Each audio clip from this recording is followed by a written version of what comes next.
Hi.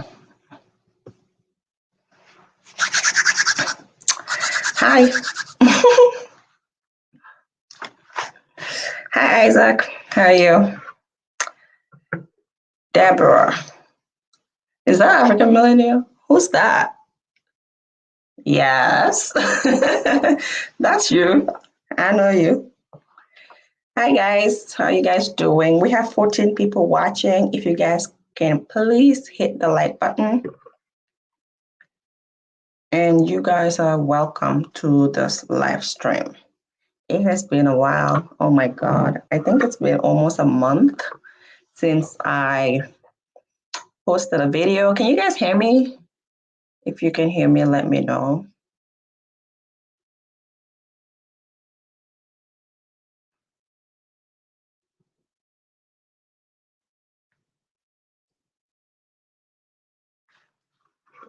If you can hear me, please let me know.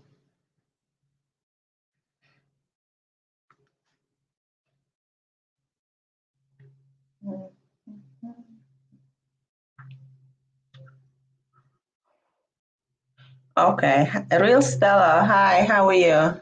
Thank you for joining. Thank you for joining, everybody.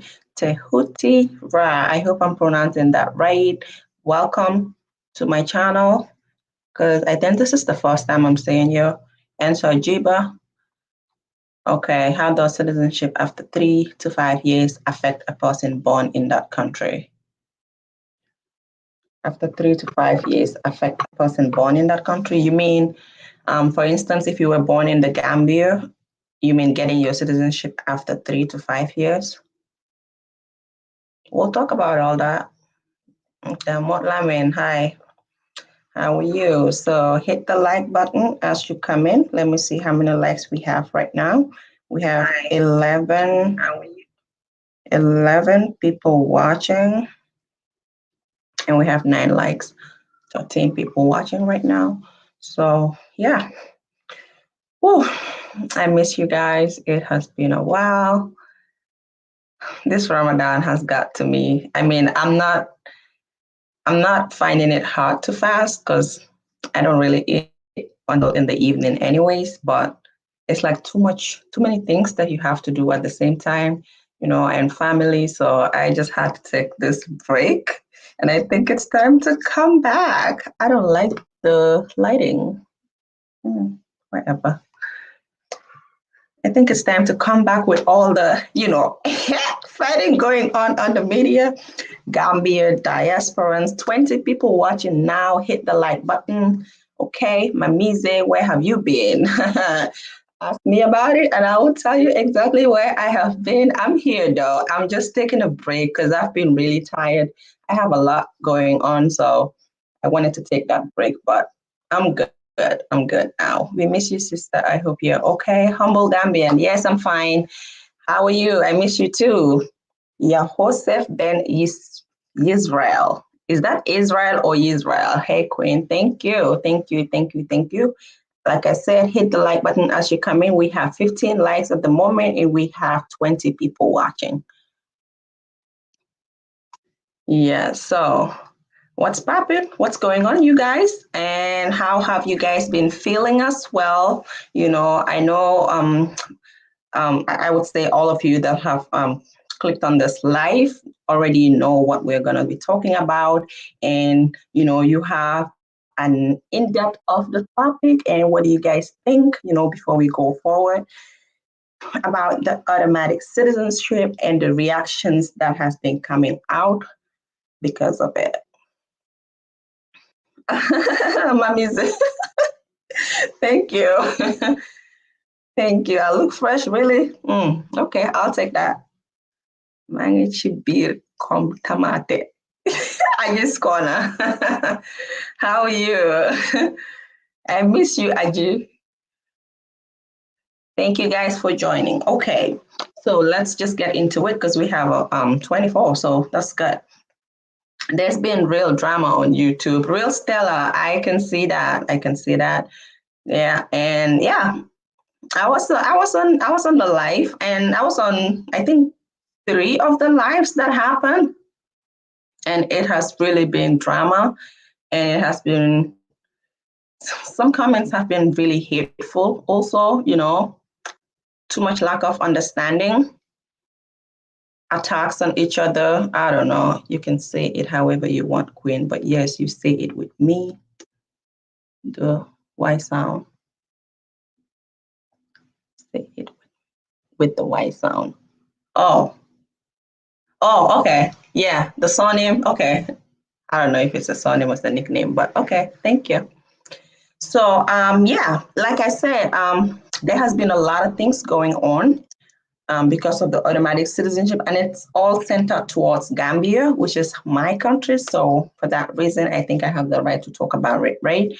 And somehow I feel offended by some reactions, and somehow I don't, because it is just people's opinion, and I think everyone is entitled to their own opinion.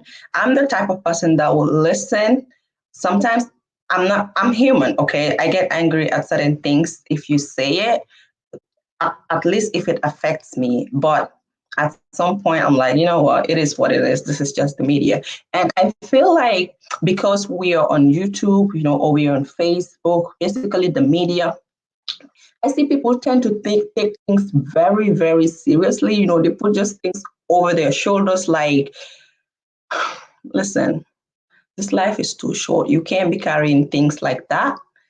I mean, most of the things that we're talking about here today and that have been talked about by other YouTubers or diasporans or Gambians or Africans, it's not even that serious. Okay, this is just my opinion and everybody else's opinion.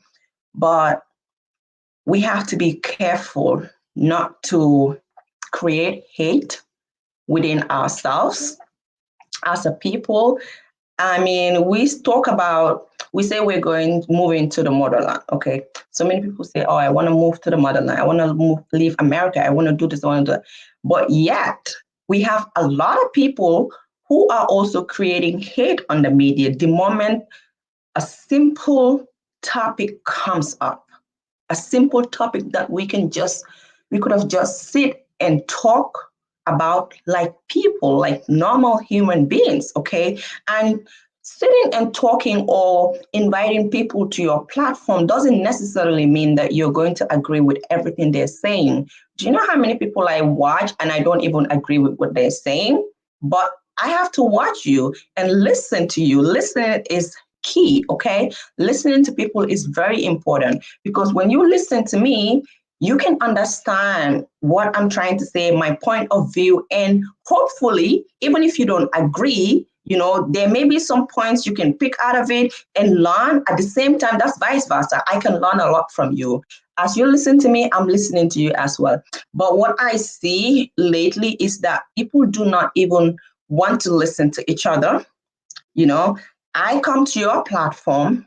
Maybe you do a live. I come to your platform because you're saying something, and I say, no, I disagree with what you're saying. You don't even give me the chance to speak because you feel like I'm not going to say anything that will make you happy or that will be to your advantage.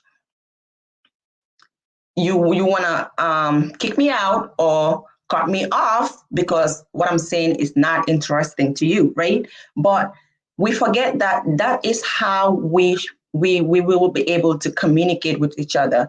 As a Gambian and as an African born and raised in the continent, I know that, well, we're one as Black people, okay? But we are very different, based on, being raised in different environments and family structures, okay? We take things differently, especially when it comes to African Americans, okay?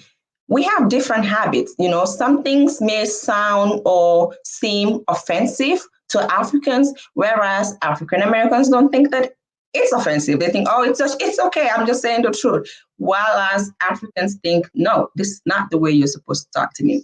And talking to each other, despite the differences, is one way we will be able to unite, because that's what we say we want to do, right? But like I put in the what is it called again? Like I put in my title, is the automatic citizenship for diaspora Africans causing a divide than a unity and understanding? And I think, yes, I feel like at this point, it's just causing some divide. I don't see people trying to talk to each other. I don't see people trying to understand the other party just because she's saying something different. I don't see people trying to come on other platforms. For example,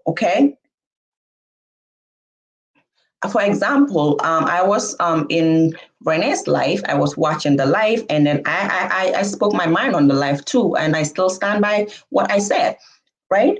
And I, as a person and as a Gambian, I would have expected that since automatic citizenship has been a topic in the Gambia, both online and on ground, because we all know that at this point, because there has been some leaders that have been involved in it, I think we should be able to now talk as a people, Gambians and diasporans. But that is not what is happening. But that is not what is happening, okay? I expected to see a couple of diasporans, especially the ones that are talking more about the automatic citizenship, to show up, no matter how hard you may think people may go off on you, just take it as their opinion.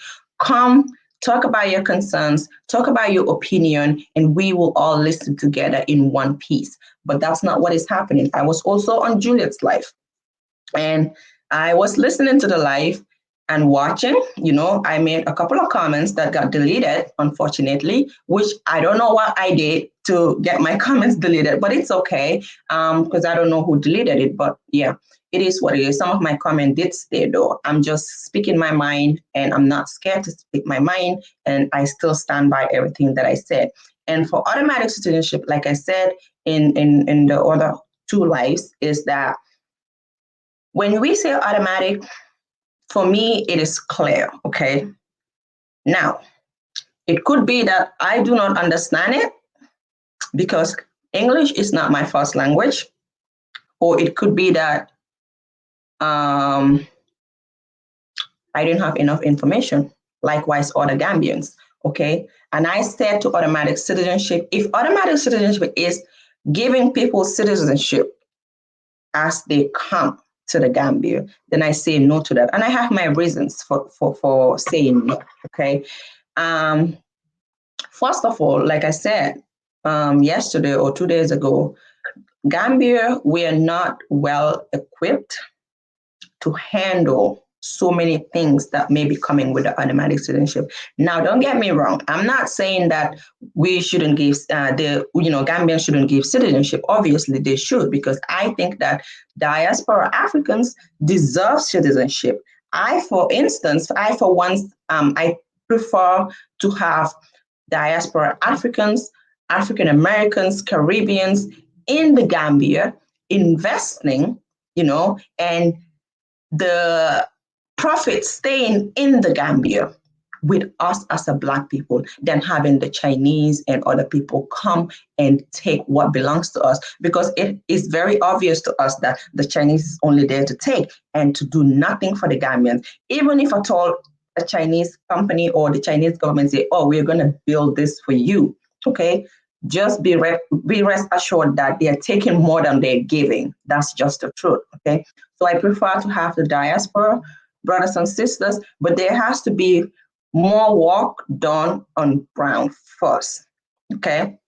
And I say no to automatic citizenship, and I say yes to a shortcut to citizenship. Of course, there should be a shorter time. We all know that 15 years is way too long for somebody who is a Black person, an African American or Caribbean, who people have been stolen, or whatever the case may be, who have been taken from their land, their culture taken away from them, their tribes, their language, every single thing have been taken away from them. So if those people want to come back, obviously we're not going to say no to that.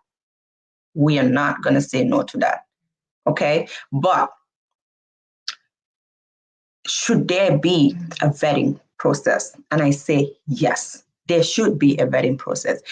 like the saying, all skin folks are not kinfolk, right? So we have to also be careful considering the fact that we are going to a country that does not have or is not well equipped to handle so many things. Just within us as Gambians, we're not even to secure the country the way it should be. Talk less of letting everybody come. And when I say everybody, don't get me wrong, I'm not saying that 70,000 or 60,000 African Americans are coming to Gambia. I'm not saying that. I know better. Okay. But the people that you're supposed to let in your country, you're supposed to know who is coming to your country, why they're coming, where they live if they come, so that if anything happens, you'll be able to trace them easily. But guess what? Gambia is not that type of country. When you come in for good. When you leave, you leave.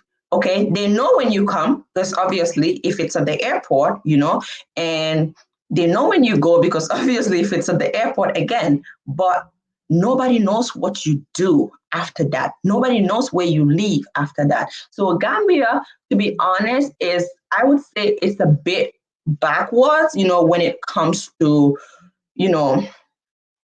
we are not very organized when it comes to crimes, tracing people, knowing about a lot of crimes. We're not very equipped and organized when it comes to that. And for that reason, things have to be taken easily. People need to take a process before they have before they have their citizenship. And honestly, I think that if you really move to Gambia, with genuinity, if you really want Gambia, and you're moving to Gambia with no bad intentions, and you really want to be a Gambian, you're really interested in having your citizenship, I think that it shouldn't be a big deal for people to wait at least 5 years to get citizenship, if that should happen.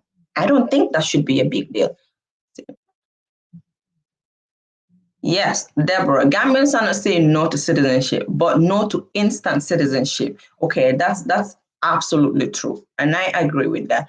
But yeah, it shouldn't be a big deal for you to wait for just a short time. Listen, 5 years is not too long like we think it is. After all, you're going to get your permanent resident. You're going to get it, okay? You're going to be in the Gambia. You're going to be doing your businesses. And honestly, I would say Gambia is one of the best countries that diasporans are even moving to, because Gambians let you have land. There is still some African countries that people are not able to buy land if they're not born there. There are still those African countries. And I see African Americans, diaspora Africans, moving to those countries. I see it happening, and nobody's saying nothing. Nobody's complaining. So I don't know why the anger towards Gambia. I don't know why the frustration and the hate towards Gambia, but it's getting out of hand. And I thought we were doing really good, at first, but the way things are going, I don't know where it'll end, because it tends to look like we are now hating on each other, bullying each other. Because I was watching another video where somebody was like, what is in Gambia anyways? I'm so disappointed in them. All they do is like prostitutions and all that. I'm like, what? And people will be listening to that video and praising that person. Yet we sit on the media and say we want to unite. What kind of unity is that going to be? Remember, I told you guys that we are all different somehow. Gambians are different. As Africans, we are born and raised in a different setting. And yes, I am talking about this. Exactly. I think West Africa is doing amazing when it comes to land. So I think we need to be grateful and we need to be patient. That's a shooting experience. Yep. Yep. Real Stella, I agree. I think we need to be patient. Not everything that you getting into has to be done forcefully. Okay. And I'm sorry if this is going to sound offensive, but I noticed that, in America, because of how people are raised and what they have been through, when people say, oh, we want this, it's like, yeah, we want it. I would say the diaspora in general. We want this because you've been fighting for so long. But when you come to Africa or when you go to the Gambia, remember, you're not fighting with your enemy. you're with your people. So it is important that we respect each other. We be patient. Things move very slow in Africa. That's just how it is. Things move very slow in Africa. Your patience is very important. And at first, I think that the citizenship, the way it started was wrong in the first place. I know that this was started by the black set, but when you're starting to ask for something, okay, which obviously, because I know somebody's going to say and say, we don't have to ask for it, it's our right.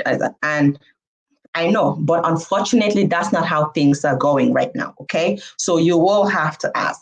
If you're going to ask for something, it is important that you ask for something that is reasonable, because the way the blacks came about and say, oh, we want citizenship, because I watch a lot of videos about this citizenship videos, and I watch people yelling and screaming, this is our right. We did not ask to be stolen. We did not ask to be sold. They sold us, so they must give us back our right. I'm like, why are you talking like that?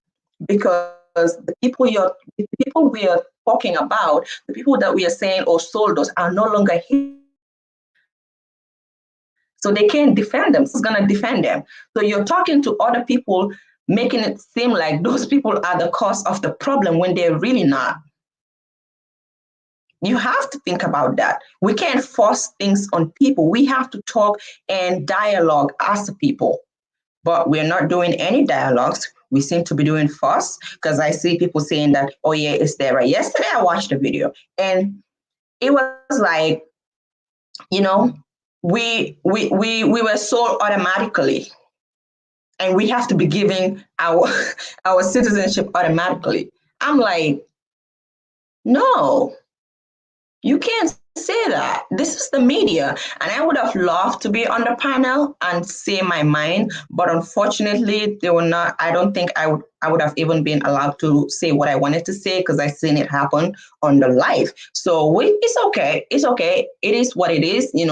People are different, but that's why I'm saying that we shouldn't be taking things so seriously and on our shoulders as if it means the whole war. Citizenship, like I said, is going to come. It will come, but it is not going to be instant, and this is not even only about Gambia. I'm going to be surprised if there's any African country that would just say instant citizenship. And also, we have to remember that Gambia have given citizenship to a lot of African Americans. We used to do Roots Festival, okay? Our former president used to do Roots Festival, Homecoming Roots Festival, and we used to have a lot of diaspora Africans come, even though it was not a lot like it is now, because now it's more like a trend. Everybody wants to move back, and people are teaching each other about Africa. African Americans and diasporans are trying to learn Africa by themselves instead of listening to the white man, okay? And I think that is playing a big positive role in all this. But before, the diasporans that used to come to Gambia, you can count them. You can count them. It's not much, but they used to have citizenship. Our president used to offer it to them, So Gambia, this is not this. If at all we are to give citizenship now, it is not the first time.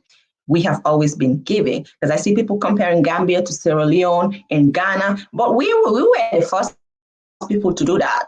It's just that people are ignorant about it, because then nobody even knows or cares about Gambia. That's the truth. Nobody knows and cares about Gambia like now. So, yeah, with that being said, I would say if we are coming on the media and we just want to make people listen to what we are saying and not listen to their own opinion, take it, learn from them and understand them, then there will be no unity in all this. It will basically be useless for all of us, because you just want me to listen to what you have to say, but you don't want to listen to what I have to say. You don't have to agree with what I'm saying. You can disagree, but guess what? We're going to come to a positive understanding and conclusion at the end of the day. That's what matters. This fighting, kicking people out of your channel, yelling, shouting, it's not worth it. And if we are to just do that on the media, we as Black people, we're very good at that. Africans on one side, diasporans on one side, it's not going to take us nowhere.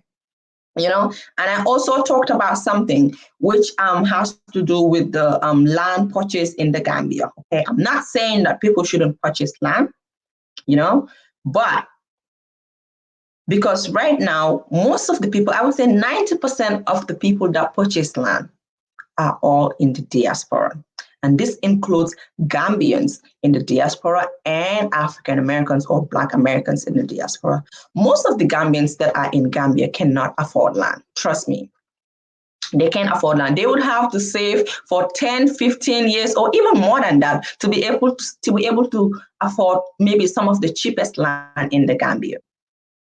So most of us that are in the diaspora are the ones that are buying these lands, okay? So the reason why I talked about land the other day and that land is not the only investment in the Gambia. You can do a lot, with so many opportunities in the Gambia is because, we the people that are in the Gambia that can't afford it also deserves to have land. I would want every single Gambian, even if you come from a poor background, to be able to have at least one land that you can boast of, that you can have and secure for your family or your kids.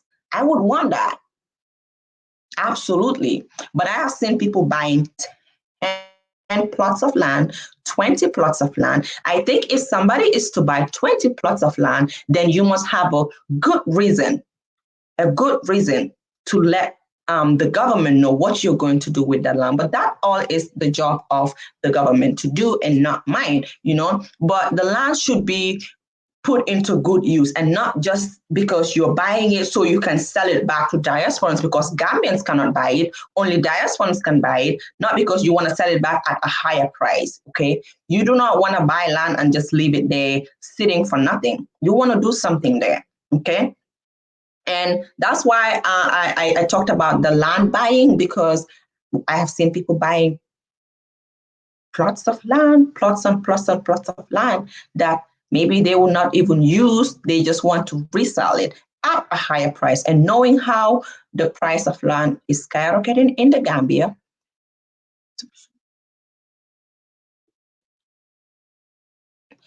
knowing how land is skyrocketing in the Gambia, the price of land is skyrocketing in the Gambia, at some point in time, I do not think that the indigenous Gambians that live in the Gambia will even be able to afford it.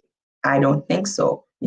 Too bad, but that's just going to happen at some point, because the land issue it needs to be handled. It needs to be tackled by our government, or else we all going to regret it. Okay. And this is not only I'm not talking about diasporans and Gambians that are buying tons and tons of land. I'm also talking about, the Chinese that are getting acres and miles of land. For what?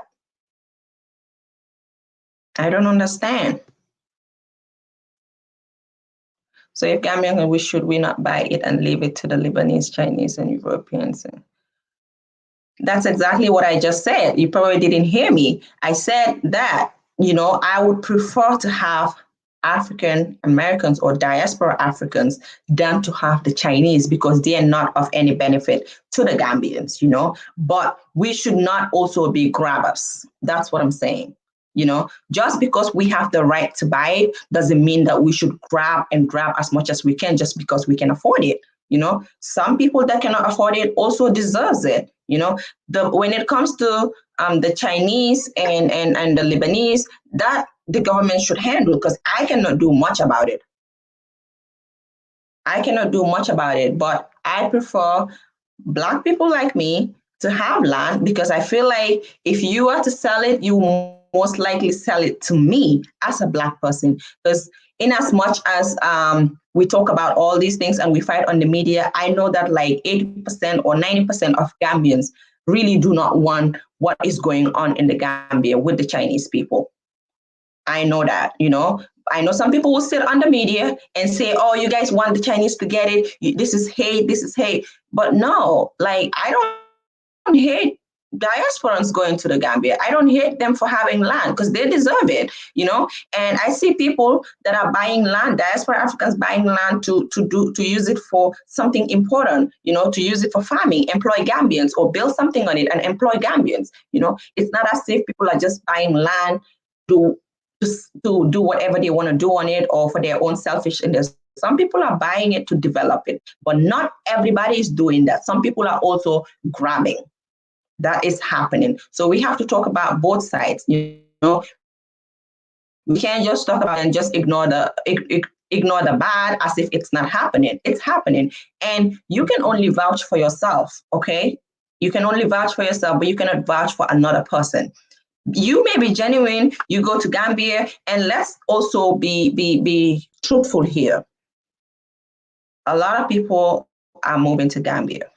Okay, and I know there's a lot of people with good intentions, but there is still some people that are bad, and we cannot ignore those people. We cannot ignore those people. There are people that are bad. And I think that is the more reason why the automatic citizenship, it has been a hassle, because people don't trust that everybody that is coming is going to have the interest of Gambia at heart. Some people are just moving with the trend. Some people are moving for their own selfish reasons. And some people are moving because they have been spiritually directed to move to the motherland. As a Ghanaian, I cannot get automatic citizenship to Gambia. So why is the diaspora any different? Well, I had that in mind because I wanted to say, I think, when you talk about that, it is a different scenario here, because as a Ghanaian, like, you have a culture, you have your tribe, you have somewhere to go back to. So a lot of people will tell you that, hey, it's different. I don't have anybody. I don't have anywhere to go back to. I need to go back and learn my language. I need to go back and learn the culture. So it may be a bit different, but I did thought about it when it comes to, because I was like, there is some Senegalese in the Gambia that are born in the Gambia. They have kids in the Gambia, and their kids are even married now to Gambians. But and even Sierra Leoneans, some Sierra Leoneans, since the wartime, we have a lot of Sierra Leoneans that moved to the Gambia and they're still not citizens. That has been like years, okay? And even Gambians are vouching for those people because they deserve it. Somebody that had kids in the Gambia and their kids are now adults, doesn't those people deserve citizenship? Those people have been there for 20 years plus without citizenship. It's not fair to them either, And I know that the diaspora side is different, because they literally don't have anywhere to go to, whereas the other Africans have somewhere to go to, But like I said, I think a part way to set it, like I said before, I still stand by it. That is the way it will be best for all of us to protect ourselves, because this is not only to protect Gambians, okay, but everybody that is going to be in the Gambia. This includes the diaspora and the indigenous Gambia, and even other Africans that are moving to the Gambia. Anyways, now coming back to the what's his name? Go Black to Africa's video. Okay, I watched the live, and that video is the more reason why I said I feel like this is causing a divide more than unity, because I don't see any reason why some of the things he said should be said. And all this is because of what?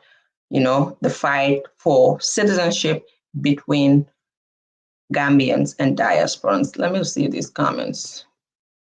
Africans live in poverty and stuff.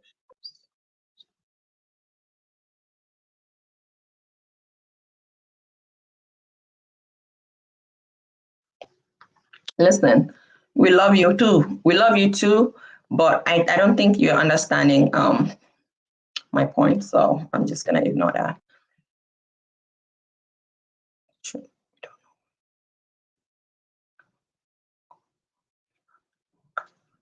Absolutely, I agree with you, and that's exactly what I said. is because you don't have anywhere to return to. So I cannot compare the diaspora Africans to other Africans that have a home. Okay. But still, do you guys think, if you're a diaspora African, do you think there should be a vetting process to citizenship? Or do you think there should be an instant citizenship? What's your point? Think of it as safe. Don't think of, just what you're gaining. Think of the future. Think about your security at the same time before you answer that question. Okay. And like I said, okay, coming back, yeah, I will invite people, but I wanted to address Go Black to Africa first. Coming back to Go Black to Africa, okay, I watched this video and somehow I feel offended about it, but I'm good now. Just in case if you're watching, because you're most likely going to be in the background, you're welcome to join this platform. You're welcome to speak your mind as well. I will respect your opinion, but I will also have to speak my mind as well. Okay. And he said so many things that are very offensive and so many things that are very divisive at the same time. Okay. This is all about the citizenship. Okay. And I know, like, I don't know, maybe you don't want citizenship in Gambia, but you're fighting for the diaspora Africans because you're one of them. Okay. So that Go Back to Africa said that Gambians in the diaspora have no right to talk about Gambia if they're not in the Gambia. Okay. Now I'm just gonna answer that. Gambians have every right to talk about their country, no matter where you are. If you're born and raised in a country, you have every single right to talk about it because anything that happens in that country affects you. And let me tell you one thing. Gambians in the diaspora, you may not understand this and you may not believe it, but yourself, Gambians in the diaspora, okay, controls the Gambia, whether you like it or not. If you are not Gambian, you will not understand. Gambia may be a small country, but we are like one of the countries that travel most in Africa, as we are. If we tell you how many Gambians died through this back way, just because they wanted to leave Gambia, you will not believe it. You wonder why the population of Gambia doesn't even grow, because people are traveling and traveling like crazy. But going out of Gambia, I know it's not always the best, but that I would also blame our governments, the past ones and this one, because all Gambians need is creation of jobs, okay? Better pay to be able to stay. So many Gambians are working 30 days in a month, okay, every single day, or they're working 25 days in a month, and they're only getting paid how much? Less than $50. Some people are getting paid $1,500. That is not even up to $50. And then you want to live in a house, the cheapest houses or the cheapest apartments that you can get will cost you more than $50.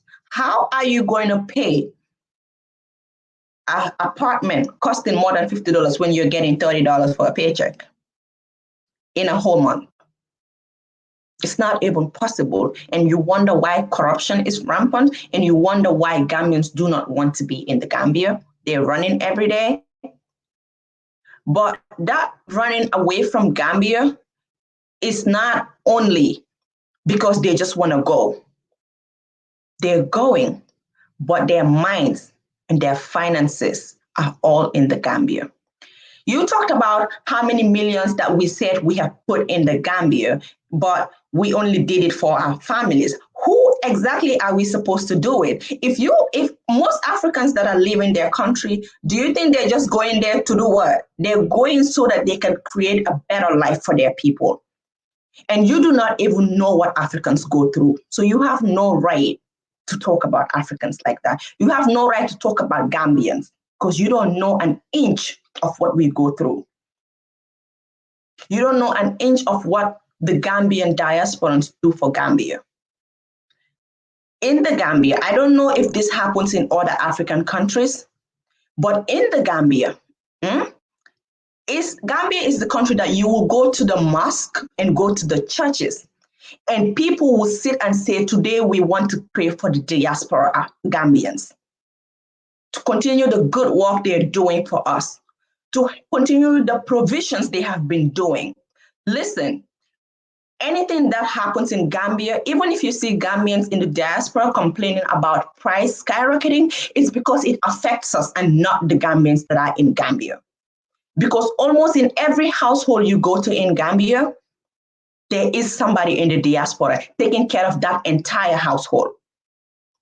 You have one person taking care of 20 people in a house, or even 30 people that are extended family, aunties and uncles and cousins. They didn't even come out from the same womb, but you see it as your duty to take care of those people. It is more because of the setting that we are raised in. People see it as their duty to do it. So you do not know nothing about Gambians. And Gambians do invest in Gambia, but investing in Gambia is hard if you are African in the diaspora, because I know this is not only Gambians that are going through this. Because Africans are very, very sentimental, okay? As a family and friends, we tend to take advantage of our family members that are in the diaspora just because we know they can do nothing about it.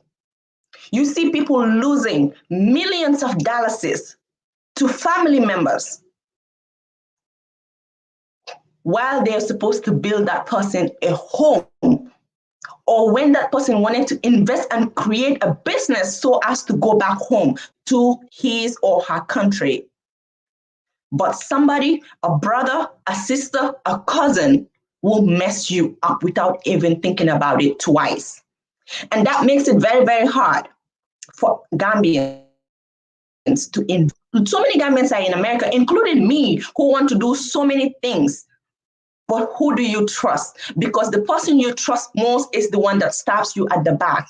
Okay? And these people will mess you up, eat your money without even thinking about it. And they know you can't do nothing. It's not like here, whereas with somebody it's your $100 or $200, you can easily shoot them in the head. In Africa or in Gambia, people have, eaten or mess you up with things worth than 20, 25, 30, $50,000 within a blink of an eye.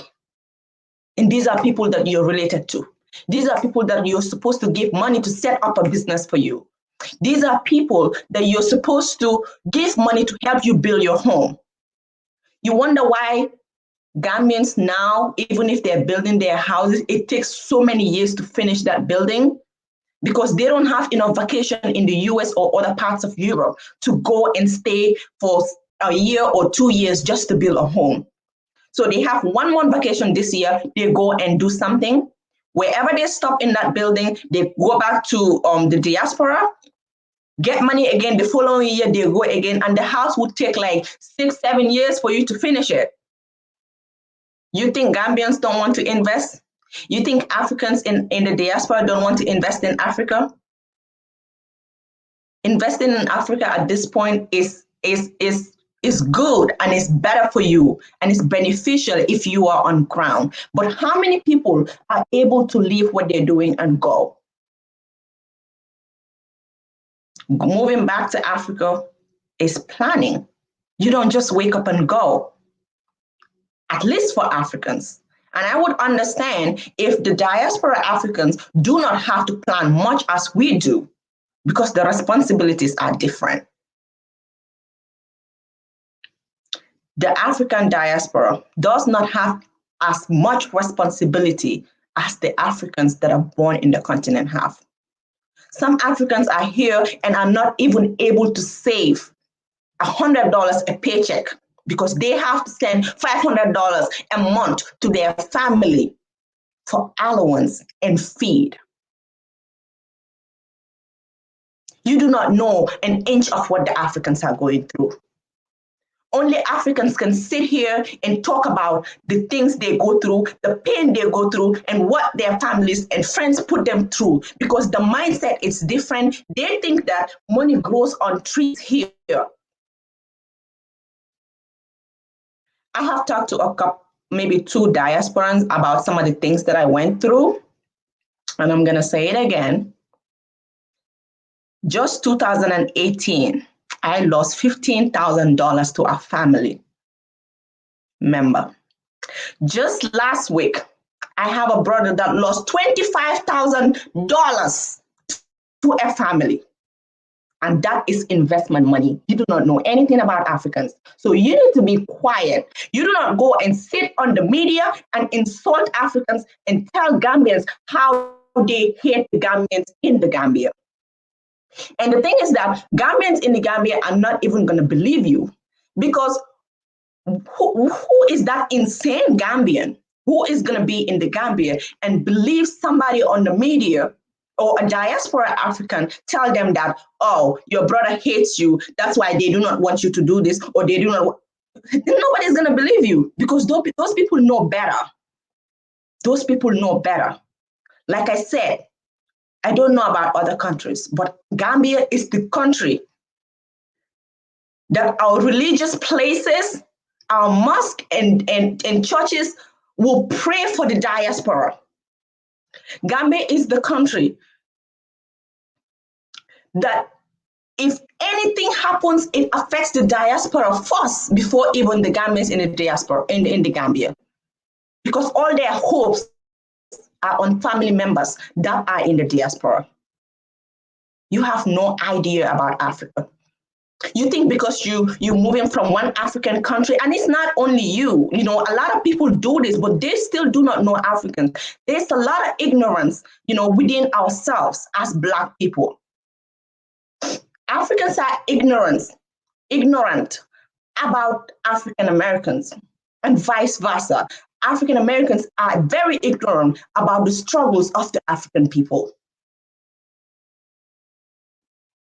Going to Africa or going to the Gambia for a month or 1 week or 2 weeks, moving from one African country to another for a week or two does not mean anything, because you do not know anything. You just went to look at the infrastructures, the people, the culture, and that's it.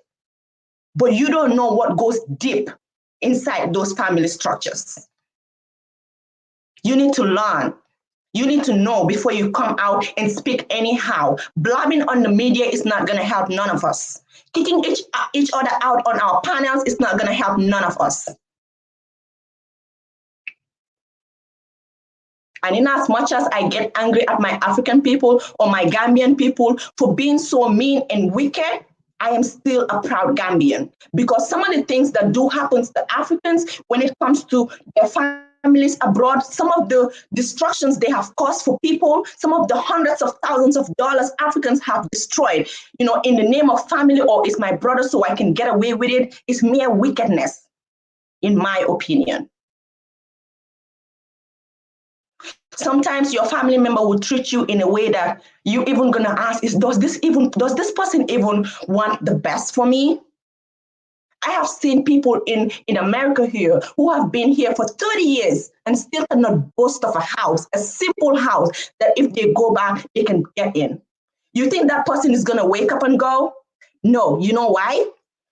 Because that same person that has brought you down, that has destroyed you, that have eaten your money, is that same person who is going to say, oh, he's been in America for 30 years and nothing to boast of. He didn't even build a house. Yet they forgot that they had gone away or take your $25,000. I'm telling you, since last week, my own brother has been crying over that money. You can $25,000, that's money to have, even in America. How many diasporans, if you're a diasporan here, how many of you can somebody take your $25,000 or $10,000 and you're gonna cry and leave it to God? That's the problem with Africans. Everything is like, oh, let's leave it to God. God is good. Because that's how we're raised. But how many African diaspora can go through an inch of what the Africans that are in the diaspora go through? Not a lot. Because you guys are different. You are born in a different setting and environment. And we all know that here in the diaspora, money is important. And you're not crazy to take somebody's $10 and refuse to pay. You're not that crazy. But it is African that can take your $10,000, your own brother that you came out of the same womb, and do their own personal things, and nothing that is even beneficial to themselves, talk less of you. And you can't do nothing about it. Guess what happens? The entire community will come out, calm you down, because you are an African and because that person is your brother. That can only happen with Africans and Gambians. Gambians control. Gambians in the diaspora, they control the Gambia. And this thing about the media, that people just show everything on the media. If you're paying rent for somebody, you show it on the media. If you're giving somebody charity, you show it on the media. It's just beginning to get too much, because it's like that is the only way people think that you are able to do, or you're doing something for your people. I've seen a lot of diasporans ask the questions, what are you doing for your people? I do not have to tell you what I'm doing for my people. And Go Black to Africa asked the same question. I do not have to tell you what I do. What I do is between me, my people, and God. You can think that people are doing nothing for their people. But what the Africans and the Gambians are doing for Gambia, you cannot do an inch of it. What they go through, you don't have the strength to go through an inch of it. Let's learn about each other first. All this is because of ignorance and sitting on YouTube to tell Gambians in the Gambia that your people in the diaspora, they hate you. How much more hate can be said than that? Who hates more? Who is more divisive? You are being more divisive because we already have enough going on between diasporans and Africans. Now you want to make Africans, people's family members, to believe that they are hateful towards them? That is mean, insane, and wicked. That is evil. You guys need to watch your mouth when you come to the media to talk. You don't just talk anyhow. Learn about the Gambia, learn about people before you come and say things. I bet you so many things that I just said, you know that you don't know them about the Gambia. You don't. Even to have a good healthcare is a problem. Gambians are doing GoFundMes on Facebook every single day. Almost every Gambian in the diaspora have a budget to put into a GoFundMe. If you don't know, ask questions. You know why? To treat Gambians that are sick with no medical attention. You have people with serious illness from poor families with no help. Who do they depend on? People in the diaspora to put GoFundMes together, and he'll take them to hospitals. And I know by now everybody knows that healthcare or everything in Africa goes with money. No money, no healthcare. And if you're poor, you're gonna die if you don't have help. So many of us have taken chunks of money from our savings to help people that we are not related to help family members, to help friends from serious illnesses. Gambians are now paying money to go to Senegal just to get a better healthcare. But going to Senegal is another problem because if you don't have money, you cannot go there. So only people that are lucky enough to have the good people donate to them are able to go to Senegal and even have, a better healthcare. And Gambia was one of the countries with the best healthcare back in the day. So it's sad that today we're going to sit here and our people are going to be dying left, right, and center. Our pregnant women are dying. You would see 10, 15, 20 pregnant women dying in 1 month. It is sad that you're going to sit and watch on our news medias that gloves are not available at the hospitals. And the paycheck of our nurses, which is not even enough, has to be deducted to get some gloves for them. It's not fair because it's not even enough. Gambians are doing more for the Gambia than anybody else. And any diaspora that is going to the Gambia to invest, to help, to build, I appreciate you wholeheartedly. But because Gambians are not showing on the media what the things that are going on doesn't mean that Gambians are not doing anything. I know Gambians building boreholes who have never come on the media. And I know so many other Gambians know those people. And sometimes I tend to tell people they need to show what they're doing so that people can understand the Gambians are doing something. But not everybody is a media person. If I was doing it, I would show it, since that's what everybody tends to want.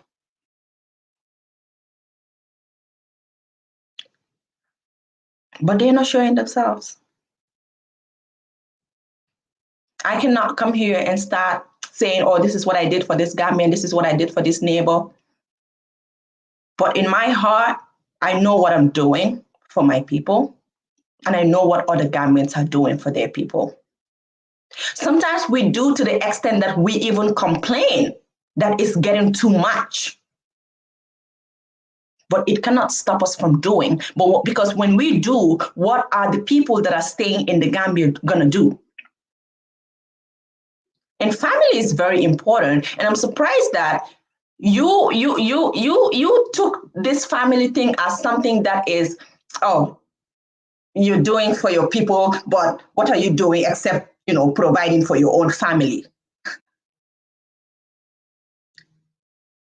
Whatever you're doing, don't you think you need to start from your own first? And that is the reason why every family, almost every family has someone in the diaspora. Because your family comes first before anybody. But it doesn't mean that you just concentrate on your family. If you have more, you do for the Gambian people as well. We Africans do go through a lot in the diaspora. I sit in my house and every day I'm telling my husband, I want to go home. I want to have money and go home. Who wants to be walking here like a dog? Nobody. Look at the people, the Africans that walk here up to 65 and 70. They go home and 2 years later they're dead because your body has been walked to death. So many people want to go back home,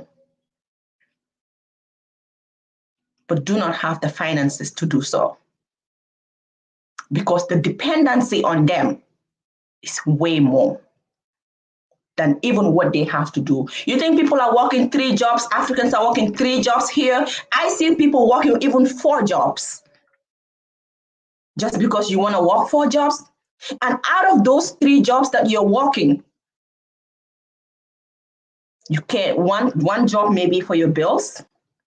The second job may be for the family back home. And the third part-time job or PRN job, maybe if you can gather $300 from it or $200, you save it so that you can build something for yourself little by little. because family in Africa is very important. We are family oriented. That's why you would see one person taking care of 20 people. And it's hard, very difficult for you to walk your body every day, every month, and you cannot see a dime of that money. It's difficult. So it takes a lot to be able to do that. Just yesterday, I was having a conversation with some Gambians because we met at a party. And we were just talking about this same thing. You need to see how everybody was talking about their struggles. And Gambians and Africans in Africa, in that continent, do not even know much of that. Sometimes you see it goes in here and it comes off the other ear. You start sending a lot of money to save, the mindset, they think, oh, now you have so much money, so you can do a lot for me. Or you send money to save and they put it into something useless.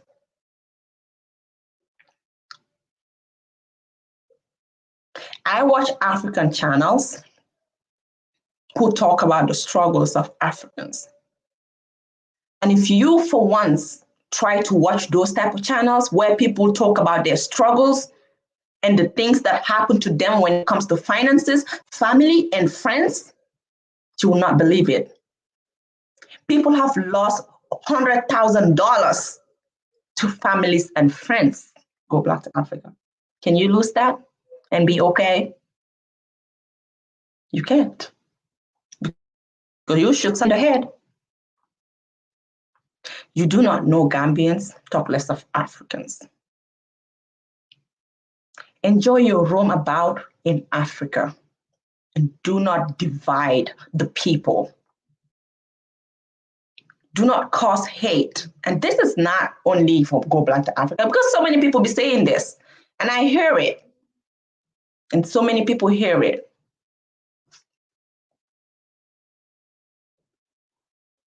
I am so disappointed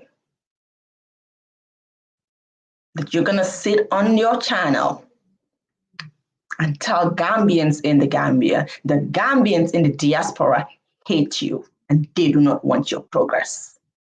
That's the biggest lie I've ever heard in my life. But I know Gambians in the Gambia know better, and they cannot believe something like that. Instead, their prayers for the diaspora Gambians will always increase, because the diaspora Gambians are the ones that are holding Gambia.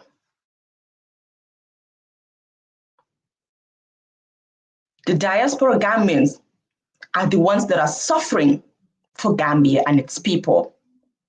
And we're going to go back. We're not going to stay here forever. The younger generation, their eyes have opened. They're not going to retire here. They will save no matter how hard it takes. They will save that money and go back home and build that country. It's going to be difficult. I have a friend who reached out to me one day and she told me that I have given up. I don't think I want to move back again. And I don't think I want any land, property, or anything in the Gambia. You know why? Because every investment that she included herself in has been jeopardized by her own people. And I'm talking about thousands of pounds that she invested, that she tried to buy properties. And nothing came out of it. Sometimes people will make you lose hope. And my advice to people like that is that never lose hope, because people sometimes they do that and it makes you lose hope in your own people and it makes you lose hope in your country. But do not allow it, because this place that you are in, the America, the Europe, the United Kingdom, is not your place. One day you're going to want to go back and you will need that little apartment that you will put yourself in, and sleep every night. And you're going to regret it if you let the wickedness of some of our people get to you or make you lose hope. That's what we need to be doing. That's what we need to be saying to the Gambians and the Africans in the diaspora. Encouragement. Sometimes I sit and say, you will go to a home and you find 20 people, including mommy, daddy, auntie, uncle, cousins, different cousins from different families. And you have that one person in the diaspora feeding and clothing them. And those cousins will get wives, and their wives will still stay in that house. And that same person in the diaspora will have an addition to his or her already burden. But you will still have to do it. And they tell you, I can't kick them out. I can't do nothing. So I just got to do what I got to do. You build a house for that 20 to 30 people to live in so they don't have to rent again. You have a big land behind your house. Sometimes they will not even think about going to farm on that land or doing a vegetable garden because my brother is in America. He's able to send $700 every month. And I say sometimes our people even make it more difficult for us. And that is why I think the diaspora Africans or the diaspora Gambians should be the one to set these standards straight, to make sure that, people take responsibility for their actions and be responsible people. How many people been married to women, but it's their brother who is in the diaspora that is sponsoring the marriage for the rest of their lives? And it will be your mom who encourages that. They're always saying, oh, that's your brother. If you don't do it, who's going to do it? That don't happen in the diaspora. It's individualism. You on your own, I am on my own. So a lot of us have to learn what Africans go through. And a lot of Africans need to learn about the diaspora. But let's not come on the media and start spilling lies left, right, and center. Some people have never set their foot in Africa, but they want to talk about Africa every single day. They want to lie about Africa every single day, but they don't even communicate with Africans. They don't even have African friends. Those are the people that you don't need to listen to. On this media, on this YouTube, I know a lot of Africans because I'm an African. But I try as much as I can to make the African diaspora friends as well and talk to them and understand them. And sometimes I do not even agree with so many things they tell me, but I will make my point, they make their point, we come to an understanding. But some of you don't want to talk. You just want to blab. You just want to lie. The automatic citizenship that is causing all this nonsense is not even worth it. Because citizenship, like I said, is going to come. And those who are moving to Gambia, in as much as I'm saying that you do not need, I'm sorry if you can hear my child crying. In as much as I'm saying that you do not, even need, the language even shouldn't be a requirement for you to get citizenship because Gambia's official language is English. So if you can speak that, obviously you can communicate with a lot of people, but wouldn't it make sense for somebody to want to know about their lost language? That would just make sense because Gambia, the official language is English, but people don't speak it every day. Even in schools, it's hard. Sometimes the kids be struggling to speak English. And that's where you see teachers telling them you must speak English or else you're going to pay $1 or you're going to do this, you're going to do that. The offices, people speak English, but you will hear more of the local languages. Oh my God. Can you guys hear my son? I'm sorry.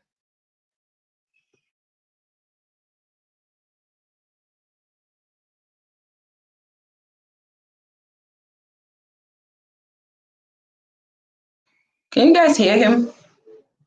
He's just three, but he's something else. Grandma is downstairs though.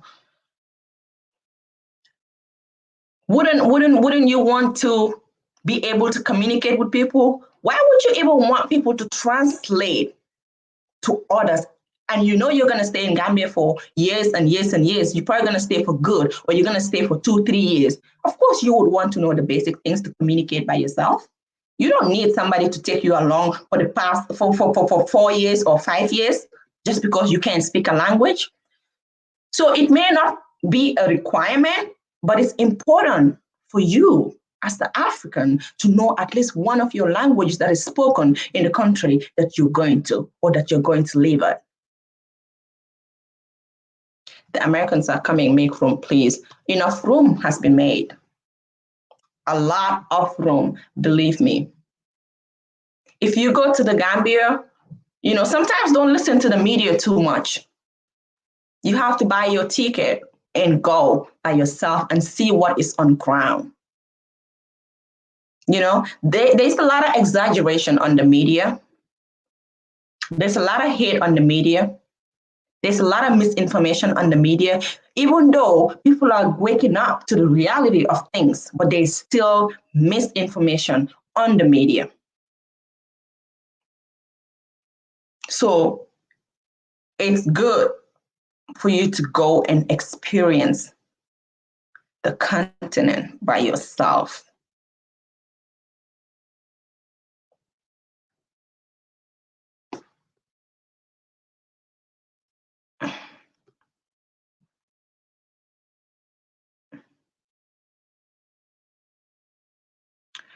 Anyways, like I said, I know some people want to call in. Let me put the link back on. Oops. Oh my God, I put my PayPal link. Yeah. Like I said, so many people don't know a lot about Africa, but they want to talk. So many people are lying about Africa. And this automatic citizenship is causing a divide, which I don't think is necessary. I think all we need to do is sit and talk. And we cannot do this offline. And we cannot only talk to people that agree with us. We need to understand the other side as well. We need to talk to people who are disagreeing and the reasons for their disagreement.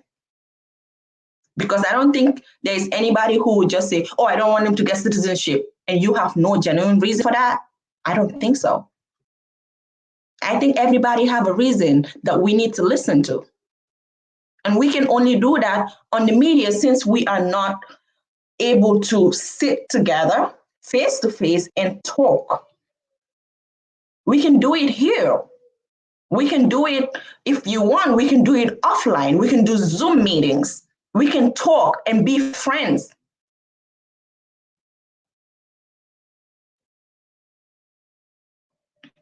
We can do a lot.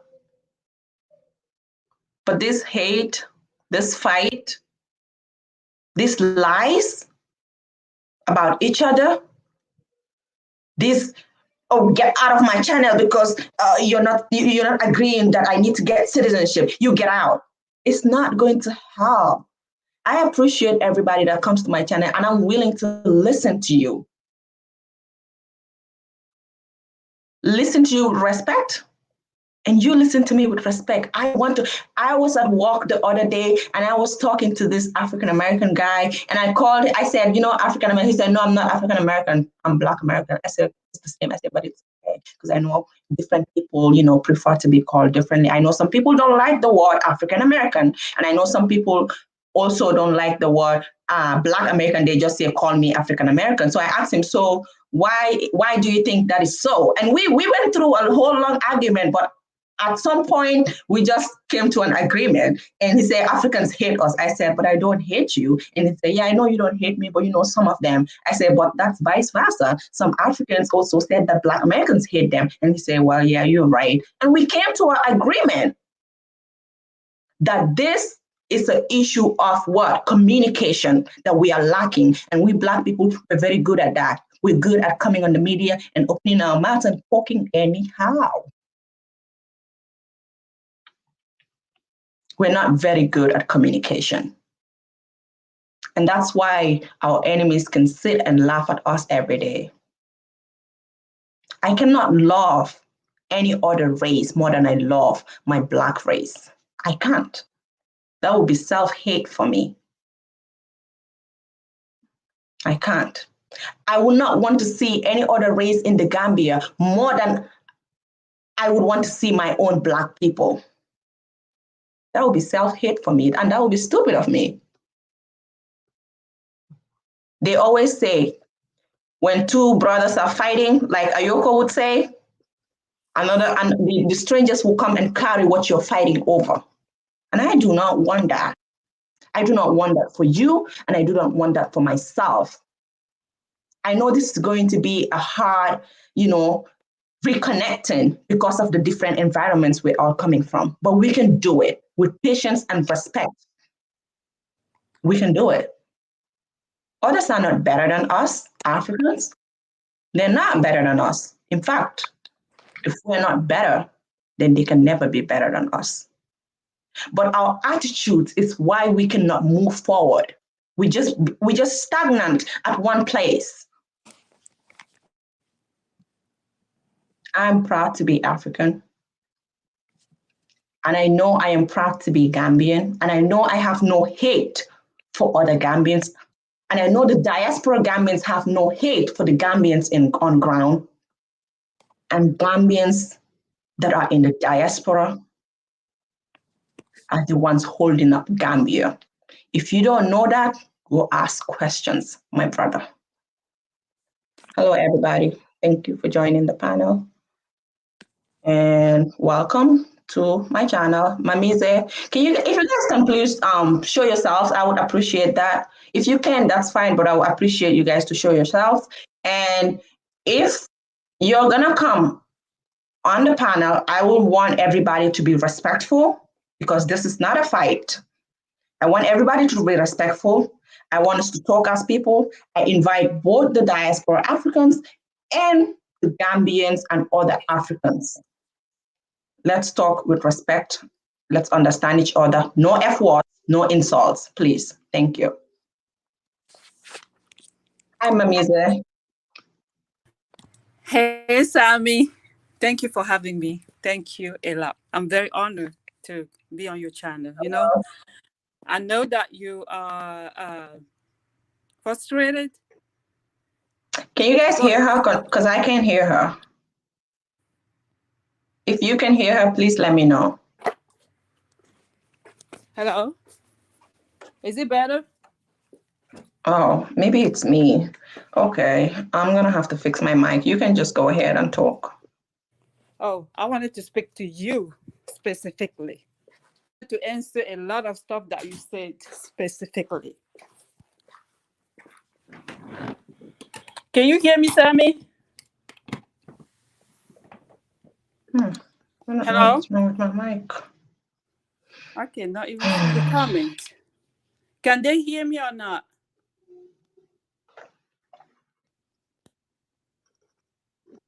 Hello?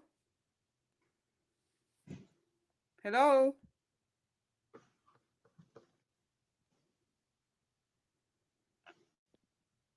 Can you hear me, Sammy?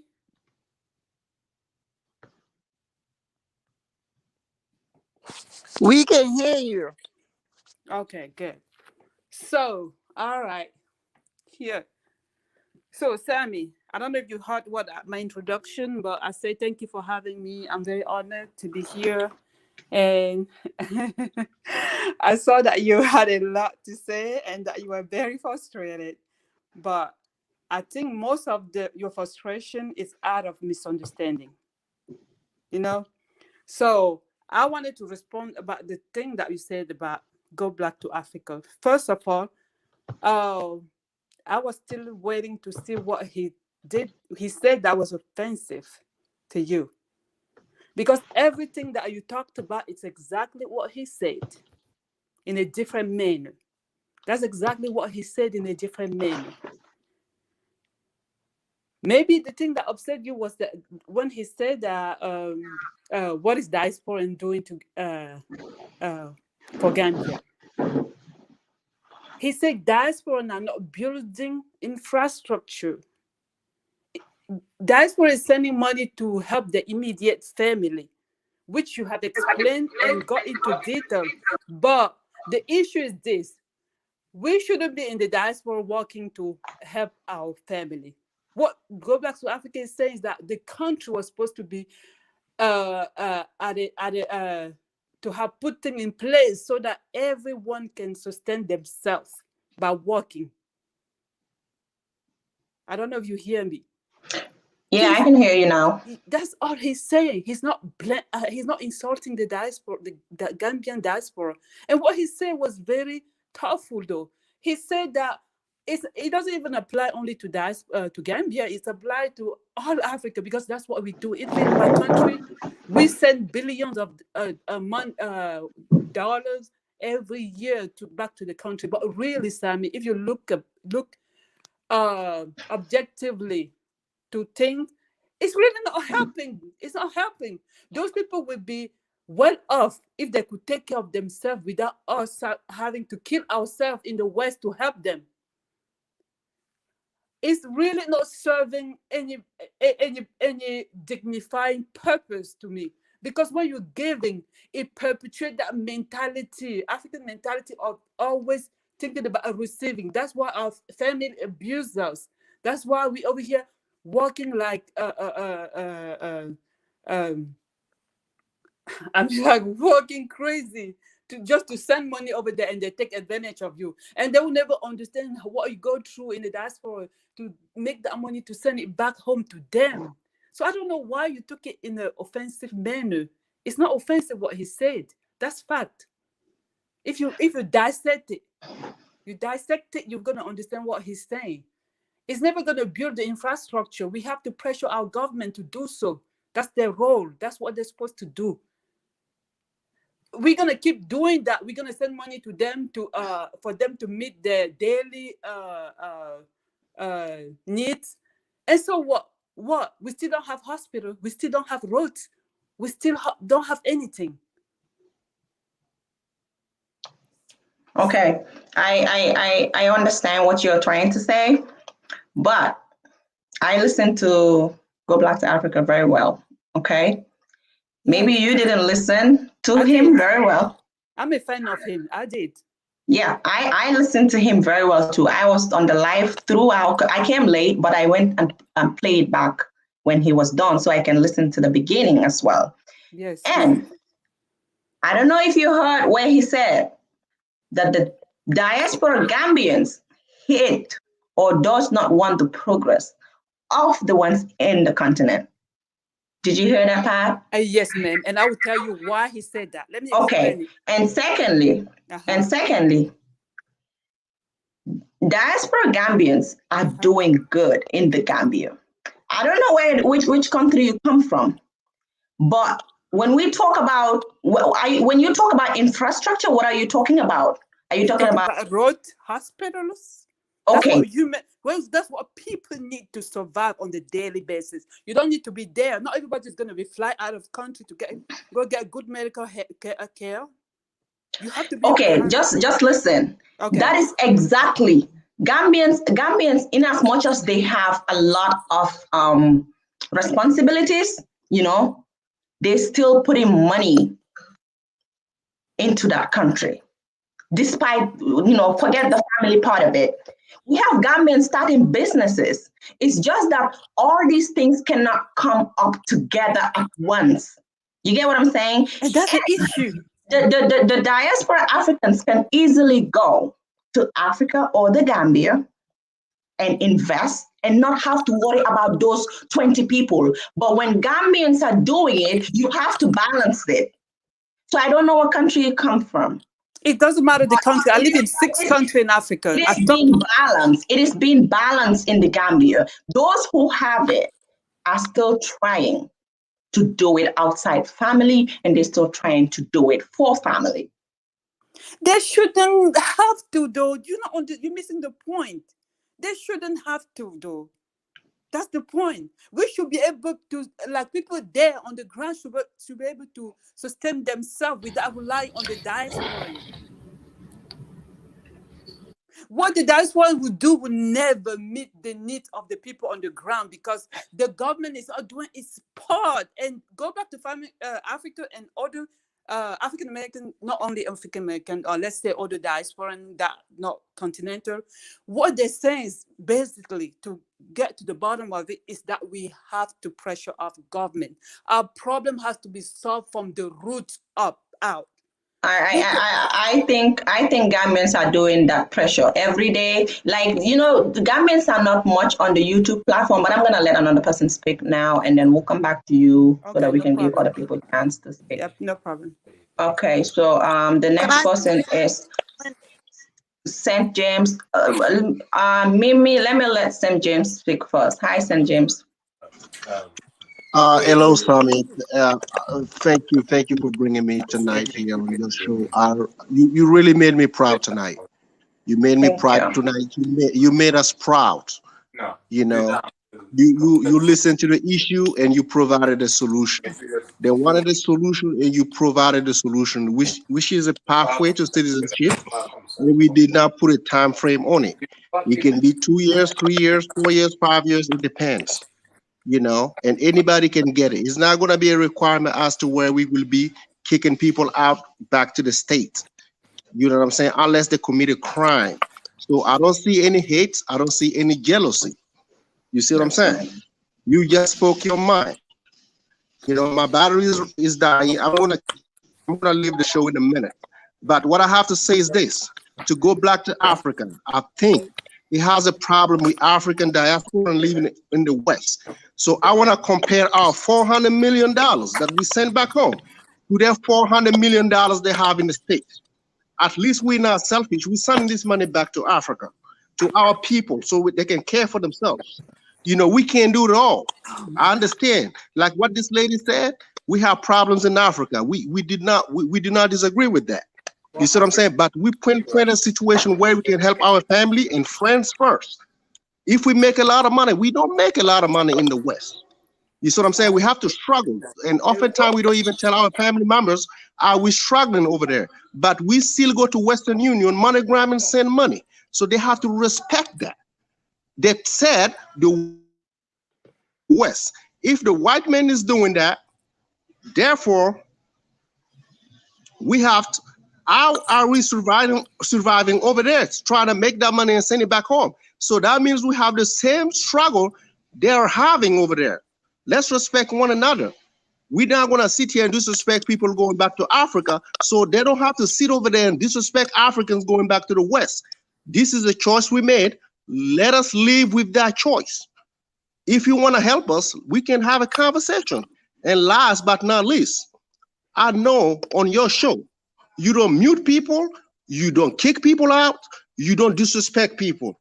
But I'm telling you, on certain panels, this is what they do on the down low. When the Continentals are speaking, when we're speaking our truth, they don't want to listen to us. Be careful about that. Fair is fair. Don't let them come over there if they don't want us to go over on their channels. Thank you very much and keep up the great work. We love everybody. We want everybody to come to Africa. If they don't want to understand that, they don't want to listen to us, so be it. Thank you. Thank you, St. James. And Mimi, you're next, please. You can go ahead and speak your mind. Hey, Sammy, how are you? Hi. Greetings on the panel. I'm just gonna respond to Mimiza first because I don't think you understand what Gambians in the diaspora do. And I'm gonna start with the hospital. Gambians in the diaspora build clinics in Gambia just to support Gambians. And secondly, Sammy, if you see that girl named Fatima Jabi or something like that, I do. girl have a charity that she will send stuff for the maternity ward in Gambia, a lot of stuff. And that's coming from the Gambia in the diaspora. I don't know any other country in Africa, but what Gambians in the diaspora do for Gambians, I don't see anybody do that for their country. We work day in and out, 365 days, just to make sure that Gambians in Gambia are doing well. That's what we do all the time. So for some people to sit on their platform and saying, What do you guys do for your country? And you need to be in your country. You don't have a say. We control Gambia. Gambians in the diaspora control Gambia. The reason why Yaya Jammeh was out of Gambia is because we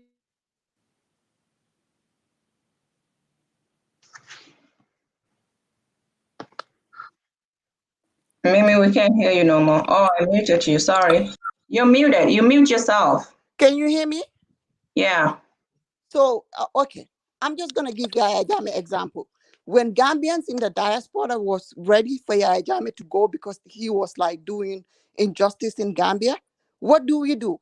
We put our money together and make sure he's going to be out, and he was out. So for people to say that you hate your people in Gambia, if somebody go to my sister or my brother and tell them your sister hates you, they will laugh at you because they'll be like, what are you talking about? Do you know what that girl do for us?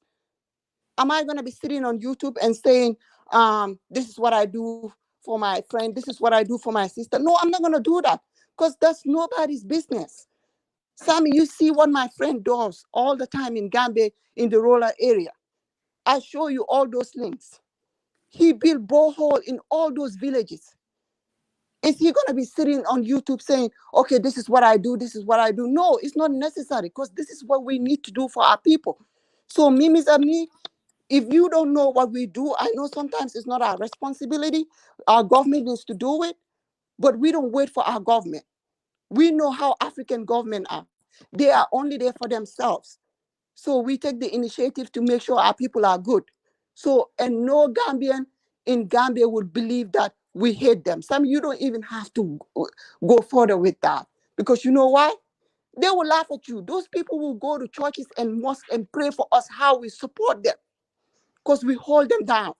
So yes, it is offensive when he say that because I don't think you were listening to the same life that we were listening. And I'm so glad that Gambian people appreciate us. They know what we do for them. They are not going to be listening to that BS. That's all I got to say. And another thing is like, we are not against the citizenship. All we say is like, come and live in Gambia for at least 5 years. It's a process. 2 years is too short. Come and live in Gambia for 5 years and then you can have your citizenship. Gambia started automatic citizenship through Yaya Jammeh before Sierra Leone or any other country started it. And I see people comparing Gambia and Sierra Leone. Sierra Leone can come and tomorrow and say, we are not doing that anymore. But this is going to be in our constitution. We are changing our constitution. So it's not the same case. And that's frustrating me when I see people comparing us with Sierra Leone. It's not the same thing. They can come tomorrow and say, we are not going to give DNA, whatever it is they're doing right now. My great-grandparents are from Sierra Leone. My dad, mom is a Sierra Leonean. So I am half Sierra Leonean on my dad's side. So I know Gambia and Sierra Leone. Okay, thank you so much, Mimi, for that response. And Mamiza, we'll come to you later, but I want to let Halat speak and then IG, and then we'll come back to you. And Sam, of course. All right. Halat, go ahead. Thank you very much, Bente, for having me. And I came in late, but I did listen to what the previous speaker said, and I want to respond to my sister. Is it Mamize? I don't know exactly what part of Africa you're from, but I want you to listen to me very carefully because it is very easy for somebody to come on this platform and then just speak their opinion, but your opinion is far different from what the facts are. And I will try in my little way to explain to you why the development of Africa or the development of the Gambia cannot be dependent on the African diaspora. There has never been in time in any country in history that foreigners will come and develop your country. It is always the people who develop their own country. You are talking about the African diaspora saving the Gambia. Let's look at even the conditions in which the African diaspora is living here in America, in the United States of America or UK. When you look at the entire demography of the people, from the white people the Asians, I the never say that, Hispanics. sir. I never say that. Just allow me, don't interrupt Just me. Let me listen finish so talk. that Yeah, everybody Well, please. speaks you're while not others responding to listen. me. I'm sorry. No, yeah, but we want to be civilized here. I respect you. When I finish, you can just respond. We don't want to have back and forth. We don't want people to be emotional. Let's just listen to each other. When you look at this demography in America here, the people who are at the lowest, the people who are suffering the most here, the people who are the poorest in the United States of America is the African American. Do you know why? It's no fault of their own. Okay, I live in New York here. All in my neighborhood, when you look at all these corner stores, is not owned by the African American. You see people from Asia, people from the Middle East. And after landing class, people are complaining, why is it that they're allowing outsiders coming, setting up small businesses in our neighborhoods and even selling things that are destroying the African American community? Okay? So we don't need a savior. We don't need anybody to save the Gambia. We don't. That's not what we are asking for. All we're saying is, if you want to go to the Gambia, be a genuine person. We don't care whether you invest or not. You can go and retire, live your peaceful life, but don't create a situation wherein, I mean, people will be going back and forth at each other. It doesn't make sense. We all have to remember, a few months ago, what did Adkati do? Adkati went on YouTube saying that Gambians are dumb, we're slow, we're not smart, we're this and that. I was the first Gambian to put up a video to tell her you were lying. Gambians have held very important positions, in international organizations around the world. Right now, when you look at ICC, just recently, the prosecutor is a Gambian. We have Gambians everywhere. If we say, okay, the entire population is not that educated, I would say yes, because our literacy rate is at 57% as compared to other countries. We have our own struggles. What we Gambians do for the Gambia, we cannot come here on the platforms to show that is not how we are. And if you are African, my sister, you know that whichever country you're from, your citizens who are in the diaspora, they are doing a lot of good job in your country, but they don't use the platform. What for? I know what I do for my family in the Gambia. Why would I come here and then tell people? I've sent my nieces, my nephews, my siblings to school. I built a house for my parents. I did certain things. Why would I come here and then speak about that? There are Gambians who are building boreholes. I have a friend who is in Massachusetts here, build a health center, 2 million Gambian dollars a health center. And every year he takes, doctors here from the US for 3 weeks to Gambia, in up Gambia, in the provinces to provide medical services. Because a diasporan comes to the Gambia, build a borehole, less than $5,000. You guys want to just make noise all over, as if you are the only people who can help the Gambia. We have Gambian philanthropists who are, sharing food stuff every day. They are sending people on medical treatment to, Turkey, to India, different places. They are paying tuitions for people in the universities. All what we are saying is, come to the Gambia, integrate with the people, learn their culture, and over a period of time, you will acquire your citizenship. When it comes to the 15 years for naturalization, every Gambian agrees that's too much. I said it on my channel that if we can bring it down to 5 to 7 years, that should be the discussion. But I am so glad that the people who are spewing lies about, automatic citizenship, our parliament is not stupid, and they will never sign on to that bullshit of automatic citizenship. All we want is to be able to live with our brothers and our sisters. I, per se, and most Gambians want to see the African diaspora in the Gambia as opposed to the Chinese, the Indians, and then and the white people, because we all look alike. This is where they are from.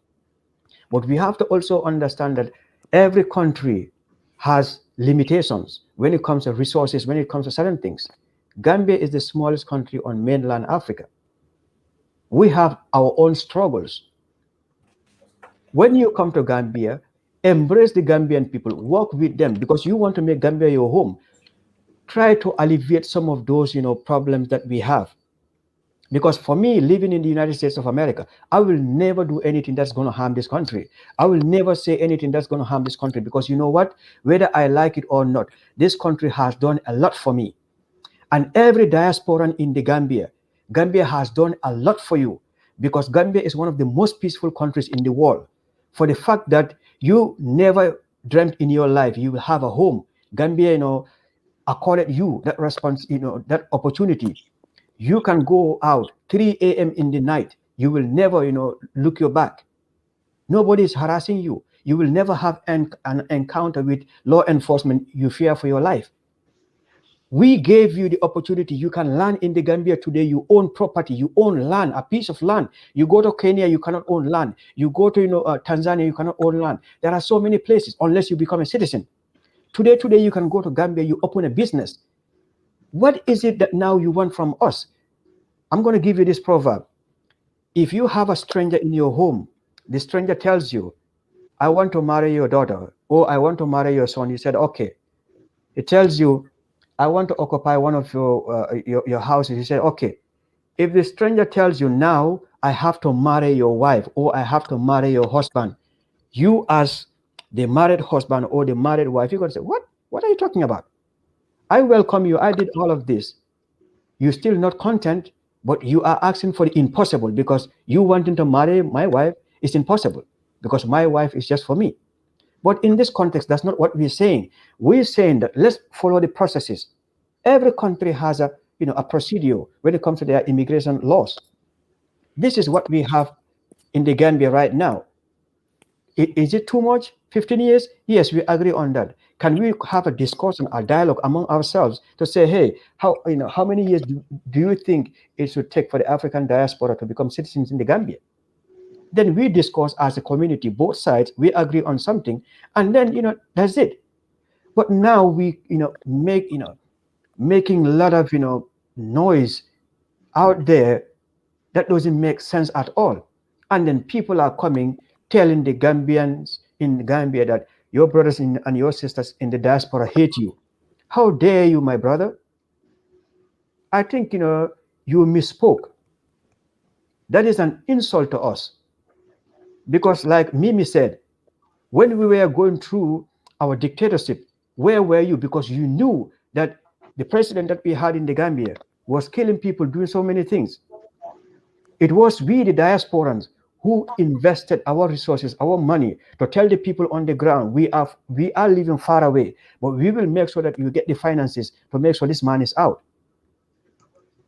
And this is one of the reasons why today you have a certain portion of the diaspora, they can go to the Gambia. Under Yaya Jammeh, if you are a gay or you're a lesbian, you dare not come to the Gambia, because they will put you in jail.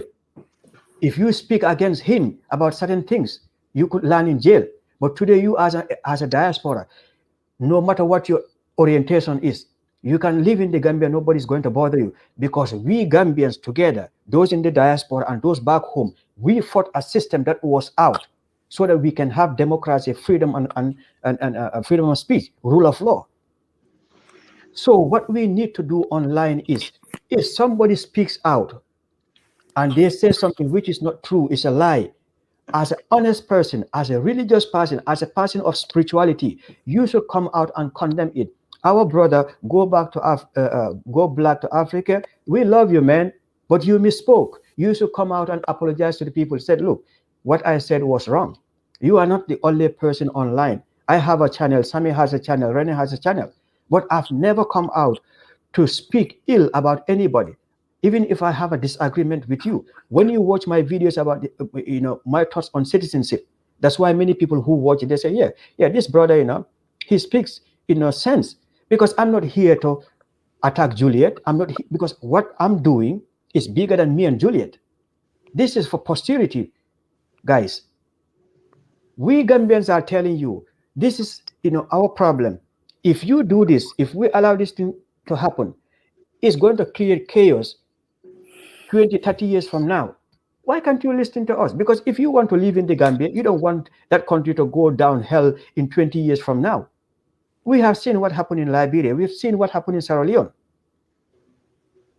Because the people coming from the diaspora, they have a comparative advantage over people in the Gambia. Why? Because your dollar goes a long way to help you.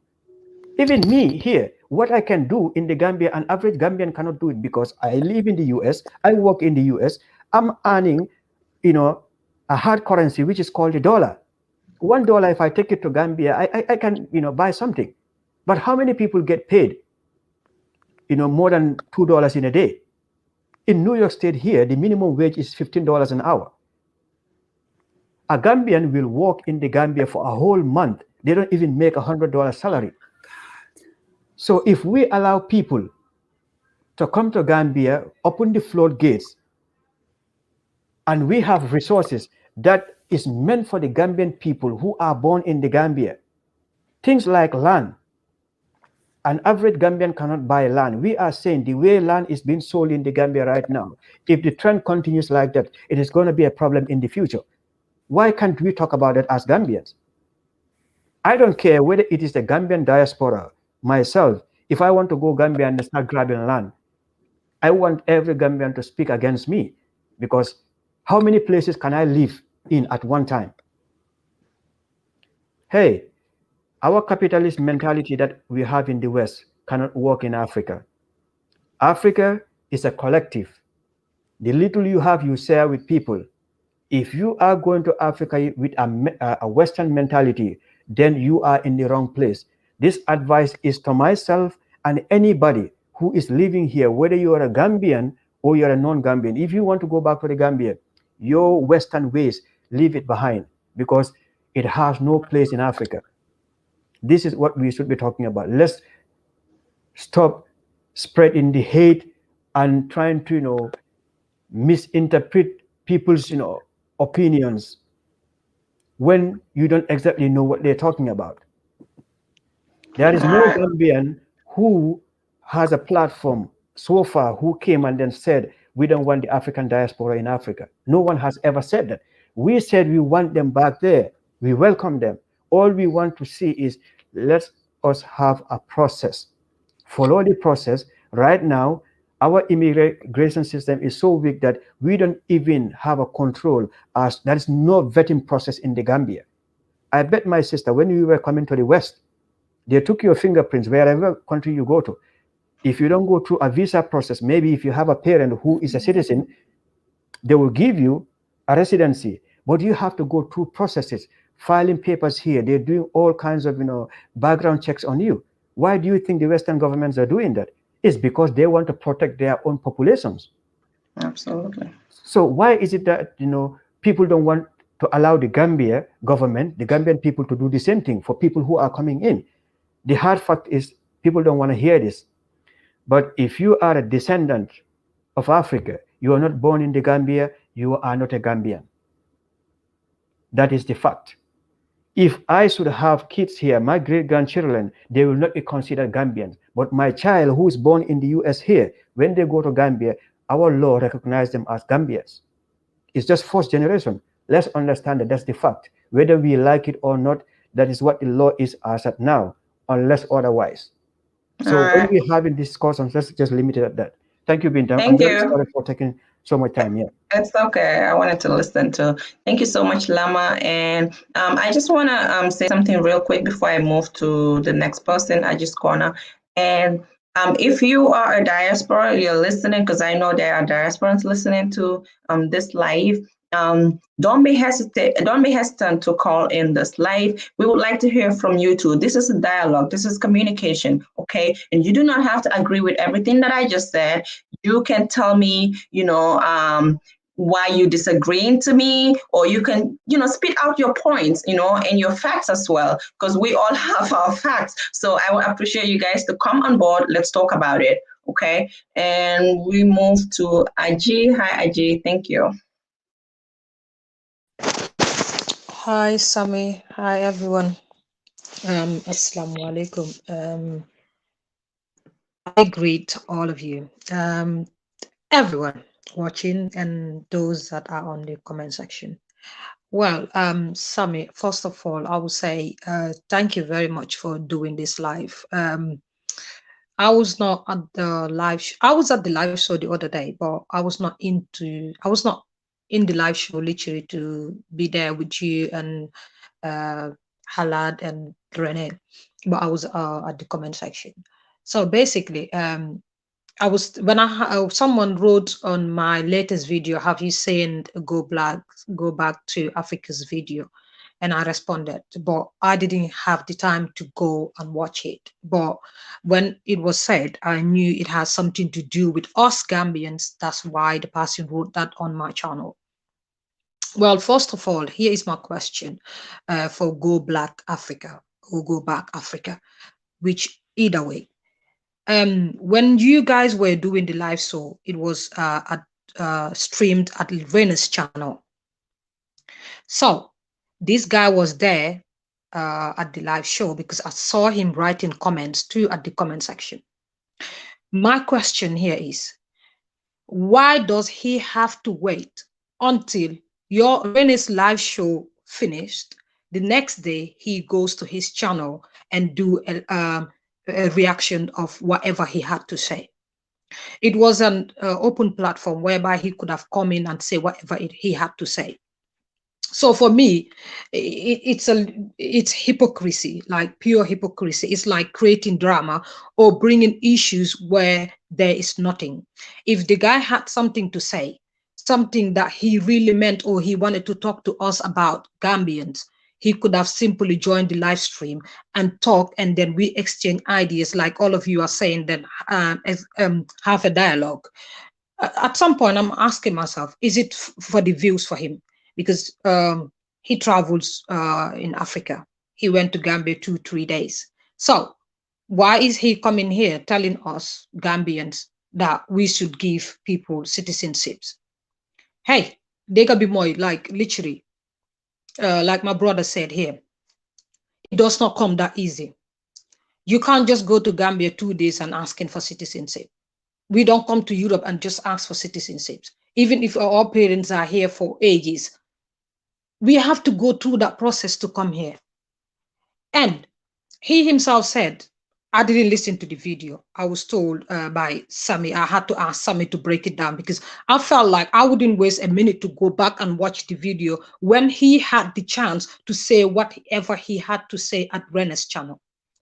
And I'm telling you this, someone else is at the window watching us and listening to all of us, because when we do shows, they just tend to say, oh, it's a Gambian show, and they feel attacked by whatever we have to say. Instead of them joining because the link is there, some of them that feels like they have something to say on their channels, instead of them joining, no, they'll sit at the window at the corner and listen to many of us what we have to say, and they start picking and choosing what or the negative part of the things that we're about to say. But hey, Gambia is our country. We have nothing but Gambia. That is our pride. No matter how long we stay in Europe, even with European passports, British passport, American passports, we go to Gambia and leave our passports here because we have our stay, or we can go with our Gambian passport, get it stamped and come back. That's the reality. No one can take our citizenships away from us. Even if we had, say, kids, like my brother said, our kids automatically, they are Gambian citizens, whether they like it or not. We can give them passports. So my problem is, why the fuse over Gambian passport? We Gambians are not saying that no to their citizenship or whoever wants to be a Gambian. Sammy said it before. We have Sierra Leoneans that are in Sierra and Gambia since the war, ages ago. They can speak every Gambian language. They speak Wolof, they speak Mandinka, they speak Fula. We have Sierra Leoneans that are doing so much in the Gambia with their businesses and employed everyone, Ghanaians, Nigerians. Most of these stores in Gambia, especially spare parts stores, are owned by Nigerians. So I don't understand why those that spend ages have their kids, wives, 20 years, Gambian wives, are not fighting for citizenships. And my problem again is, many of these diasporians that are doing videos about Gambia, this, Gambia, that, if you look at it and look, those people don't even have plans of going to Gambia and stay there. They're just doing this on their channels and call people. They just wait for Rene to say something because someone does not like Rene, and they go on their channel Or they just wait for a Gambian to say something, just something, and they go create a stream and schedule it for the 2 days later or 3 days later and call everyone and start the drama, or wait for Sammy or me or someone else. Have you guys noticed? I've stopped literally doing the Gambian videos or African Americans, Gambian this and no, because I felt like I needed to take another direction. I don't want to be stuck somewhere where there's always drama, drama, drama, drama, drama. And I said it before. If we go in peace, comment in peace, joke in peace, we all are with like joking and all of that. Someone tend to say, no, let me just go to Rene's channel or Aji's channel or Sammy's channel or someone else's channel and take something from there and come back. Why? If you have something to say, and you're bold enough to sit there in front of Gambians and tell us what you have to say, the link is there. Take that link and come back, and we Gambians will listen to you guys. But no, you just want to go to your channel and start insulting Gambians. You know the fact that we're not doing anything in our country. We shouldn't be saying anything. We live in the diaspora. That I would not even respond to that. Billahi, I would escape that part as if I didn't listen to it.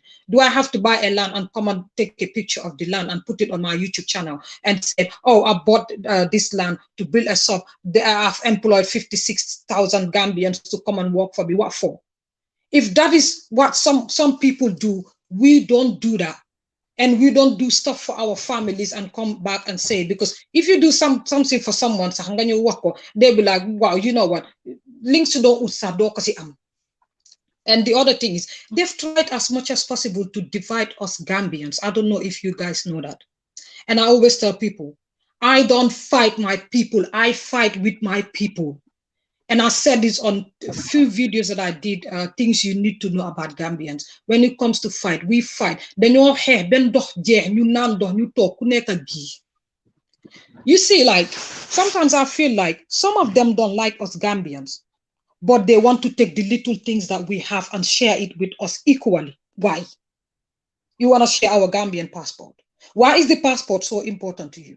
Why are the lands so important to you? Why don't you learn the language? How many of them can even say a 10-minute sentence, speak Wolof, speak Mandika, joke with us? How many of them have been in any Gambian neighbor's house, sit there, holy linyong, wall kani, wall letutu, put a bucket on your head to show us that you are mingling with Gambians? If it is time to say the truth, let's just say it straight away. We all go and drink cold water and sleep and wait for some of them to come back tomorrow and do their videos. Because, like seriously, respect is reciprocal. Let them, most of them, I'm not saying all of them, let them give it to us, we give it to them. The truth is, blacks don't like blacks. So many hatred. So many hatreds. And you know what? You will see some of them. They will be at Rene's live video and talk. And they come to, because they don't like Aji. When Aji is doing a video, they will just wait for Aji to finish and then they will go start and do something. You know what?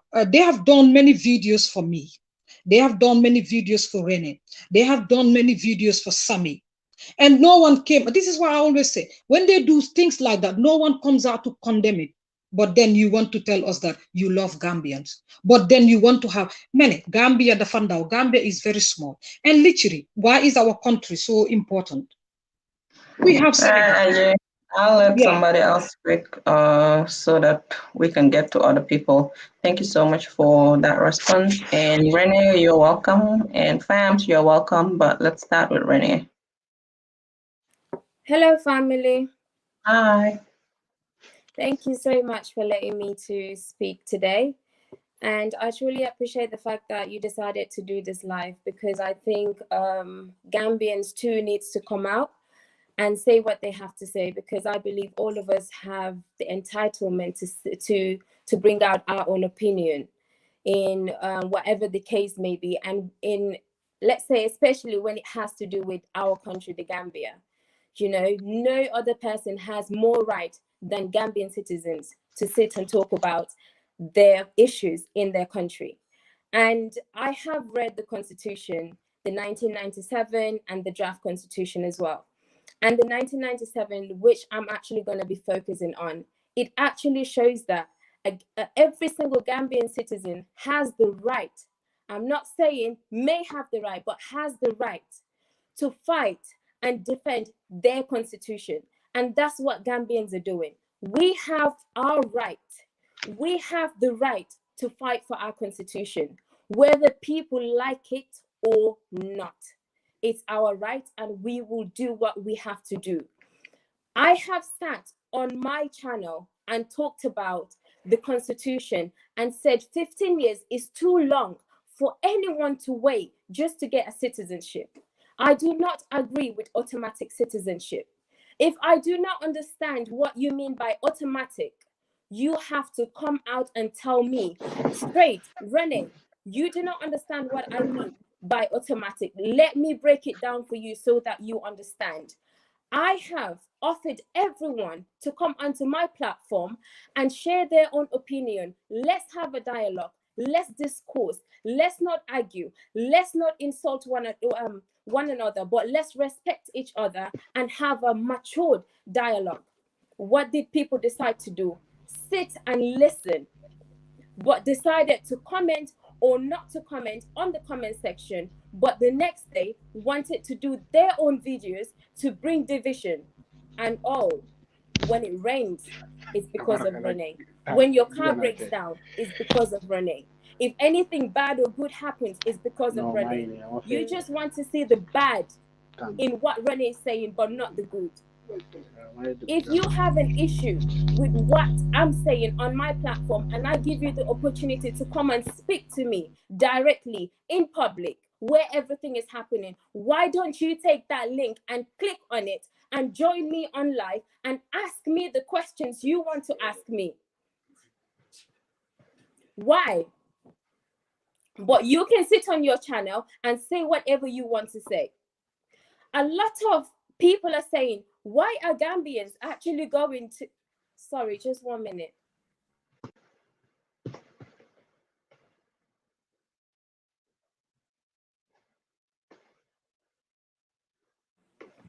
Sorry about that, guys. A lot of people are actually saying that, why are Gambians leaving their country to actually go abroad or in the West?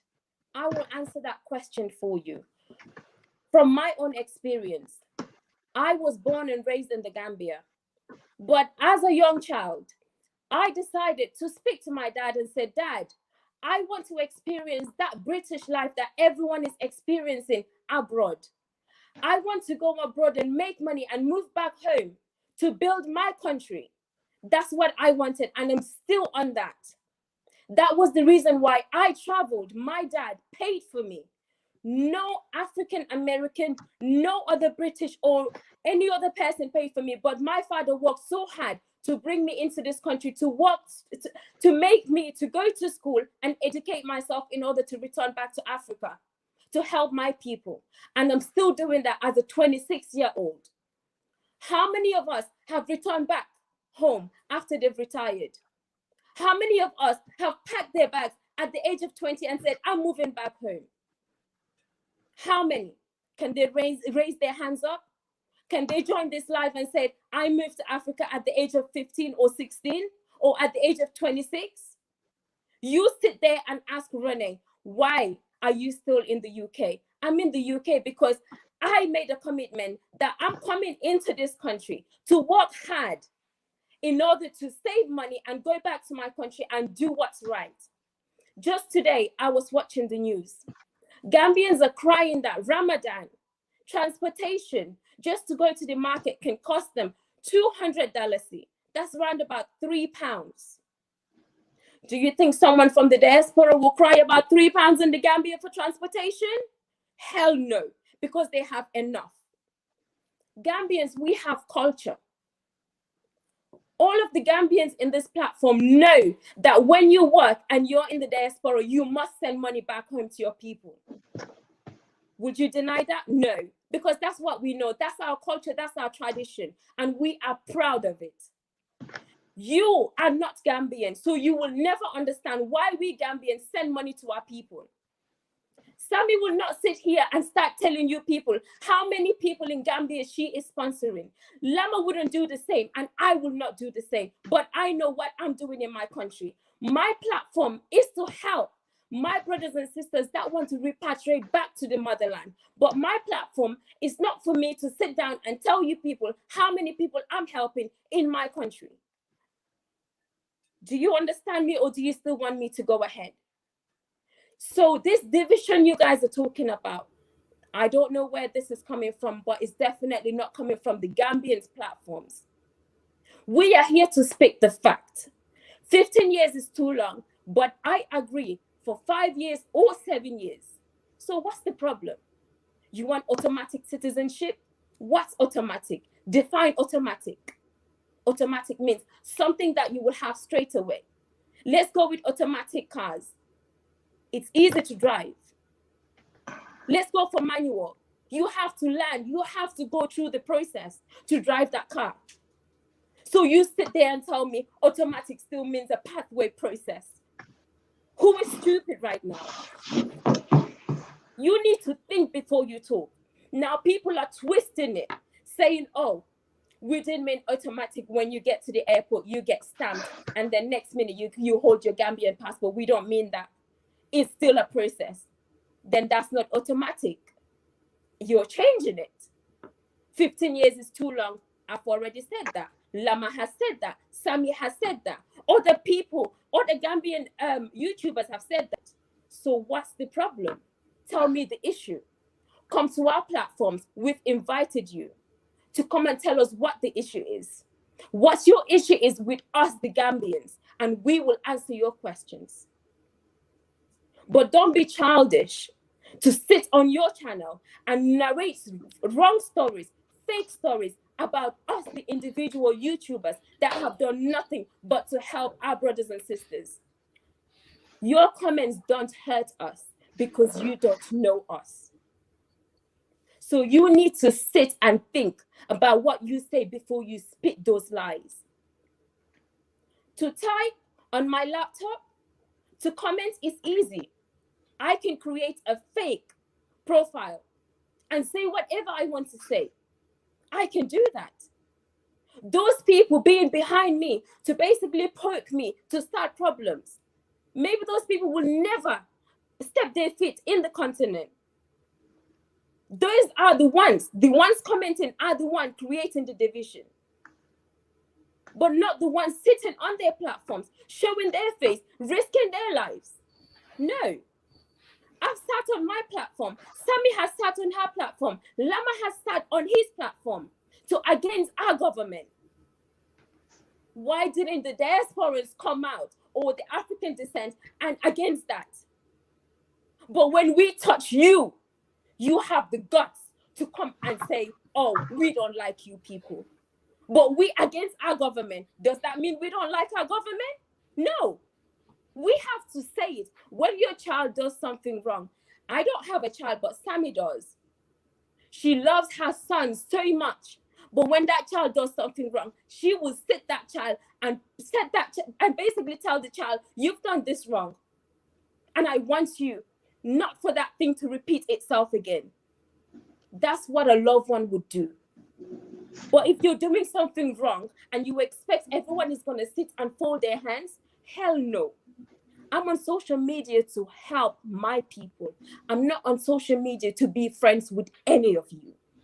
I don't live off social media. I have a full-time professional job, if you don't know that. I have my plans to go back to my motherland, and you don't tell me when I will be doing that. You don't tell me where I put my money, because when I wake up 5 a.m. in the morning to go and sweat that money, you are not there to help me. So I want you to keep quiet and watch. That's all I have to say, Sammy. Thank you. Thank you, Renee, and I appreciate your points as well. And yeah, I wanted to say something. I wanted to say, okay, this is not a fight, and I invite everybody to call in if you're able to calling, and do not take it personal. These are opinions of the Gambians. And because it's a Gambian panel, doesn't mean that you should be restricted to call. And I know that a lot of people are in the background and they're not calling, but feel free to call. It's better than being in the background and then tomorrow you make a video. Of course, tomorrow we can all make another video and do reactions, but at least you have called in and we have heard your point, and then you can go make a video as well. You don't have to agree with people to make your point. You can come on board. Let's have a chat. Like I said, this person say, I hate the lie that Gambians don't like diaspora just because we say no to automatic citizenship. Gambians are being very reasonable. And that's true. I don't hate diasporas. When I go to Gambia, you guys know I already have my diasporas that I'm already about to rock with when I go to Gambia. So I love you. And I know a lot of Gambians love you. It's just a disagreement, miscommunication, just because we are not willing to communicate with each other. We don't want to talk to each other because, we want different things and we are not agreeing to that. Just because I'm not agreeing to you doesn't mean that you don't have to talk to me. You don't have to communicate with me. You don't have to sit with me and make me understand what you are talking about. Like I said before, when you say automatic, it means one thing to me. You come and you get your passport. And if there's another reason for it, you feel free to come on board and let me know what you mean by automatic. Because I know that even some diasporans that are watching, do not even agree to automatic citizenship, like citizenship as you enter. Some diasporans still don't agree with it. There are a lot of diasporans that say there should be a vetting process, okay? And some who do not understand the reason behind people saying that there should be a vetting process are the ones that are causing all the chaos, okay? And I don't think all this fight is worth it, but before I keep talking much, I'm just gonna move to the next person, and that is Fams. Hi, Lynn. Lynn, you're welcome. And Fams, hi, welcome. Hey guys, I'm on, so I'm just you guys can hear me clear? Yes, link is pinned there up in my comment section. I don't know if you guys can see it, but it should be there. I'm gonna put it up again. The link is there. If you guys want to call in, I'll appreciate it. Yes, Fams, go ahead. Okay, I just wanted to emphasize on this topic because we spoke. I mean, we discussed about it yesterday or day before yesterday on Rene's channel, and the reactions, our videos of people like Go Black to Africa and a few other ones. But then I kind of feel disappointed, knowing that what we went through, because people have to understand. And I understand that they're new to Gambia. They don't know what we went through. Even if we tell them, they don't give a damn about that. They don't understand that it is us Gambians, the diaspora, that are bringing change to that country. Because out of every 5 compounds, like 1 out of every compound in Gambia has somebody who traveled. And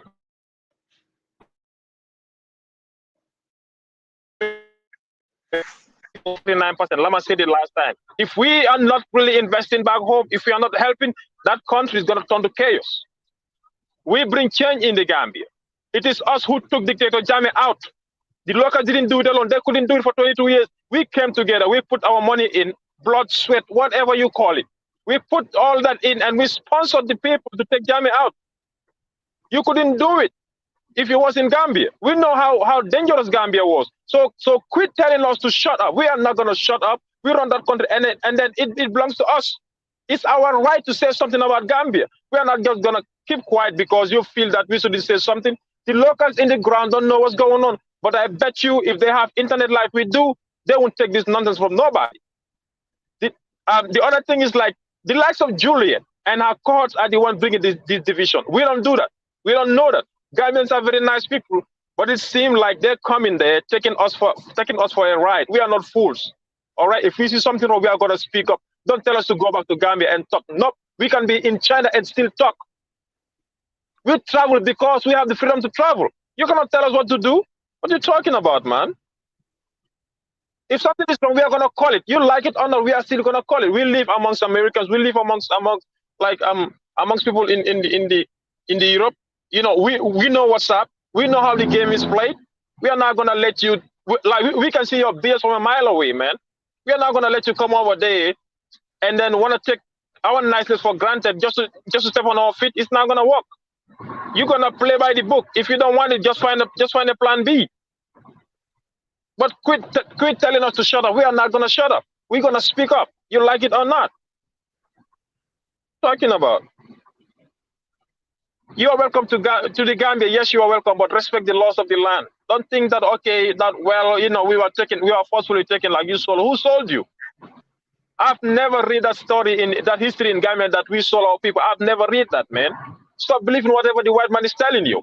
They've been lying to you for the past 400 years because they don't want you to study your own history. They don't want you to study slavery. Why? Because they know once you study about slavery, you will know what happened. They deny you your freedom to study your own history. How did that all come about? Whatever happened in Ghana didn't happen in Gambia or Senegal. So don't think if Nigerians or Ghanaians sold some of the people, doesn't mean Gambians or Senegalese sold their own people. It didn't work like that. We got to stop the blame game, man. Absolutely. And stop pointing fingers at us all the time. We cannot take that no more. If you all want to live in peace, we are all gonna live in peace. But it seemed like it's just Juliet and her own cohort that are doing it. I read this. I think I listened to back. Somebody asked them about automatic citizenship. Black Acres of the Gambia said they support like a vetting process. Why did they say that? Because they know not everybody not every diaspora support this automatic citizenship. We understand that. All right, Lama, you want to say something? Yeah, yeah, I know a lot of diasporans that don't support the automatic citizenship, to be honest. So even the automatic citizenship is not as if all diasporans are, in for it. And that's why I said, if there's another definition to it that we don't understand, it would be nice, to let us know, and let's discuss about it, and because this thing is just getting too much, and the chaos, like follow the light says, it's causing more of a divide thing.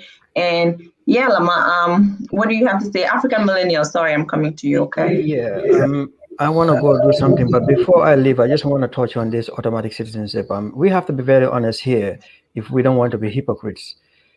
This entire problem is started by Juliet. And I will tell you this because I know it. There are people who reach out to him, even in New York here, whom I know. Myself, on a platform, when they first mentioned about this, I said, look, this is not going to go down well with Gambians. So if you are the author of all this chaos, we invited you on a platform. These are your brothers and your sisters. No one is going to disrespect you. Why is it that you didn't show up your face? But the next day, you go online and even trying to tease people, say, oh, asking other diaspora, how many plots of land do you own in the Gambia? Laughing, making a laugh, making fun out of those kind of statements. Do you think that is a good thing? Are you, because what perhaps he failed to understand is you are not trying to, annoy us. You are just trying to, create a hole for your own self. Because one thing we have to understand, Gambians are one of the most welcoming people. But if you push them to a certain level, they come to the realization that you are not who you are, is going to be a problem for you. And we have seen an example with one lady who is already not in the Gambia. If you want to use your platform to do whatever you want to do, go ahead and do it. But don't do something that will create division. Yeah, I'll come back. Yeah. Up till today, why can't you come online and say, hey, you know what, I said automatic, this is what is happening. But for me, I want to even go, past this thing. I'm not going to even bother myself because I know the people we have in our parliament, I trust them. I know none of them is a sellout. None of them is stupid. They're intelligent people. They love the Gambia. No one will sign on to that idea of automatic citizenship. It's never going to happen in the Gambia. So if you are a diaspora and this is what you are campaigning for, and this is going to determine whether you want to come to the Gambia or not, I think perhaps it's time for you to start looking at other places like Sierra Leone or Ghana that can give you automatic citizenship if you want to. But Gambia is not the right place. And we don't need you for you to develop our country because we know you cannot do it. It has to be a collective effort of the Gambian and those coming from outside. We need investors. There is no country that doesn't need investors. China is what it is today because of Western investment in China from the 60s, 70s, 80s. Even the US, when you look at the US stock market here, how many Chinese companies have shares here? The Arabs, they own Morgan. Is it JSIM? Is it Morgan something? The bank. They have investments in this country, but what does America do? You create laws to protect your people. No matter who comes from anywhere, they can come and invest here. That's all we're saying. And you even have an advantage. We're saying when you come, you are just like us, but just give us time so that this process can be in place. You want to tell us you're not going to do that. Who are you? So for us Gambians who are online creating content, I mean, we just have to continue with the thick skin. We were born free. We are going to die free. We will speak our mind. All we need to do is just be respectful. If you have people who want to behave like animals, don't measure yourself to them. If they come online trying to bully you, trying to insult you, try to say all the nonsense, I mean, just ignore them, because at the end of the day, it doesn't stick on your skin when somebody say bad things against you. Because I bet when they set eyes on you, they will never say things that they say when they sit behind their platforms. They will never touch you. So we just have to continue doing, because what they're doing is to play a mind game so that they shut us down. I, for one, no one can ever shut me down. I created my platform because I want to speak about issues in the Gambia. Like Sami said, we oppose our governments. We putting our lives at risk. We know what happens in other African countries. You can say something against your country and they can blacklist you. You come to that country, you can get arrested and something else can happen to you. That used to happen in my country, in the Gambia, under the former president. But we've changed a new page and we want to talk about our daily problems in the Gambia. Putting our faces here, I can just, be just doing voices and then sit behind and show just images and things like that. But I don't want to do that because I want everybody to see what I'm doing and what I'm saying. So let's just end this nightmare, man. That's all I have to say. But thank you very much, Sammy. And then I'm going to leave you guys. Thank everybody who's come online, either agreeing with us or disagreeing with us. It doesn't matter. But let's just have the conversation and then come to a general understanding as to what we want for our country. Yeah, thank you so much, Lama. Thank you. And if you're a diaspora and you agree with automatic citizenship, let me know. And if you do not agree with automatic citizenship, but a pathway to citizenship, as in 5 years, let us know too. What do you think? And if with any of the reasons that you give, why do you think that is the best reason? And yeah, African Millennial, welcome and thanks for waiting so long. No problem. Welcome back.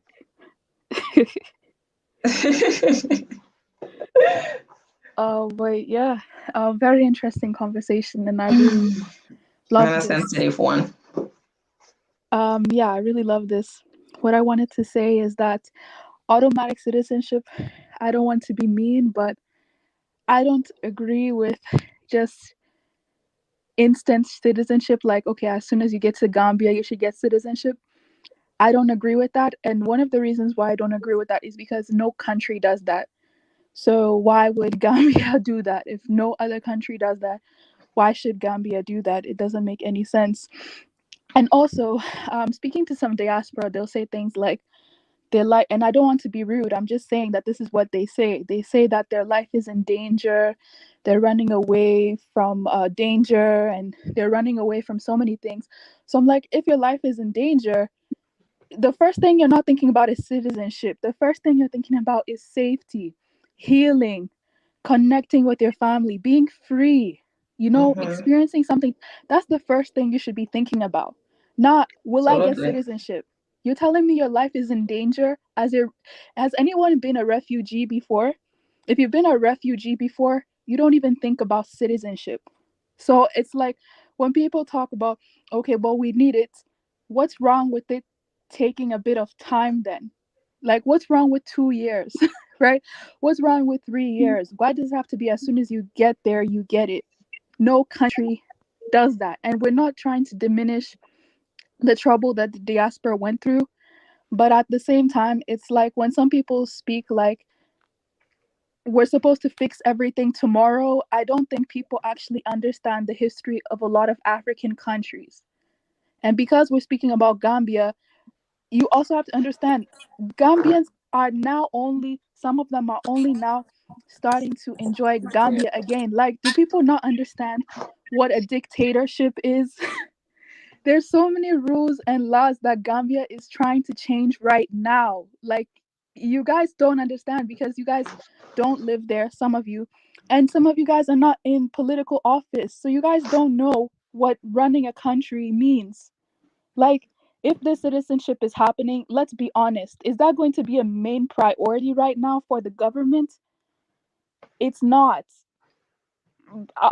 Maybe it can be one day, but it's obviously not a number one priority to change the rules of the citizenship thing. It's being worked on, but if people are complaining that it's taking too long for it to change, unfortunately, in Africa, things take long to change. Mm-hmm. You know, that's just the society and of how things are going on in Africa. And I feel like I don't like to call people's names, but the reason I'm disappointed in Go Black to Africa is because he was being really, really rude.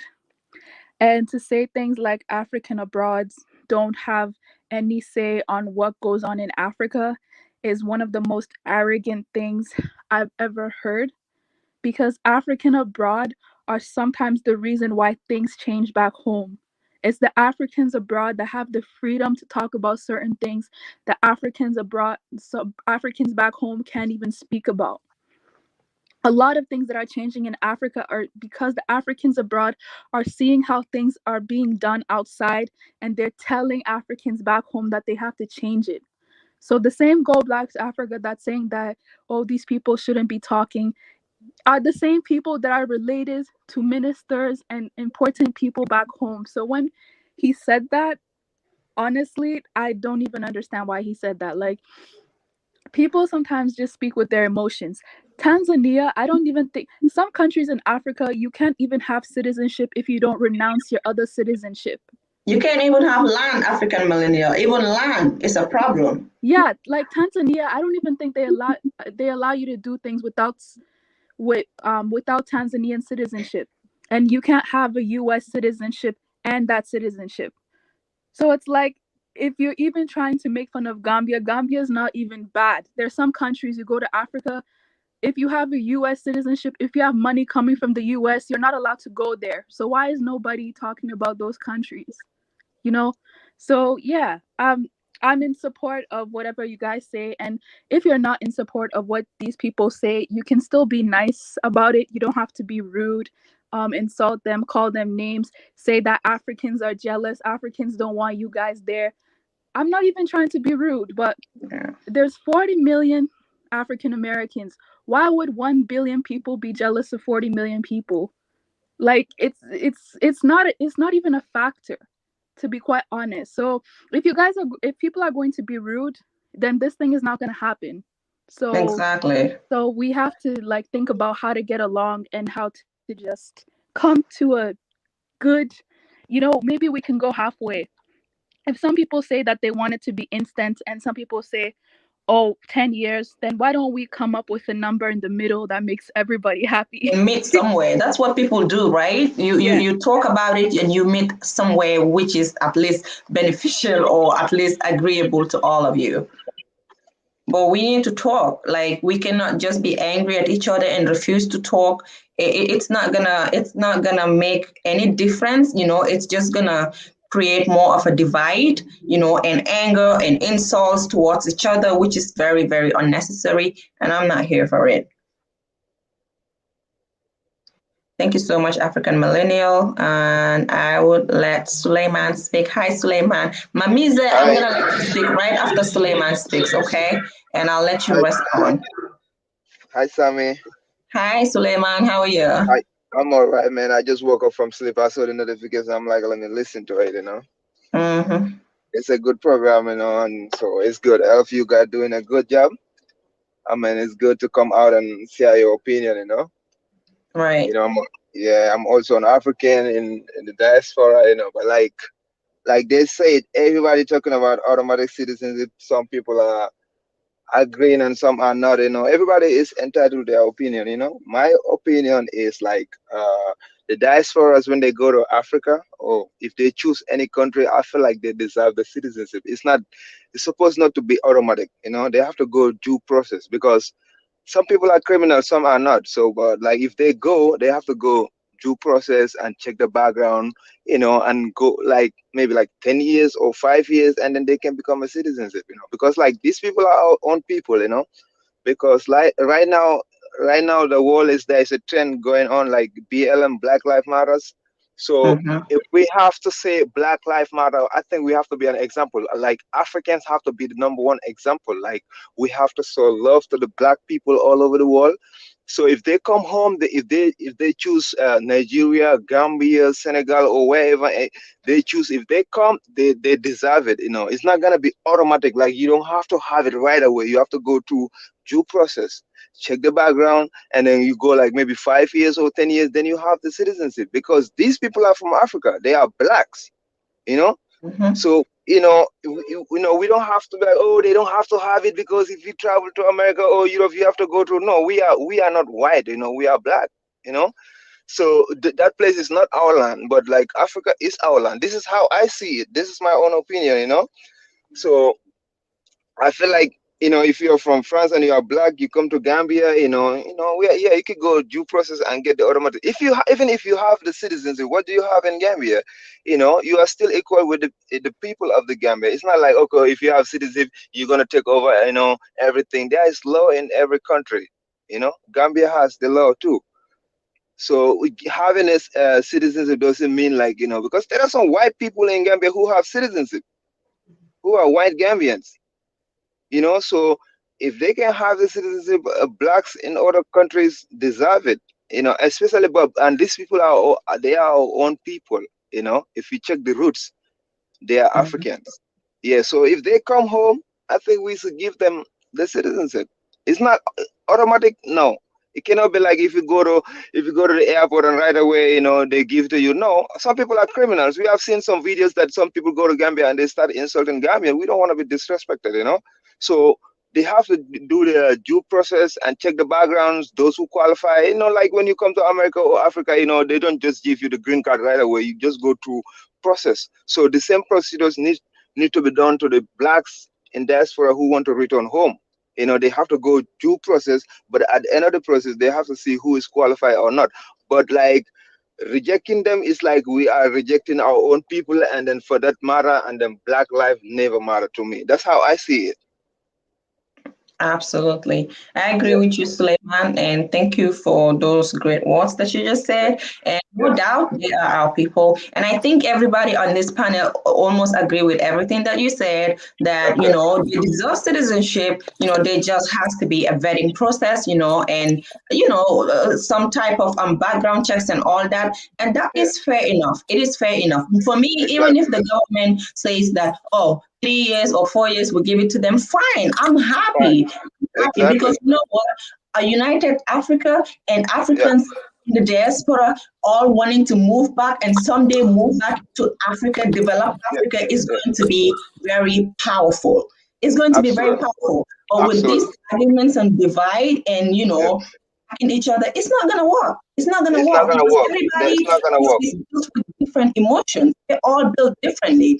And some people be like, you give it to me hot, I give it to you hotter. Some people be like, I will ignore you. But that is why the black people, it's hard for us to unite because we're good at attacking each other. But like you said, Exactly. I agree 100% with you. And I think the Thank you. government, parliament should discuss this as soon as possible so that everybody can know what to do, so that the diasporans can know what their fate is. And if you want to stay, even if it's 5 years and you decide to stay, you came to connect with your people. And citizenship, it is important, but it may Yeah. not be your point of focus, but you want it and we want you to have it. If you want to stay, then fine. And those who say, oh, 5 years is still too long, I'm going somewhere else, fine. But most likely, wherever you go, you might have to face the same thing over there, All right. because it All is right. right only Sierra Leone and Ghana that you might be lucky to get citizenship. And it is not in their constitution. That's just the truth. It's not written in the constitution. They're giving it, but nobody wrote it in their constitution that automatic citizenship has to be given. No, it can't be like that. It has to be like how he said, due process, and then at the end of the day, then you can have it. You know. Right. Exactly. I think Yeah. that's fair Yeah. enough. That's all I have. That's my opinion. I'm not showing my face because I woke up from sleep and I'm fasting too. So Yeah, So thank you so thank you much. so Thank much. you. Thank Yeah, thank you, thank you Suleiman. everybody. And Yeah. All right. yeah, Mamize, I'm gonna let you speak, and you guys are gonna be surprised that most of the people that are even here talking have Black American wives, at least three of them. Yes. So people have Black American wives, and these Exactly. are Gambians. They're not going to wish them bad. They are For not real. going to wish them bad. They want the best for them. They want their wives to be citizens. They want their wives' Exactly. family to be citizens, But Exactly. let's just understand each other, talk to each other, and come to an agreement. It's better than trying to attack each other or thinking that we hate you. We don't hate you. We love you just like we love ourselves. You are our Exactly. people. We never sold you. The ancestors, if at all it happens, I said, the ancestors are the ones that can answer that question for all of us. None of us should be listening to this media and the lies that have been told by the enemies. Okay? Exactly. Yeah. Some people come to divide. All right. Thank you Exactly. so much. Yeah. Thank you. All Mamiza, right. I'm going to let you reply to everything that everybody's been saying, but I'm sorry if you have to wait for so long, but I need to get to other people so they can talk too. Okay, after her, can I Okay. go, please, Sammy? Okay. Thank you. Well, okay, thank you. Well, they have said so many stuff that I don't even know where to start. I'm just going to respond to the one that I highlighted. Okay. First of all, and what I was interested, the reason why I'm here is just to respond to the Go Black to Africa's live, because I don't agree with any of you, whether it's you, Renee, African Millennium. I do not. I'm different. I don't take nothing that someone say about Africa personally, or I'm not sensitive about it, because I know we have a lot of work to do. If somebody point out something to me, I'm not looking at his finger. I'm looking at the thing he's pointing to me. Even if it doesn't matter how he deliver it, you can deliver it in the ugliest way possible. I'm still gonna I'm gonna heal from it and still focus on what you show me. If what you show me makes sense. Again, he talked about the diaspora. I agree with him 100% about that. Even though we work and send money home, how efficient is that? I don't think that's how uh, things should be working, because the people in the diaspora kill themselves to the benefit of people that are home, and the people that are home are not dignified. They don't have that proud. They don't have that self-proud that they're supposed to have by making things for them, by them, for themselves. I want to see people home, all of them be able to have access to job, access to anything they need to survive, and to count on them to develop some sense of self-reliance. That kind of relationship that diasporan have with Africa, I'm not for it. I'm not for it, definitely not. um and also I want to point something out, make it clear here. Everybody keeps saying that he said he agreed with Juliet and the people claiming citizenship. He never said that. Right in the beginning of his life, he said that he understands the Gambia, and the Gambians have all the right to stand where they stand with the citizenship issue. They have the right to demand that the people go through the process. Everybody understand that. I don't even know why we're doing the back and forth with that citizenship issue. Like Renee said, there's no there's nothing to be like discussing about. Like everybody, it only makes sense that people go through the process. You cannot just come somewhere, when you show up somewhere and say and demand and start demanding um, this and that. No, it doesn't make any sense at all. Nobody does that, and nobody should even be doing that. How are you going to differentiate between who is going to have it and who is not going to have it? And I said it the other day on somebody's live, and someone asked me, why they should be differentiating, because when they were taken out of Africa, nobody differentiate or whatever. Well, guess what? Oh God, I don't even want to go in, because I know people going to be mad, and this is not even about it. Because if you look at both sides, African Americans are coming to Africa, not like they come in with a lot of privileges. It's not jealousy. Some people say African is jealous. It's not jealous. It's facts. You going there, you having more privilege than people that are there.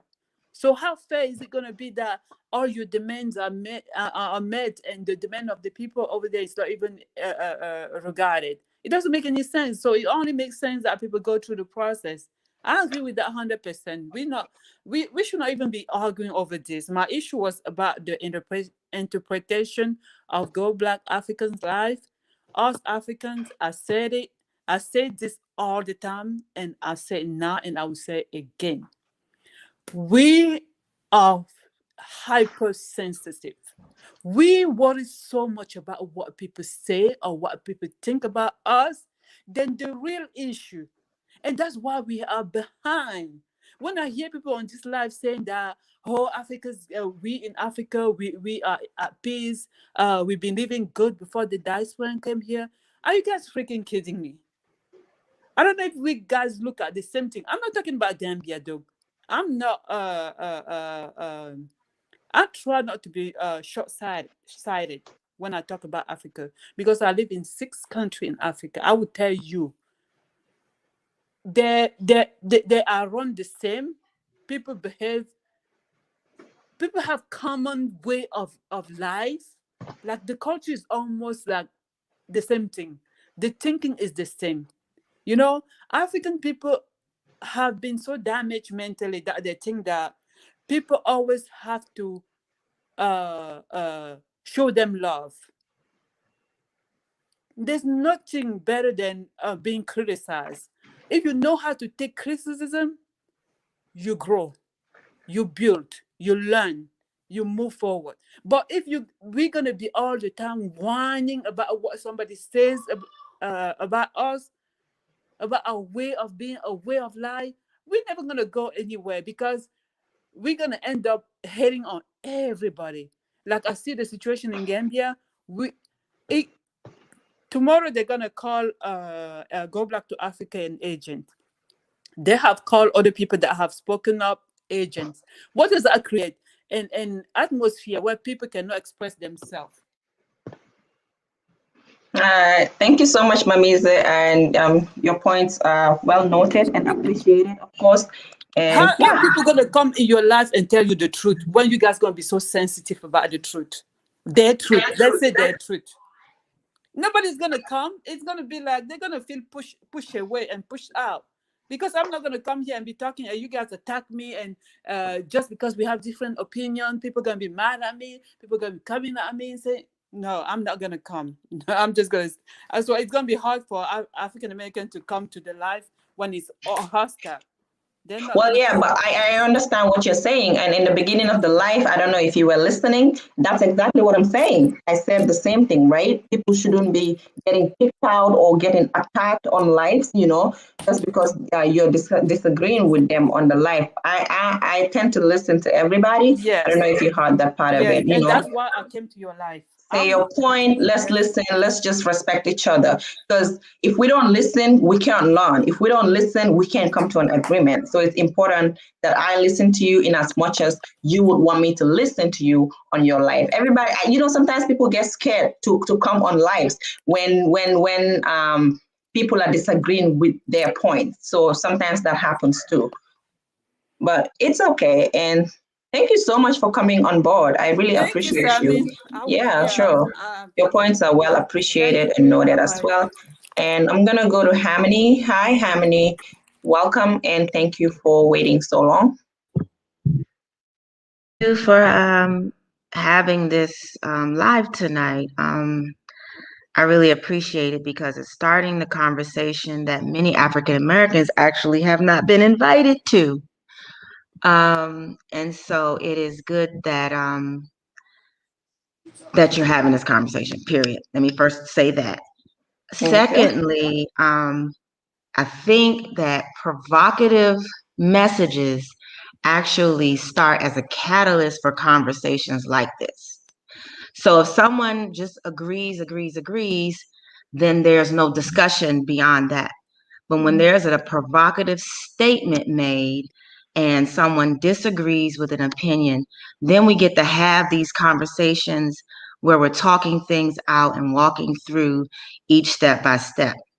So I'm going to be as quick as possible. I just got 3 points. First point is not all African Americans are looking for automatic citizenship. It is not logical. There are laws in every country in the West regarding citizenship. Even when people are seeking asylum, they don't receive citizenship. It takes them a long time and a lot of money if you're going to America to become a citizen.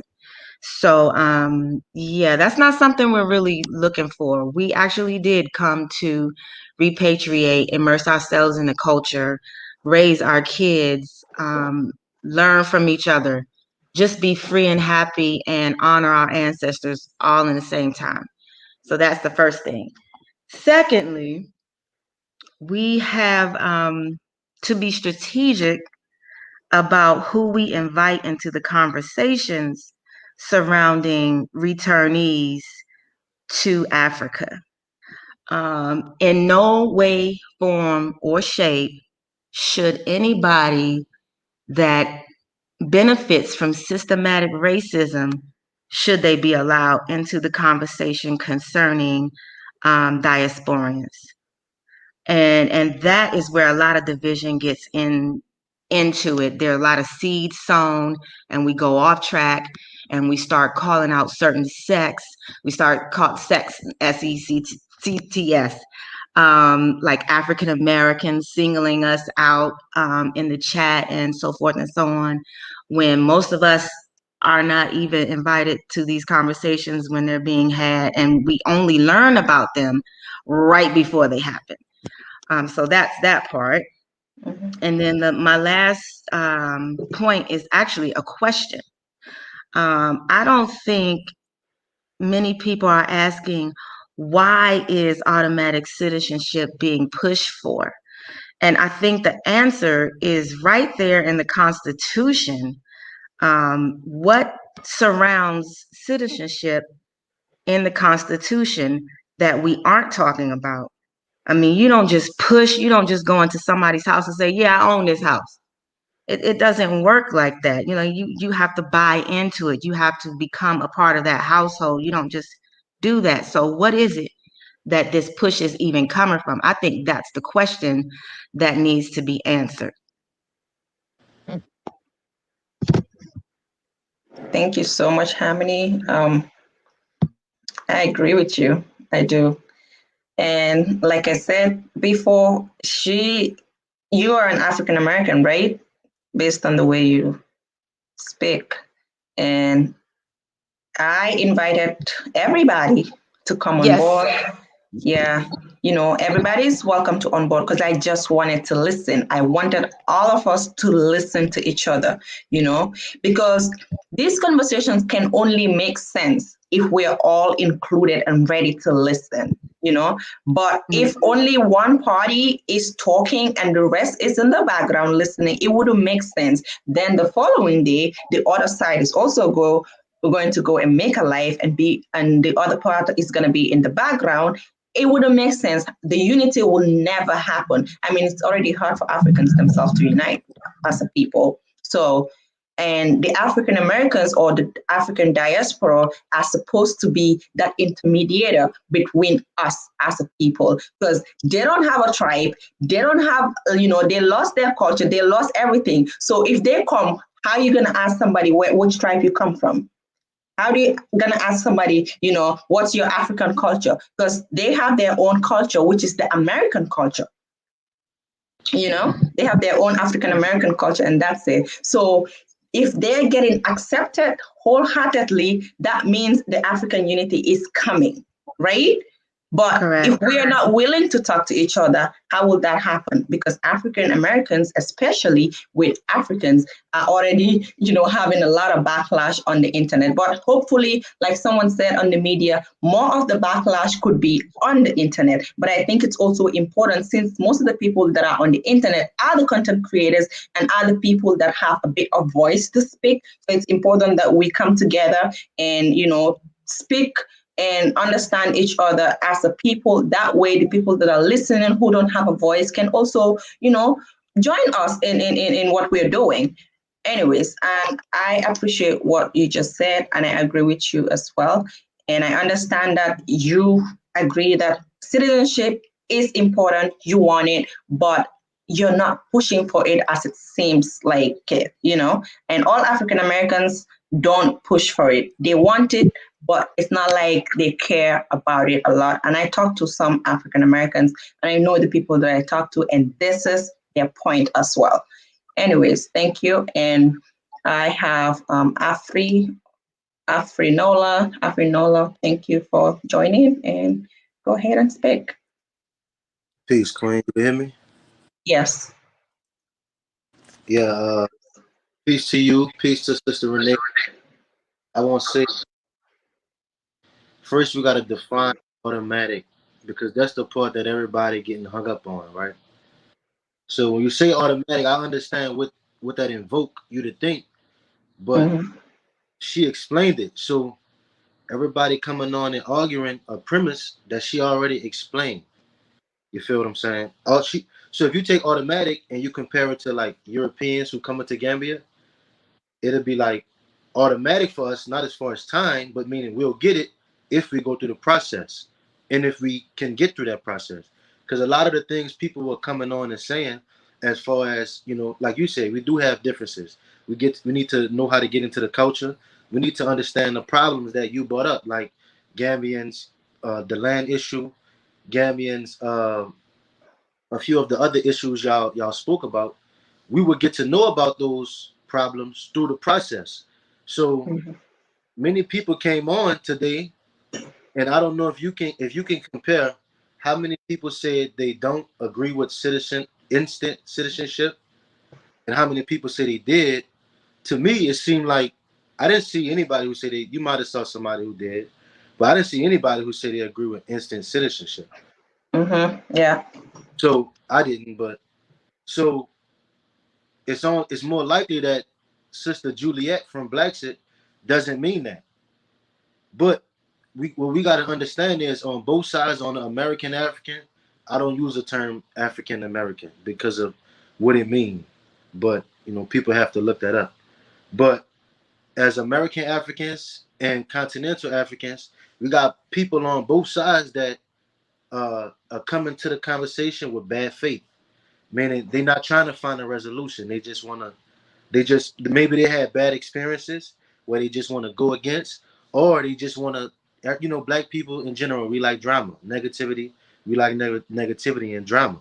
So if you got people in the chat that's never gonna come to Africa, they don't give a damn what happened to Africa, but they'll come on your page and Renee page and all of y'all pages and say some negative shit in the comments, but because, like you say, we don't understand each other, and a lot of y'all as continental Africans don't understand that we got many different. We different. We think differently. We use different terminology. Because y'all don't understand that we different, they'll come say some shit, and they'll have a bunch of other people who agree with them. So naturally, you want to relate that to the group. Like the last sister said, when we start separating ourselves by group, it's easier to be like, oh, it's us against them. You feel me? And the same thing in reverse. You got continental Africans who might be here in America, and they might have had a bad experience with, you know, like when I was growing up in school, continental Africans, you get teased and shit like that. So they grow up and then they have a negative. So what I need y'all to understand too is y'all got to understand that it's gonna be Gambians who are not coming to the argument in good faith. They just want to have drama. And because sometimes we could deny that, like when it's on our side, we deny it. So that's what tribalism is. We deny it because it's our own people. And I'm not saying y'all do that. You may do that. I'm just I saying. understand. But so all them people, push them out the whole chat, block them. You know, that's one less like, one less view. You don't need it. Fuck it. You feel what I'm saying?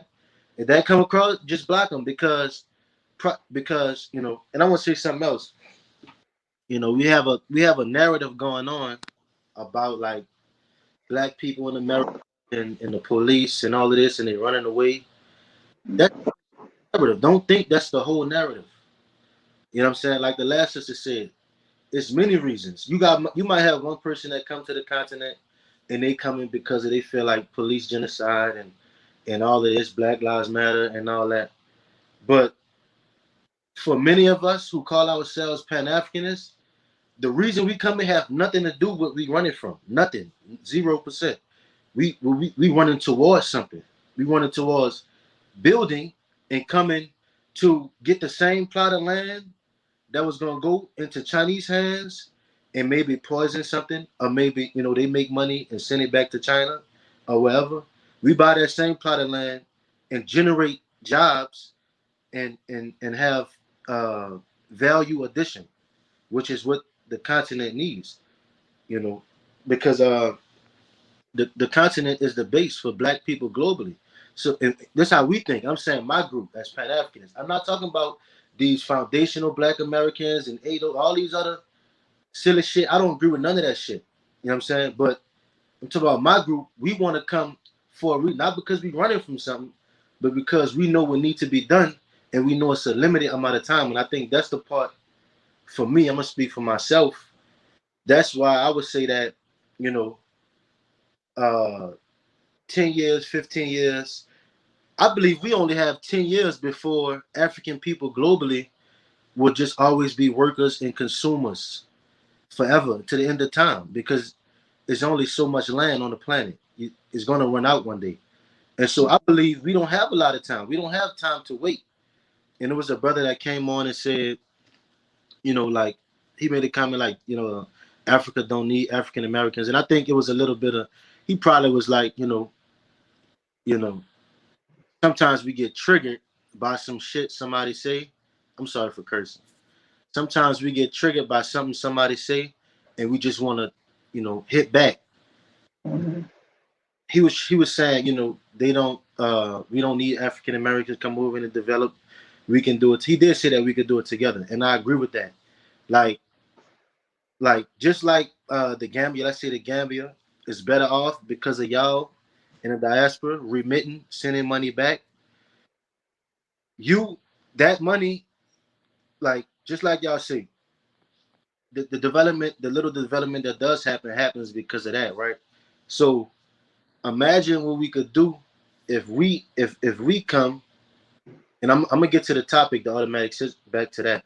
But if we come, and now instead of just sending the families to build a house or a compound or whatever it is, we can now build factories to take all of the peanuts that's leaving out the country and make different products to sell in the Gambia and in Burkina Faso, wherever else in West Africa. But as far as automatic citizenship, my opinion on it is, I think uh, I think it should be first of all, I think everybody needs to go listen to Juliet talk about it. She be having really long streams, so sometimes people don't go watch it. They just watch other people talk about it. They don't go see for themselves. But she did say it will be a process. So everybody coming on saying, like the one sister came on and said, "Oh, instant." Nobody said that. I don't know. Maybe y'all could tell me like who said that. I don't know. That's why I said, like, okay, that's why I said, because when you say automatic, I myself will assume it's instant, as soon as you come in. So it may be like different, communication ways, because this is not our first language. And that is why it's important for Juliet and people that are pushing for it to talk to us. You get what I'm saying? Mm-hmm. Yeah, because we need to understand. Because when you say instant, us Gambians, when you say automatic, us Gambians, we're saying that, oh, it's instant. No, you come and we give it to you. But now it was recently when I personally heard Juliet was saying that's not how she meant it, and this is where communication is lacking. We need to talk. And We can't kick people out of remember, important topics like this. We need to talk. It may be hard for you to take in, but we need to listen. exactly. I agree. I agree. And so, um,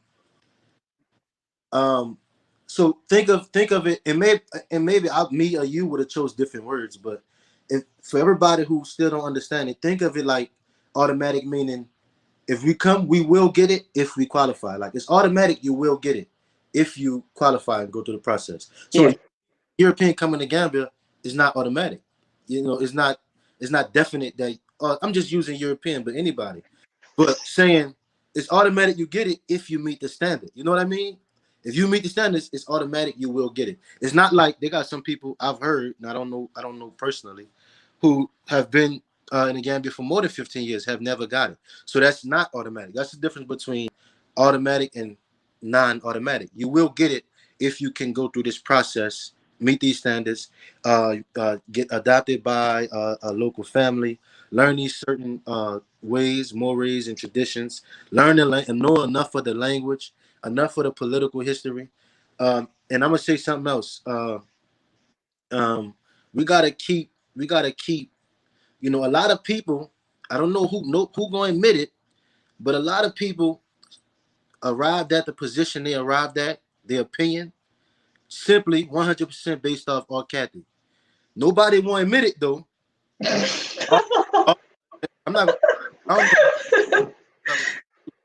I don't know why Ankati always comes up in every conversation. Yeah.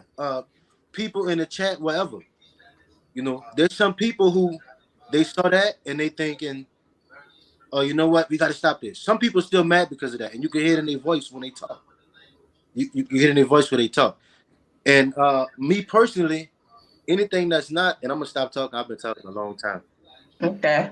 Anything that's not progress, I just leave it. As long as if it's hurting, then of course I'm gonna speak again. If it's hurting, but from what I hear, Gambians and American Africans and British Africans and etc. get along just fine. They work until they have jobs. All this division is only on YouTube. It's only on YouTube, unless somebody could tell me different. Yeah, but All Bente, right. can I just Thanks. quickly respond to my brother? Okay. Yeah. My brother, thank you very much for coming on this platform, and then I respect your opinion very well. I think this is something we just needed. You did allude to some of the things that I said, and I want to make it clear. Yeah. The reason why I said is we don't need the diaspora to develop Gambia is I want to explain the context because some people, when they speak about the diaspora, is as if the diaspora don't go to Gambia, Gambia will never develop. But just imagine this interest of the diaspora coming to the Gambia just started 2018 coming to now. Gambia got their independence in 1965. Mm-hmm. Now tell me, if it is not the ingenuity of the Gambian people, do you think the Gambia will still be existing? No. So the context that I'm using this is like we have to understand development comes from within. If all Gambians just sit down and then fold their arms and say, okay, let the diaspora come and then develop, Gambia will never move. We know it has to be a collective effort. But people cannot also sit on a platform saying, oh man, we bring in businesses, we bring in jobs, we bring in this, as if we are not doing those things in the Gambia. That is my problem. And I think where that is coming from is because most of the diasporans don't understand the Gambia. Because you can Do you see people on YouTube say that, or you see people in the comments say that? Who say that? no, people say it even on YouTube. People say it Yeah, on the comments. it's both. Look, Yeah. I'm gonna come down to even this issue of automatic citizenship. Juliet, months ago they had a live I came on. If you go back, you watch all the videos, you're gonna see when the automatic citizenship came up. I said no, this is gonna be problematic because one, I'm not a lawyer, but I studied law.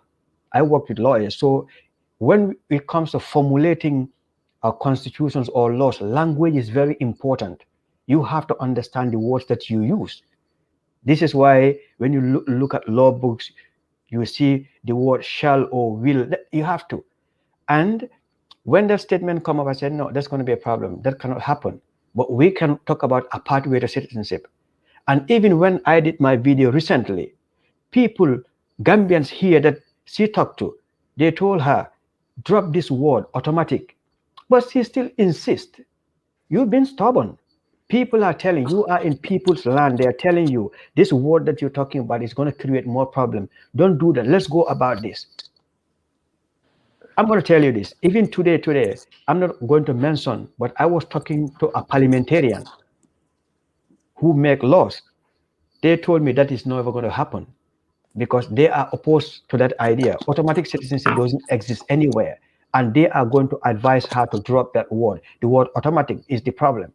Quick, What we're saying is a pathway to citizenship. No Gambian is telling anybody that you cannot become a citizen. We all want it. Correct. can We they, all want it.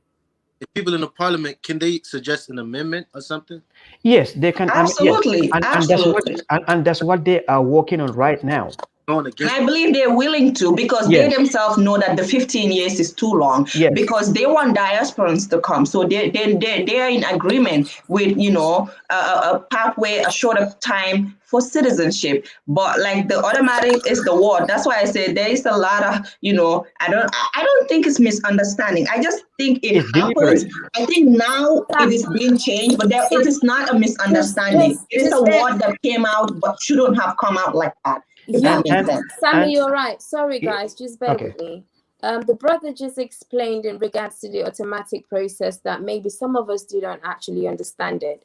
And we should have listened, or some of us should have actually watched Juliet's previous streams so that we understood what she meant by the automatic, because she had the process which was explained.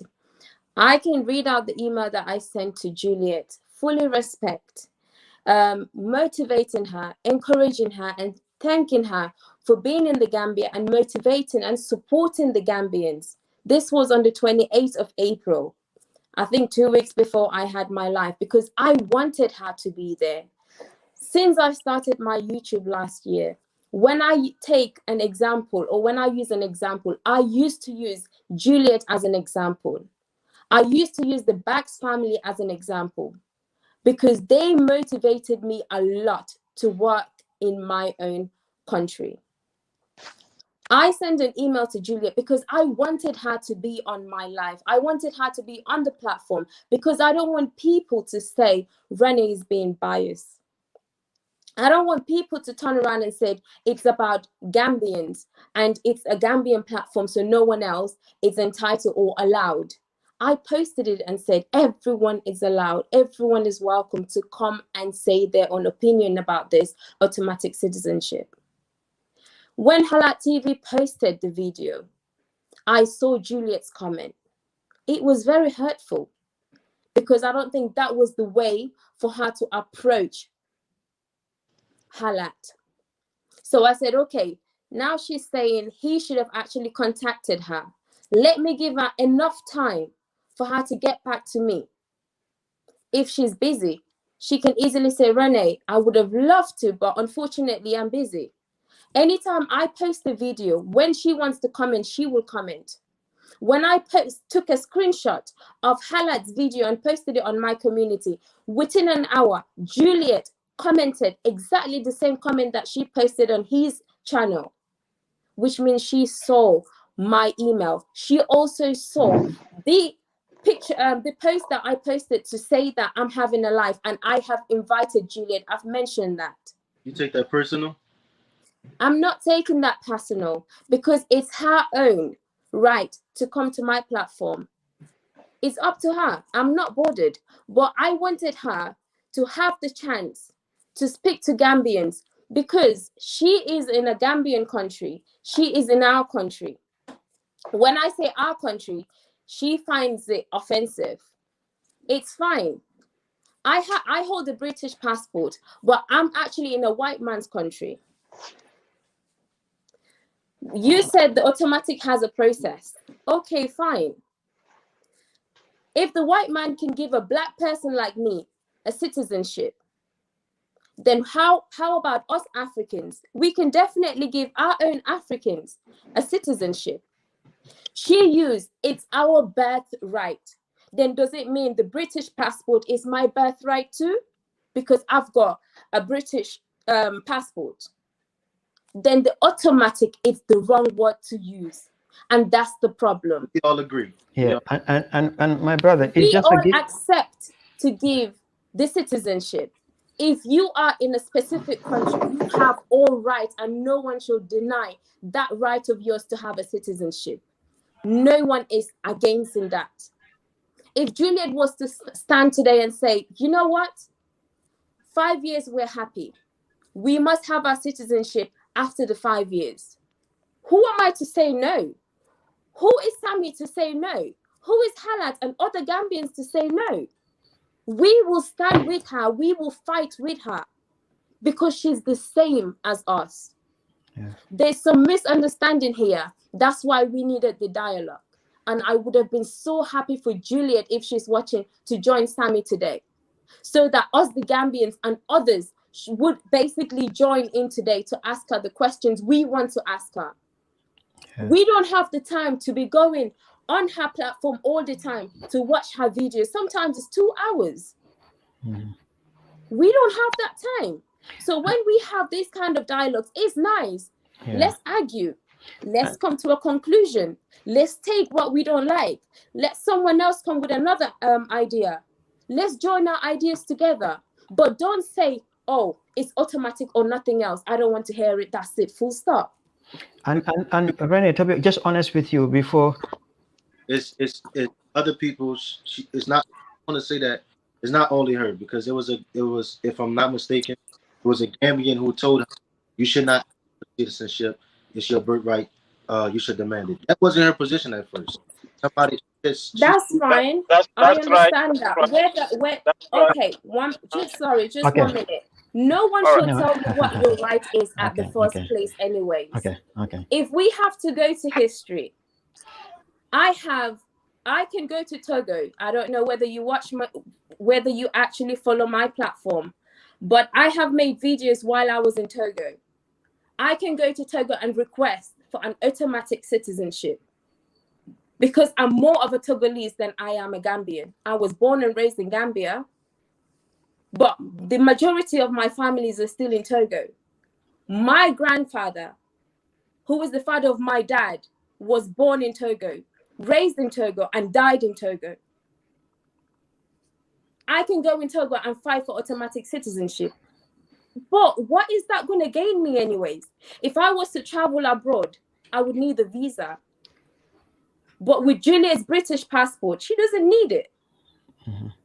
But So Renee, what's the fight? What's the rush? but Renee, We let me come. welcome you with open arms. answer And that. that's all you need. Yeah. Let me come in here. I want to know, just tell the brother. When the old man said, "This is your land. You're coming back home," in the parliament, that man is talking from a point of wisdom. You know, this is why in my video I talked about integration. I mean, the African diaspora in the Gambia, they are not integrating. You see, putting on African dress is not integration. You have to learn the culture, you know the meaning. You see, in America, in the United States of America here, they have a program called the Peace Corps. When they go, mostly these are white people. They go to the poorest village where people sometimes just, sleep on a dry place, the poorest of the poor. They assimilate themselves for 2 good years, and at the end of the 2 years, they speak the language fluently like just us. That man was speaking from wisdom, and the context, what he meant is the context. It was in context to say, hey, this is where your great grandparents 400 years ago were taken from. So therefore, when you come back, we who have never left the source of the Gambia, we should welcome you. That is the context. I don't want you to misunderstand. You have a no. That is not the point, because my father, like Rene, my father is from Guinea-Conakry. But if I tell you the struggle that my father went through in the Gambia before he became a citizen, man, my brother, you wouldn't believe it. Do you know how many times I've been pulled, out of a car, been asked, do I have Gambian documents? Because they say I look like a Guinean, I look like a Fula from Guinea. So they want to know, do I have a residency? I am born in the Gambia. My mother's parents, great-grandparents were all born in the Gambia. So the issue of citizenship, we should not even, be laboring over that, because the Constitution is clear. And I'm going to make it clear again. If what the constitution says, you fall out of that perimeter, you are not a Gambian, whether you like it or not. Let me I ask, am sorry. would you fight against it? If it was going to happen, would you fight against it? The automatic citizenship? Yeah. Yes, that's why, my position is clear. There is no such thing as automatic citizenship anywhere. What's going now that you're not fighting against for you to fight against? No, listen. No. This is not for the African diaspora. This is not about you. Even for my Africans, I hope you listen. Even Senegal, our next door neighbor, if the government of the Gambia decide today, they say, oh, any Senegalese who come to the Gambia, automatic citizen, I say, no. Gambia cannot do that alone. You cannot. And this is why I also want you to go to my videos, go to my channel and watch. You will understand my position. My position, huh? Your channel. Yeah, yeah, it's Halat Africa Show. But my position was for there to be a continental approach wherein the whole Africa, we have 54 countries, let them come together, an entire government to say, hey, you know what, our African diaspora brothers and sisters want to come back. That's not going to happen. It don't even make sense to talk about that. That's way down the line. But but what I'm saying is, because what we fail to understand, we have to understand that is a globalization. This is why even within Africa, every region, like we have the ECOWAS, you have 15 countries, because whatever Gambia does affects Senegal. So Gambia cannot do anything alone without the whole of West Africa. Listen, can anybody hear me? Listen, I'm going to drop in now and speak. My name is Sam. I'm a Gambian, and I've been out of the Gambia for over 30 years, and I'm older than most of you guys there, okay? Now, I do respect where all of you guys are coming from, etc. Now, if I do think back in the 80s when I was in the Gambia, for example, Gambia was in a much better situation in terms of infrastructure. The Gambia has deteriorated. When I go to Banjul, I'm surprised to see the state of Banjul, which is the city, right? The city. This is the city that I was born, and this is the city that I went to school in. Now, if we want to actually get the whole of Africa to move in the direction that we know it should be moving to, we should start somewhere. And I don't understand where it comes to, when it comes to the automatic citizenship. Now, I know that the word automatic could be conflicting, but as Juliet said, there is a process. Now, Harlot, I don't know what your real name is, okay? Let me make this clear to you. We all love Gambia. I'm a Gambian. We all love Gambia. And I can see all of you have interest at heart for Gambia. But one thing you have to understand is this. Sometimes we need influence, outside influence, to develop our country. As you said, and I feel it for Sammy, she lost monies. Her brother lost monies. I could see the pain in her eyes, right? I've also had families in the past who've lost monies, sending money over to the Gambia to do something in there, and nothing ever gets done. And Sammy, by the way, this doesn't only apply to you. My wife, she's from Congo. And by the way, I reside in the UK. My wife, she's from Congo, okay? And I can tell you right now, my wife's family, they would have been multimillionaires right now, because over the past 30 years, they've been sending money to Congo and people have been squandering the money. So what we need to work together, right? Now, Harlot, you're talking about the fact that, if you having a Gambian passport, if Senegal was actually going to request to be Gambian, that you would be against it. Let me tell you one thing. There's no such thing as borders. Whether it's Gambia, I am Senegalese, I am Gambian, I'm Ghanaian, I'm Nigerian, I'm an African, period. Right? The borders that we're fighting against are borders created by Europeans. If you look at Cameroon right now, there's a war going on there. The French speaking and the English speaking are fighting each other. Right? So what I want to see among my brothers and sisters is for us to come together. Right? If you take a look at Europe have what we call the Five Eyes. That is Australia, right? That is Canada. That's America. They share secrets, okay? Now, if you do anything to America, Europe is going to step in. If you do anything to Europe, America is going to step in, right? Now, what these African Americans or the African diasporans are looking for, they're looking for Africa to step in. And I've never recalled where Africa as a continent stepped in for our brothers and sisters in the continent, in the diaspora, right? So when you as an African, you are a citizen of any African country, be it Gambia or Senegal, you're an African. these African diasporans, they want to connect to their land. They want to connect. So they don't care whether they have a Gambian passport. They don't care whether they have a Senegalese passport or Togolese passport. They want to be recognized as Africans, right? Now, if we look in the UK, there are English people who can trace their family generations going back 400 years, 500 years. If slavery, those who suffered during slavery, if they were given passports when they were being taken out of their land by force, right, they will be able to trace their family in every country in Africa. Now, since they don't have the opportunity, they just click or connect with any part of Africa and they want to go there. So, for example, we're talking about Gambia. I watch a lot of people on YouTube. Not everyone's coming to Gambia, right? But Gambia has led the way in many ways. And a lot of people are watching the YouTubers such as Juliet and other people like yourselves making programs about the Gambia, and they're choosing not to come to the Gambia, but they're choosing to go to other places in Africa. So for me, right, for example, you're talking about Arkati, etc. A lot of people want to draw attention to her. Juliet was completely against Arkati. I spoke to her and I had to calm her down. She really wanted her to go out. She could even go over there and do something really bad to her. She was offended, right? So we don't want people like Arkati to come into the country. We don't want anyone. In fact, I'll go as far as say to you right now, I don't want any Africans born in the continent that's going to destroy the success of the continent. I don't even want them in the continent. That's how far I will go. Because what our people have suffered, our brothers and sisters in the diasporas, they've suffered mentally, right? We in our countries who came from the Gambia or come from Africa, we have suffered also during colonization, right? But again, there needs to be a change of mindset, especially among us Gambians. We have to change. Because if you look at our country, as a very small country, could become, in fact, Rwanda is a model for Gambia, right? Look at our infrastructure. Look at our mindset. When white people go on holiday, our Gambians leave their kids with white people. Do you know that just only last week they announced that there's the dark web where you have child pornography? It was taken down. It's the biggest clampdown on child pornography. And guess where the headquarters were?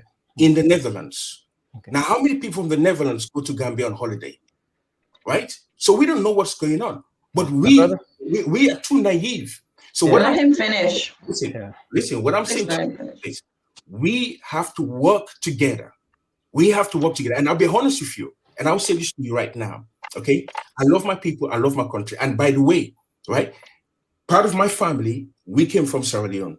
And part of my family, they're the Jolas, okay? So I can actually trace a member of my family going back to slavery.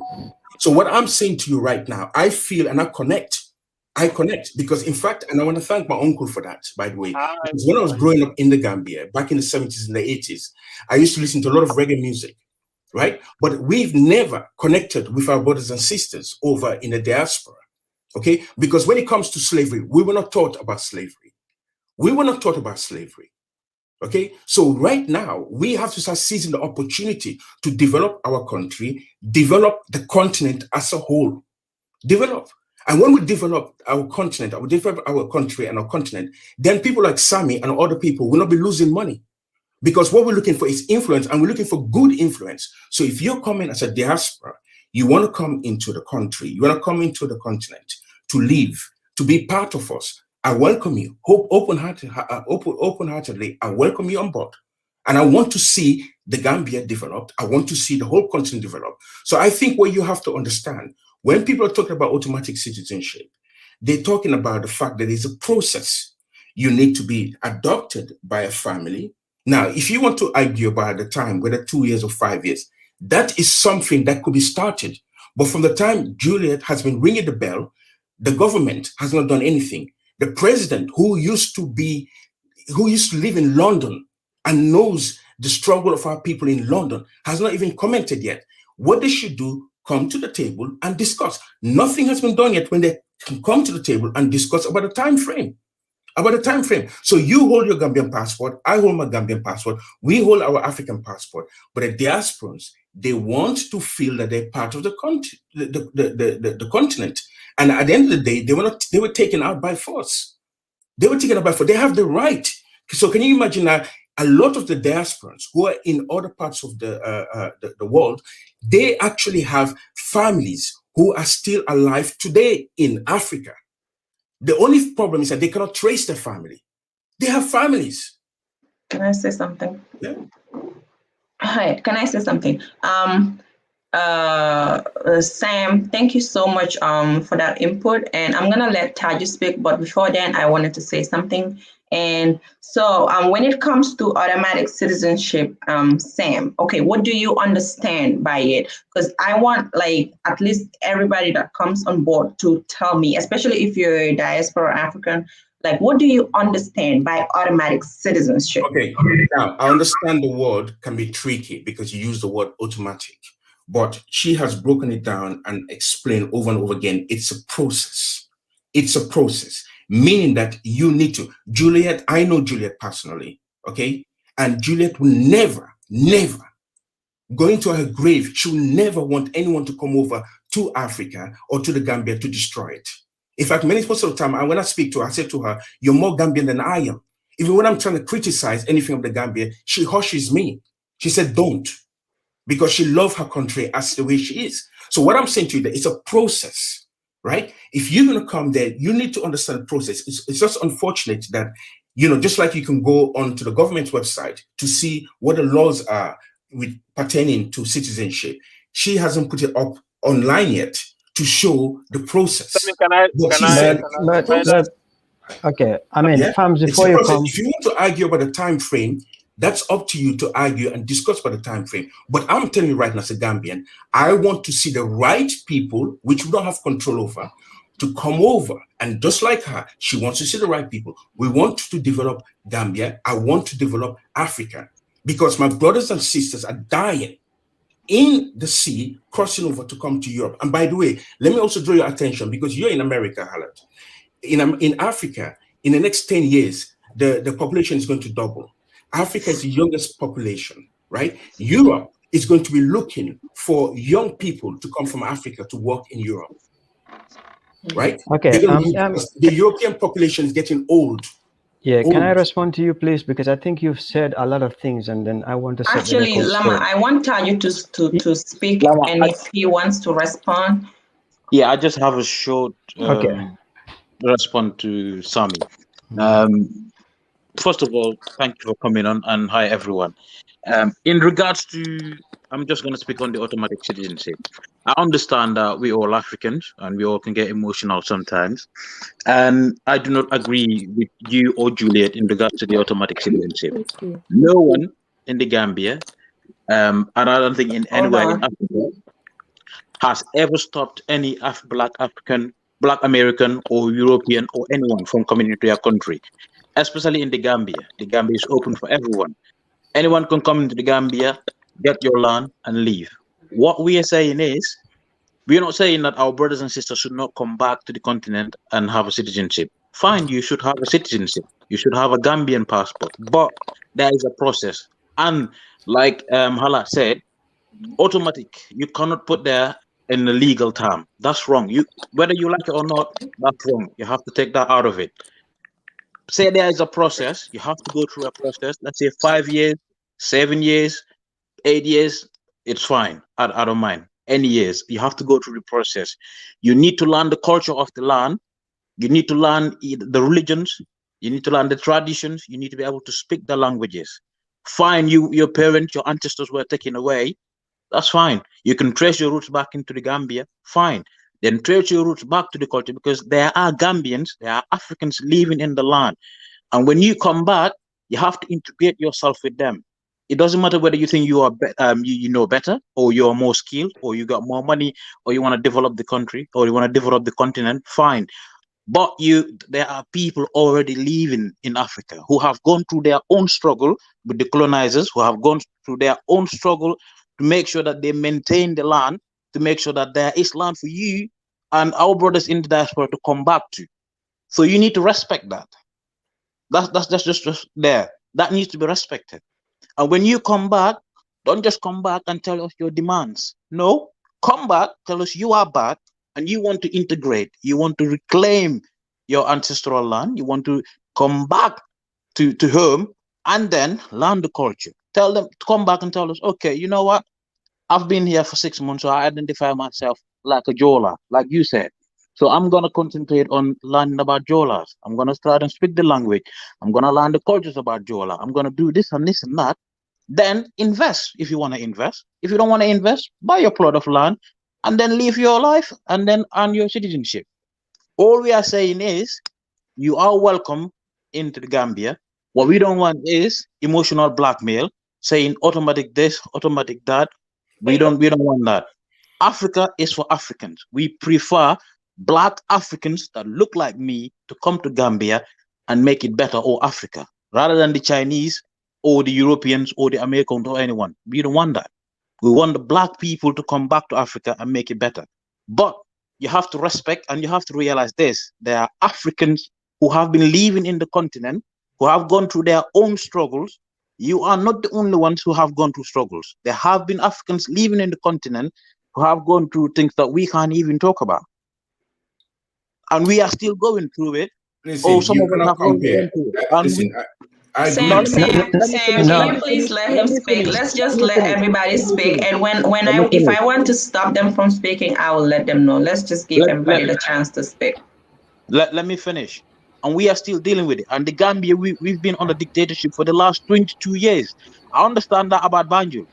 We have been on a dictatorship for the last 22 years. Have you been watching the TRRC? Have you seen what has been going on? What our people have been going on? The killings and all that. Where were the I'm with you. diasporans? Where were the African Americans or the Black Europeans? Did anyone at that point in time shout out? Did anyone try to help the Gambian or Africa in general? Divide and rule. You didn't hear that. There we go. Exactly. So we Divide don't and mind you rule. coming back. We don't mind you coming back home. But you have to realize we have gone through some issues. We are still dealing with that. So respect that. Come back, integrate with us, so that you have gone through your own trauma. We have gone through our own. Let's come together, integrate together, talk to each other, and then grow together. That's the only way we can grow. But you cannot come back and give us demands and expect, oh, well, we just have to accept it. And what? We don't matter. I think we're just gonna stop there. Okay, No. Helen, okay, I'll give you like 2 minutes so I Yeah, can just give me the 2 only minutes. person that did not speak is Bijou Noir, so we'll give you a quick 2 minutes and then. Yeah. So I just want to respond to the brother. I don't think you exactly listened to me very carefully what I was saying, and I don't also think you listened to my videos that I put on my channel. Oh, I did. Since I started this YouTube, I've never spread any negativity about anybody. What I said, if you listen to it, you will know that I was talking from a point of sense, common sense. What I never said, we don't want the African diaspora to come to the Gambia. What we are saying is, let's follow the processes. And I even made it clear, say, hey, 15 years is damn too long. That's too long for our brothers and our sisters. You said that, yeah. But you cannot also dictate to us as to what we need to do in our country, because the laws are there, the laws are clear, we all know what it is. And every responsible government around the world, anywhere you are, they have to look out for their own people. I live in the US here. I know what the black people are going through. And last year, when the George Floyd and the Black Lives Matter movement is happening, I leave my house, I go and protest. Okay. So, but we have to understand, especially right now, my brother said, the government of the Gambia, they have priorities. We went through a difficult system in the Gambia, wherein many people were killed, many people were exiled because we had a bad government. This government that we have in place is trying to bring in reforms. The condition of the African diaspora in the Gambia is not dire. They are even at a privilege, because you know what? You holding that British passport, you holding that American passport or the German passport, you even have a better protection in the Gambia than a born Gambian. You have That's advantages. what we want to change. That's what we want to change. Yeah, but I'm coming. Just allow me to learn. So, your situation, you're not coming to Gambia because you're running from war or somebody's trying to do whatever it is. You are coming to Gambia because you wanted to come to the Gambia. All we are telling you is, please have patience with us. Let's walk through this thing. So if somebody says we want automatic citizenship, if we don't understand, why not you come out? But I don't think that is the point, because I think Juliet is changing her opinion based on the response from my video and other things. And last week, somebody who usually works with Juliet called me and said, hey, you know what? I think, Juliet is now, toning down a little bit on the word automatic. And today I spoke to a parliamentarian. I did even share that information with Binta, with Rene and others. I don't want to name the person, but even that parliamentarian told me that she told Juliet, this issue of automatic citizenship, you have to drop it. The word, you have to drop it. And he promised that because he's working with Juliet, so he is going to tell them, look, this issue is becoming a problem because there is no such thing. There is no such thing as automatic. Because what you are coming up with is you get to Gambia. Bijou, can you just mute, please? I'm sorry. Yeah. So you cannot just come to Gambia and then expect that once you arrive at the airport, you're going to get your citizenship like sometimes you hear on their platforms. All we are saying is let's just follow the processes. No one is against anybody. If it takes 3 years, 4, 5 years, let it take also, you have to change the language that you're using because you're using the word dictate. I would actually say that she's not dictating. I would actually suggest that she's trying to influence. I mean, right? we have a different opinion on that because no, you cannot say dictate. You're trying to say influence. Okay. If I was taken, literally taken, allow me. Let me just finish my 2 minutes. You will come back. So right. let's say if you come to my home and you start asking for something, I told you, hey, I don't think that's the right way to go about it. And 1 or 2 or 3 or 4 people tell you, hey, instead of this thing, it's going to make more confusion. Why not you use this word? Or let's go through a process. You said no. You're just going to stick on what you said, automatic citizenship. Who is causing the problem here? That's the question. Let's just be honest here. No one is against thank you. Anything. If you take a look at Africa, take a look at Gambia, take a look at Senegal. These countries are all very, very young countries, okay? These were not created by us. We never had countries. We had empires, okay? We had empires, right? Like I said to you, I am not Gambian. I am not Senegalese. I'm an African, okay? So I can go and live in Congo. I can go and live anywhere in Africa. Africa is mine. Anywhere in Africa that is suffering, I'm suffering. That's the way I see it. And if my brothers and sisters in the diaspora are suffering, I am suffering. You understand? So what I'm saying to you is that we have to understand that if you are against the word automatic, you have your own reasons for being against the word automatic, and I can understand where you're coming from. But again, you may say it's actually counterproductive using the word automatic. Then that is for something for Parliament to sit down with her and go through the legislation to see how she can probably alter the word if it's something they want to change. But she has maintained over and over again that there's a process. Okay, so for me, I didn't see the kick-up of fuss when all the Lebanese people were moving to Gambia. I didn't see all the kick-off of fuss when all in West Africa, when you have all these foreigners coming over. What I'm saying is that, listen, I'm not saying that you guys are against us coming together. That's not what I'm saying.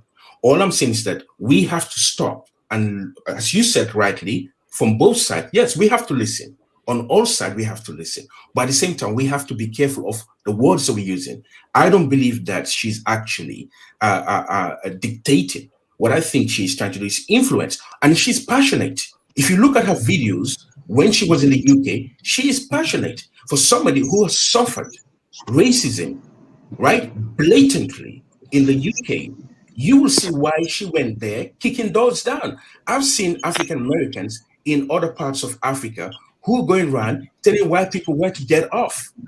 Because they're saying, hang on a minute, we were in Africa, we were in America, you treated us like this. Now we're coming to Africa and you're here trying to play the same master. So we're coming to boot you out. And I understand that. And this is what we call about, it's a mental, this is about the individual's mental health, right? So yes, I can understand when you say that, that the word automatic should not be used, right? It doesn't mean that I agree with it or I don't agree or I agree with it. It doesn't matter. What matters is, as you said, dialogue should be started. We should have a dialogue, okay? A dialogue. So if you, for example, want to put your points across. For example, listen, I saw your video, Halat, and I even subscribed to your account because I like what you were talking information about Gambia and everything else. But along when it comes to the citizenship, I'm thinking, okay, you know, we need people who can come in with the skills, with experience. For example, you're talking about countries which were built on people coming together. Look, America, where you are, was built by people coming together from different nations. In fact, you will not be able to be in America today if the African brothers and sisters in the diaspora, the Black Americans, African Americans, didn't fight for the rights for you to be able to be there. No, They fought, they died. Do you understand? that's not true. That's not Yes. true. Okay, No, listen, everybody. With that being said, Linda, thank you, Sam, for that input. Lama, I'll come back to you. That's if you're not leaving early. Just give me a minute. You know, let me respond because we have to set things in context. What he said is a false assertion here. Even before the civil rights, Africans have been coming here to study. That has nothing to do with it. I know that, okay, the civil rights definitely created opportunities for everybody, not just only in the African Americans. That is a fact. But you cannot just sit here on this platform, tell us that if not for the efforts of the African Americans, Africans wouldn't be here. Because I think what you're failing to understand is we could use the same premise to say that, hey, our forefathers built here. So therefore, when we come from the Gambia to the United States, we should have automatic citizenship. Let's not just, act with emotion. That's not the point here. What we're saying, I never sat and said, hey, African diaspora, you cannot have citizenship in the Gambia. I said, let's follow the process. Automatic is a problem. We're talking about the same thing. We're talking about the same thing. No,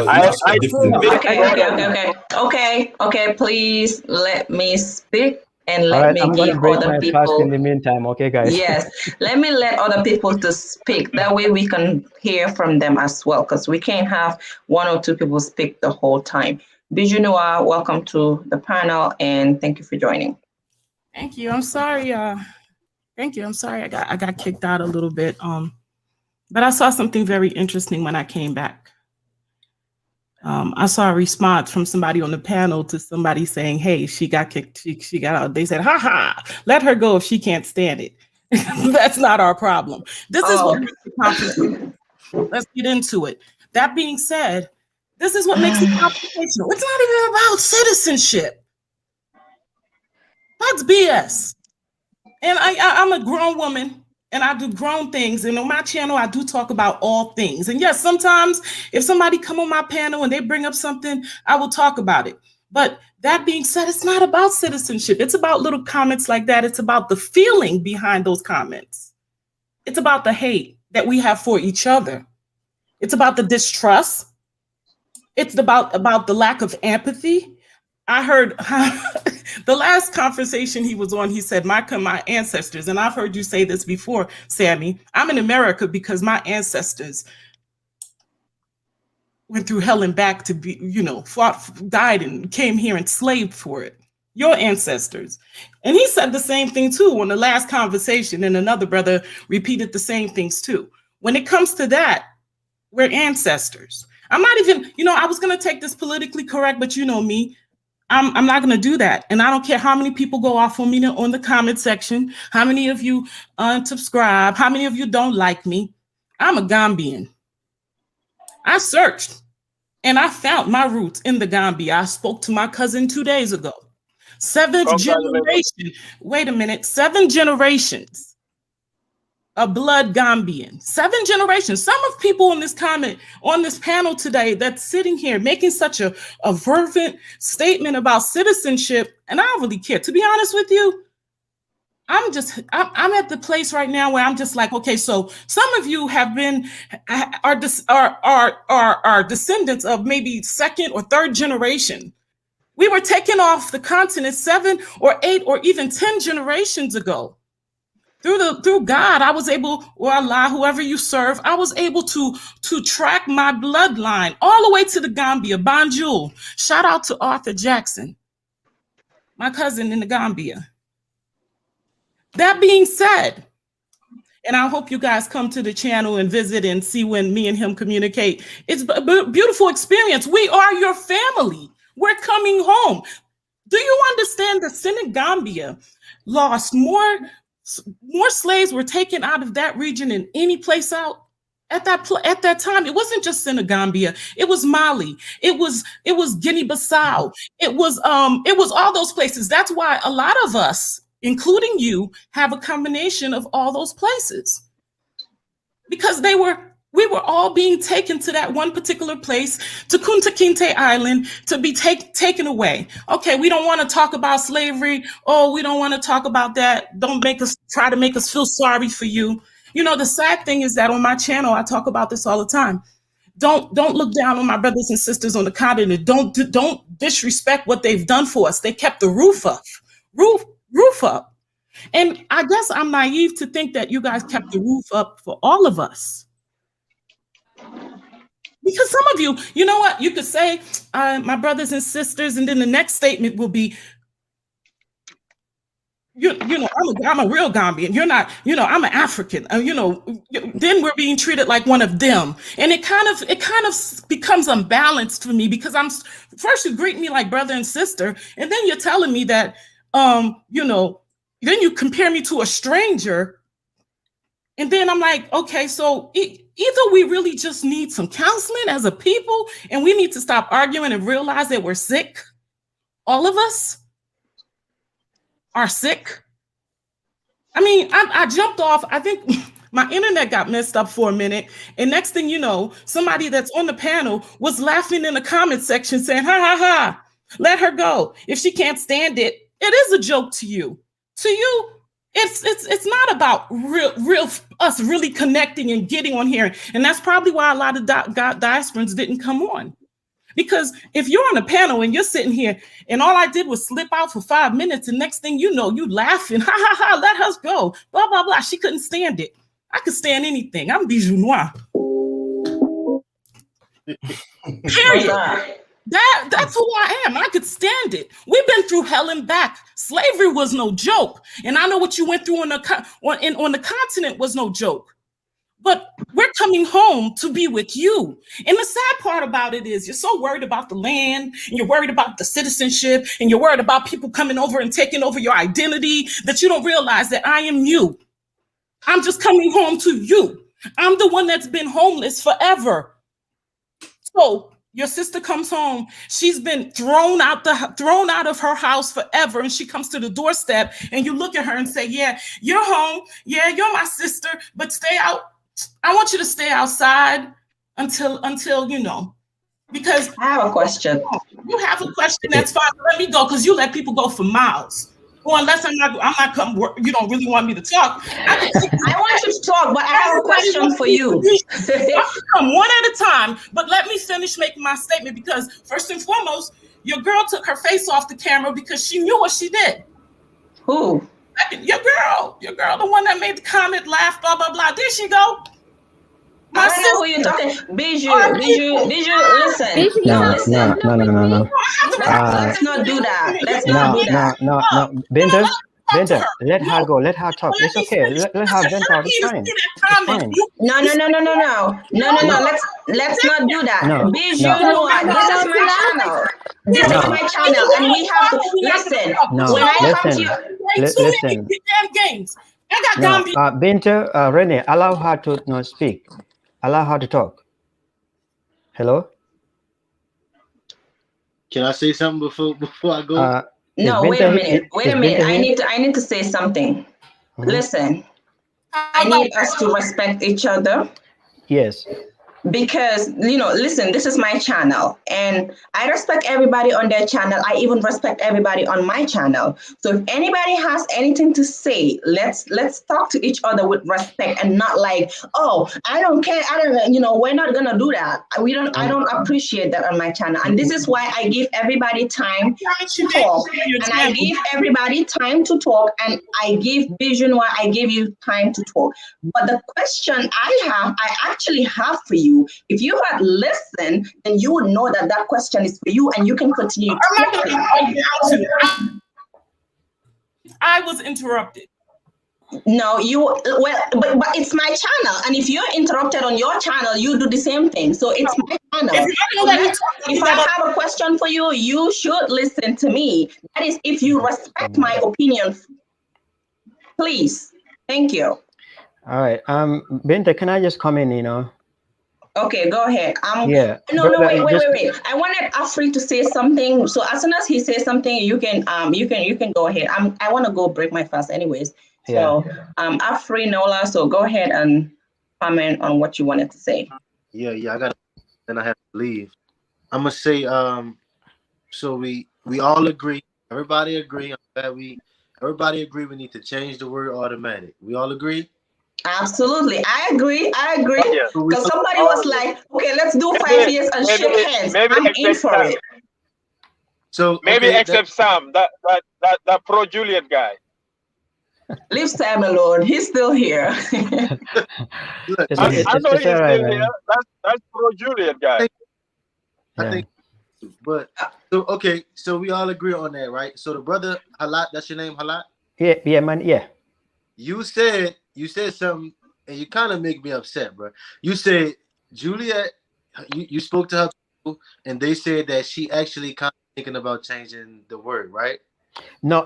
See, it's toning down because there is a guy here because the guy they have a platform that they do news across Africa. It's a big platform. I think few times Juliet came there, so she had Juliet's number. When I did my video, and Juliet commented and then said nasty things about me on the comment section. The guy called me, said, "Man, I was really disappointed in Juliet, but I'm gonna call her."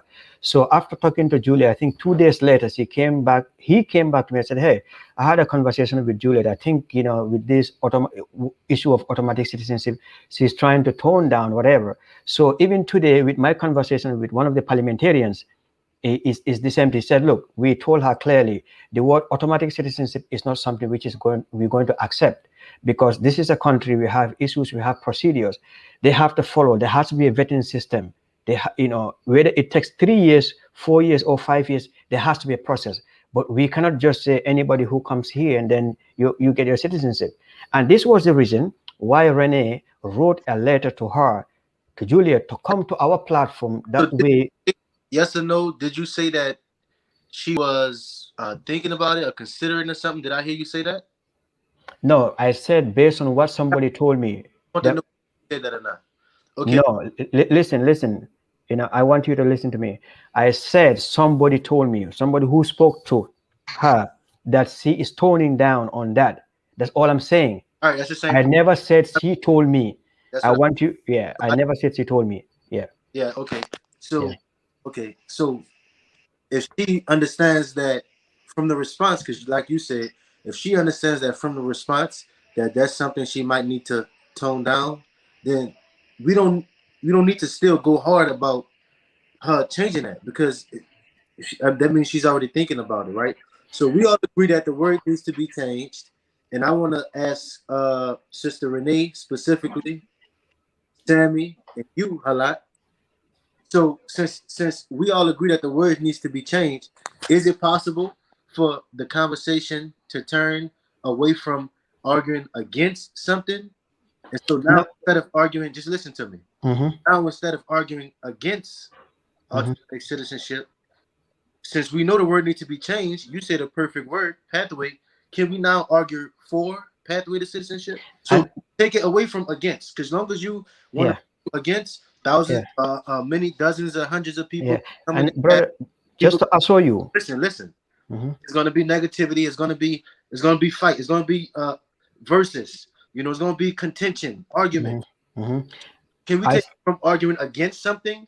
Mm-hmm, And I don't know if everybody agrees on this. Can mm-hmm. we now argue for pathway to Yes, and I'm gonna tell you my position. Last time, get views or whatever else we want? yeah, last time I said it on Rene's channel, and then even months ago I told Juliet, um, if it is the conversation is a pathway to citizenship, I'm gonna come back to my this channel, No, you make may a video. start the conversation. That's what I'm saying. No, yeah, I'm trying to answer you. Just allow me to hear my answer. I'm saying if the conversation is let's have a pathway to citizenship, I will use my platform, say, hey, and support the movement to say, hey, we have to create a fast track. That's why I said, go to my channel. No matter what Juliet do, you No, start. no, no, no. Yes, I don't care what Julia does. Yes, You I start. don't. Start the conversation. I come on your channel. Sammy can talk about it. Renee can talk about it. Oh, We yes, can start yes, the conversation yes. about Look, it. This is what I said. I said this issue is bigger than Juliet, is bigger than me, is bigger than anybody. What we're looking at to create something that our future generation yet unborn can come back and say, you know what, there was a time in period in 2021, the Africans on the continent and the African diaspora were able to have a concrete discussion about this issue of repatriating our brothers back to the continent, and they were able to do it successfully, a win-win situation wherein both sides are benefiting. I'm ready for that, and I made that clear on my video. I made it clear on Rene's channel the last time we had that discussion. I have no problem with that, and if I'm in the Gambia, I don't even mind organizing a caravan, going around the country to say, hey, you know what, we need to welcome. Yes, I'm ready for that. But what I'm not ready to do, I'm going to make it clear again, that anybody, you can just walk into Gambia, you become a citizen. No, we have to. I don't want that. I don't want that. Yes, we don't want. Nobody's saying I'm that. not for that. Of course not. Nobody's saying that. Not for that. No, but okay. But the way it came out is, let's go back. We understand. Already established that's not the argument. Nobody. Okay. Thank you. And we have Ibrahim and Sidia. I'm gonna go. Yes, I have to leave you guys now. You know. I'm gonna go prepare iftar because it's time for iftar. But I just wanted to say something. If I go, I'll just leave the channel to Lama or Rene to help me control the conversation. And yeah, I did not kick Bijunwa out. She kicked herself out because I'm not the person that kind of person that kick people out on my channel. I'm not like that. I just want to listen, and I just want everybody to listen to me when I say let me speak, because I'm the host of this channel, okay? And you have to respect my opinion. You have to respect me as a host, because I took my time and I created this platform so we can talk as adults. And I understand that Bijunwa looks really, really angry. I'm not the cause of that anger. I just pointed out my opinion, likewise other people. So even though you disagree with it, let's talk civilizedly like adults, okay? And I respect you. I respect your opinion. I just wanted you to listen. Let me ask a question, and I would have given you all the time that you needed to talk, okay? Because I give people time to talk. I give people up to 5 minutes to talk and say whatever they want to say. I didn't kick her out, but I muted her so that she can listen to the question I have, and she got angry and kicked herself out. I still love you, sister. I have no grudges against you, and I respect your opinion. You can come back if you want. And Lama, I'm gonna go prepare iftar, and I will be back. Okay. Ibrahim, I wanted Ibrahim to say something. Then Sidia can talk. Yeah, I mean, Rene, you can get hold of the channel. I think I'm also going to continue breaking my fast. I'm hungry to eat, you know. But Mr. Ibrahim, you can go ahead. Okay, that's fine. Okay, can you guys hear me? Yes, we can. All right. So I just came in, and I apologize for coming late. I had no idea this was going on. Now, you see, brothers, especially African American brothers and sisters.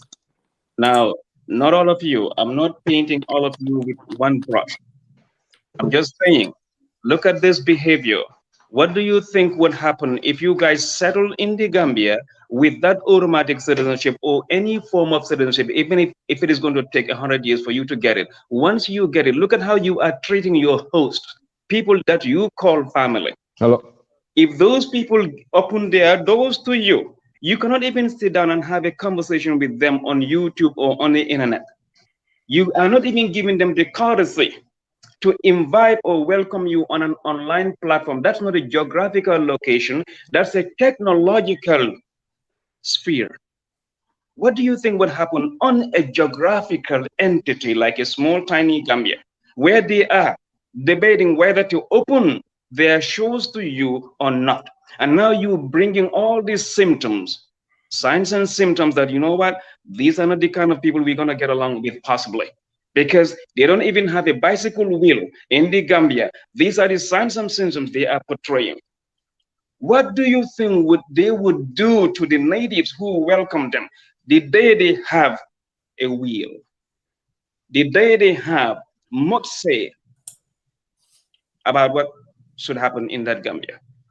If I can have a brother or a sister of African heritage explain something, respond to this question, I'll be very, very, very glad. If not, hey, we can take it from there. Look at how you guys are treating us. In yesterday, historically, that's like a moral obligation for us to consider you as brethren and open our shores to you for you to have a homecoming. But this is not the age of medieval history anymore. This is 2021. No matter how much we love you, it has to go according to a particular nation's constitutional provision. So if you sit here and you fool yourself, well, it's our birthright. No, it's not your birthright. There is no constitutional provision anywhere in Africa that is telling anybody in the diaspora, this is your birthright. We have an enshrined clause here. So come and shove your whims down our throat, and we got to welcome you by force. Where on earth have you seen that? No matter how much we love you, there are laws and provisions. If you don't want to accept that, then it is your business. We can argue and fight the way you want. Some of you are talking about how to bring guns to Gambia. And now you're talking about how to settle on somebody's shores, somebody that you claim to be your own family. But you're also asking questions. I'm not saying all of you, but we have seen time and time again this kind of hostile behavior, ultra hostile behavior, as to put us second guessing ourselves. Are we up to something suicidal? Are we killing off our future children's generation by allowing these people that cannot even allow themselves to have a fruitful conversation with us without fighting or arguing or showing any amount of disrespect or bestial behavior? And I guarantee again, the other day I spoke here and I saw the nonsense that some of brothers spewed in. I guarantee, if you think that you're going to have this automatic citizenship, go to Gambia and shove it down our throat and see if you will get it. Those of you that are purchasing land and they are doing this with genuine reasons, with clear intentions, when we see those, we can tell. Those are not the violent types. When you are begging for something, this is not a birthright. You were not born there. We cannot come to America over here and tell the lawmakers, you know what? Most of the Capitol buildings were built by slaves. A lot of the infrastructure that you saw hundreds of years ago were built by Gambian slaves. So you guys have to give us what they call reparations. They are not. No one dares talk to Congress about that. We are not talking to them about it. We are not even asking for the simplest thing. Accept us, give us green card. We never do that. I have been in America close to 20 years. And I suffered. I had to join the line. Who are you guys to go to Gambia without even getting into it? Now, if you want, you can interpret my words anyhow you want. That's your business. What I am going to do is my caveat, my warning is I'm not going to paint all of you with one same brush. If you think force is going to get you anywhere in this world, try it and see if you're going to get yourself into Gambia peacefully. Try it. And I'll be very happy if somebody from our African-American brethren or Black British can kind of respond to what I'm saying. Thank you. Thank you very much, brother, for that. I guess that's just us Africans, to be honest. We can never get to a conclusion without fighting and kicking off and stuff like that, being all childish. And to be honest, I've got nothing to say about that. I really don't know what to say, because the reason why Sammy actually hosted this, it was because of the automatic citizenship, the fact that people have been doing reactions in regards to the Saturday live stream that we had, and some people didn't like it. But then again, a lot of the African diaspora or African descent did not even accept the automatic citizenship. They were not on board with it.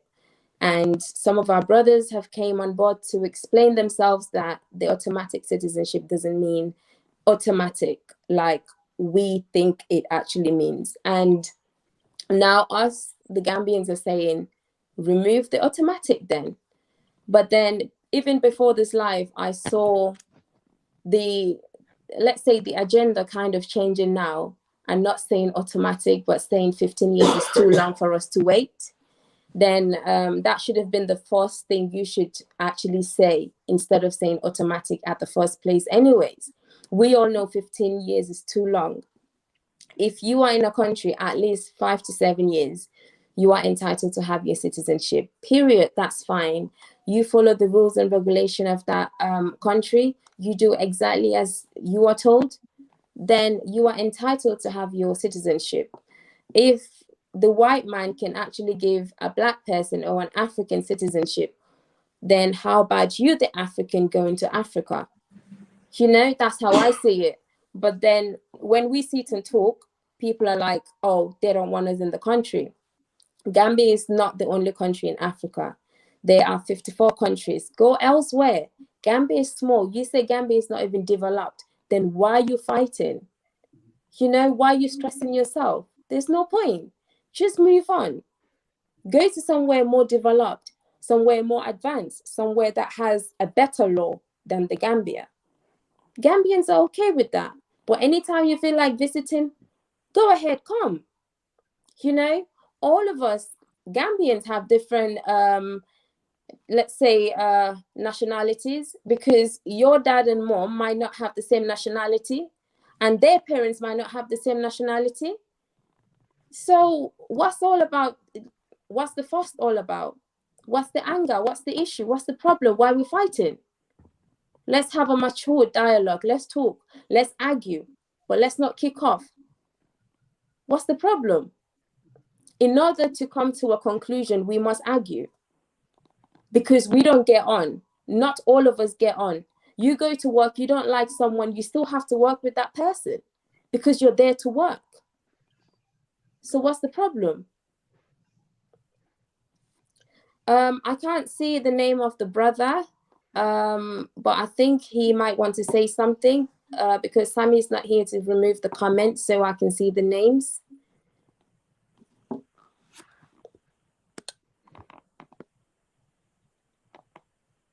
Hello, can you hear me?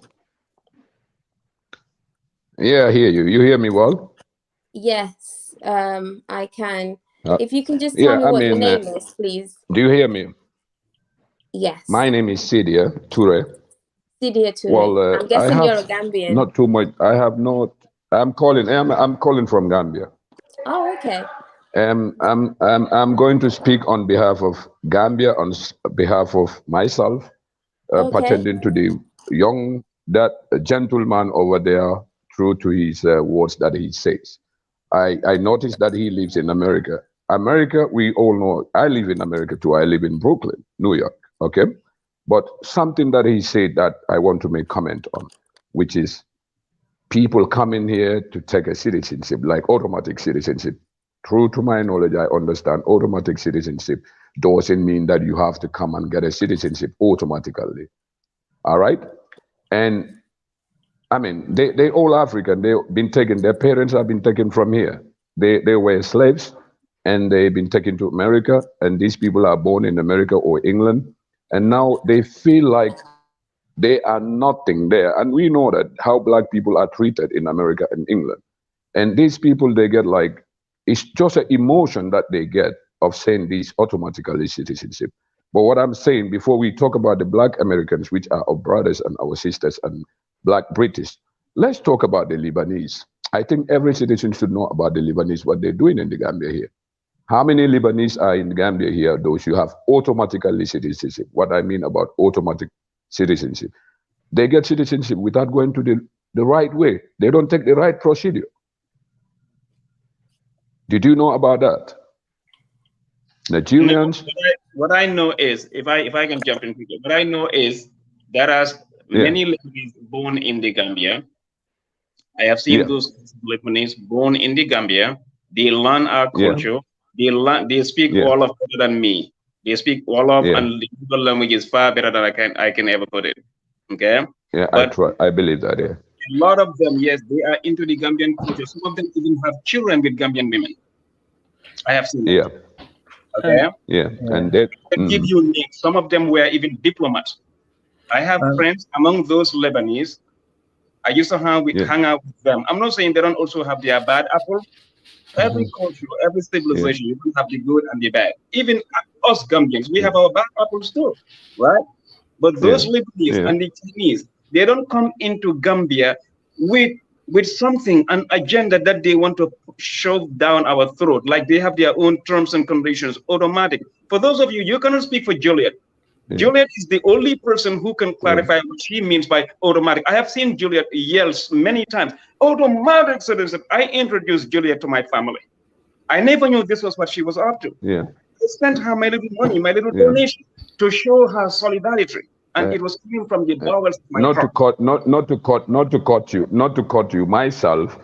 I am not in support of Juliet, so this is nothing to do with Juliet, because I know we Africans, we travel, and all the problem that we're facing in US or facing in England or Sweden, anywhere, it's not the black people, it's not the black Americans. I think we should take this into a level whereby we should be able to talk to our brothers and sisters. These are our brothers and sisters.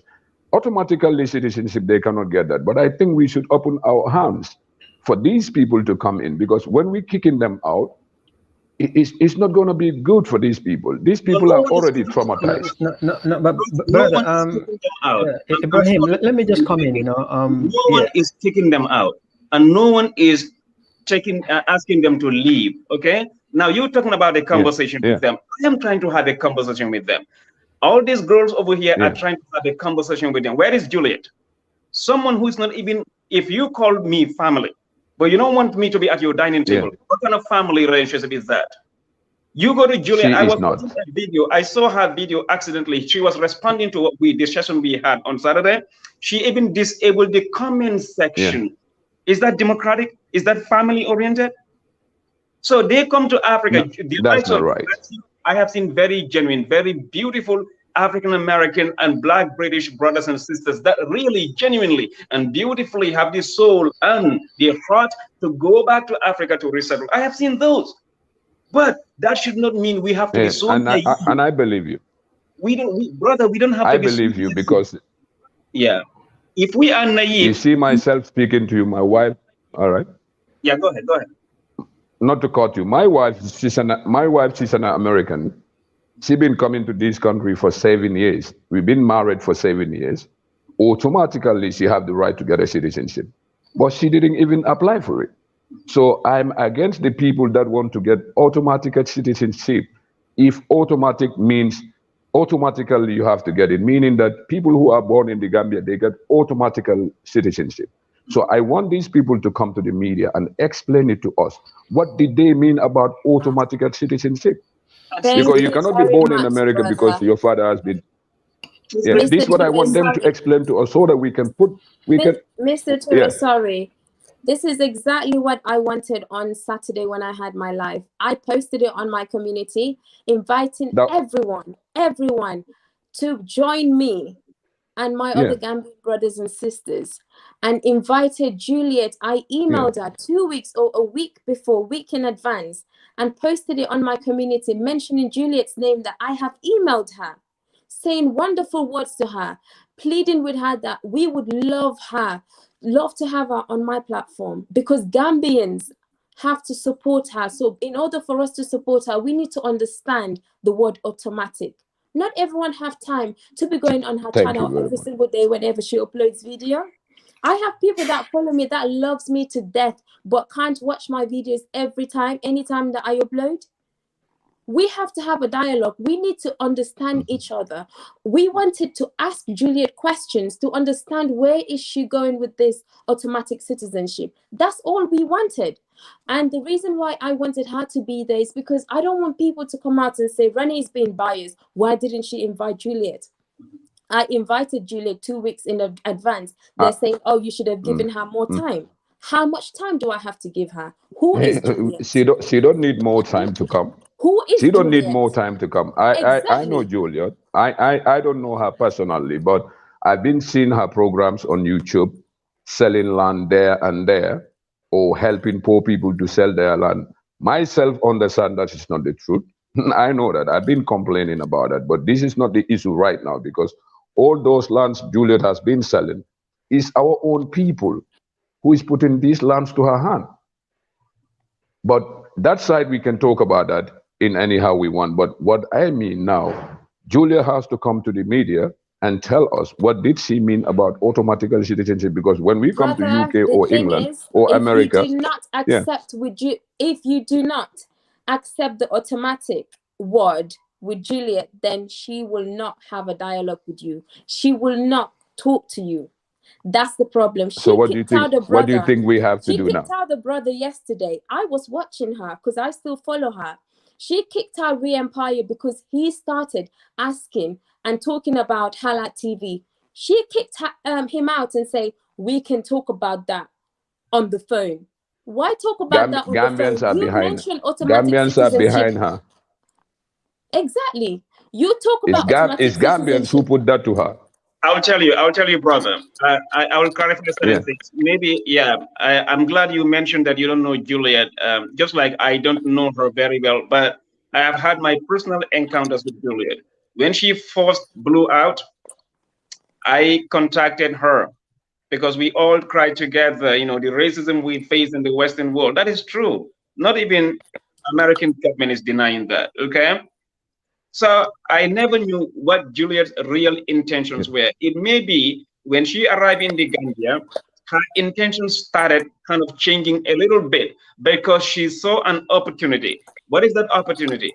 A lot of Gambians are very subconscious of the wider world, unless if they travel That's or true. they spend time. You've traveled, right? But what about the Alcalo of Busura? Yeah, Does that's the true. Alcalo of Busura understand They're that ignorant. so we normally don't like to kind of call them ignorant because we want to have a conversation with everybody. But the truth is, yes, ignorance is the Yeah, word. That is the word. So Juliet, the last time before today, that's I the was word. watching her. You know what they did in Busura? They go to the Alcalos. Those people, Bushbranding. they have never seen $100,000 in cash. I'm not saying $100,000. I mean $1,000 in cash. So Juliet goes there with her team, and they Yes. promise to give them a borehole. And the Alcalo gives her back 100 plus.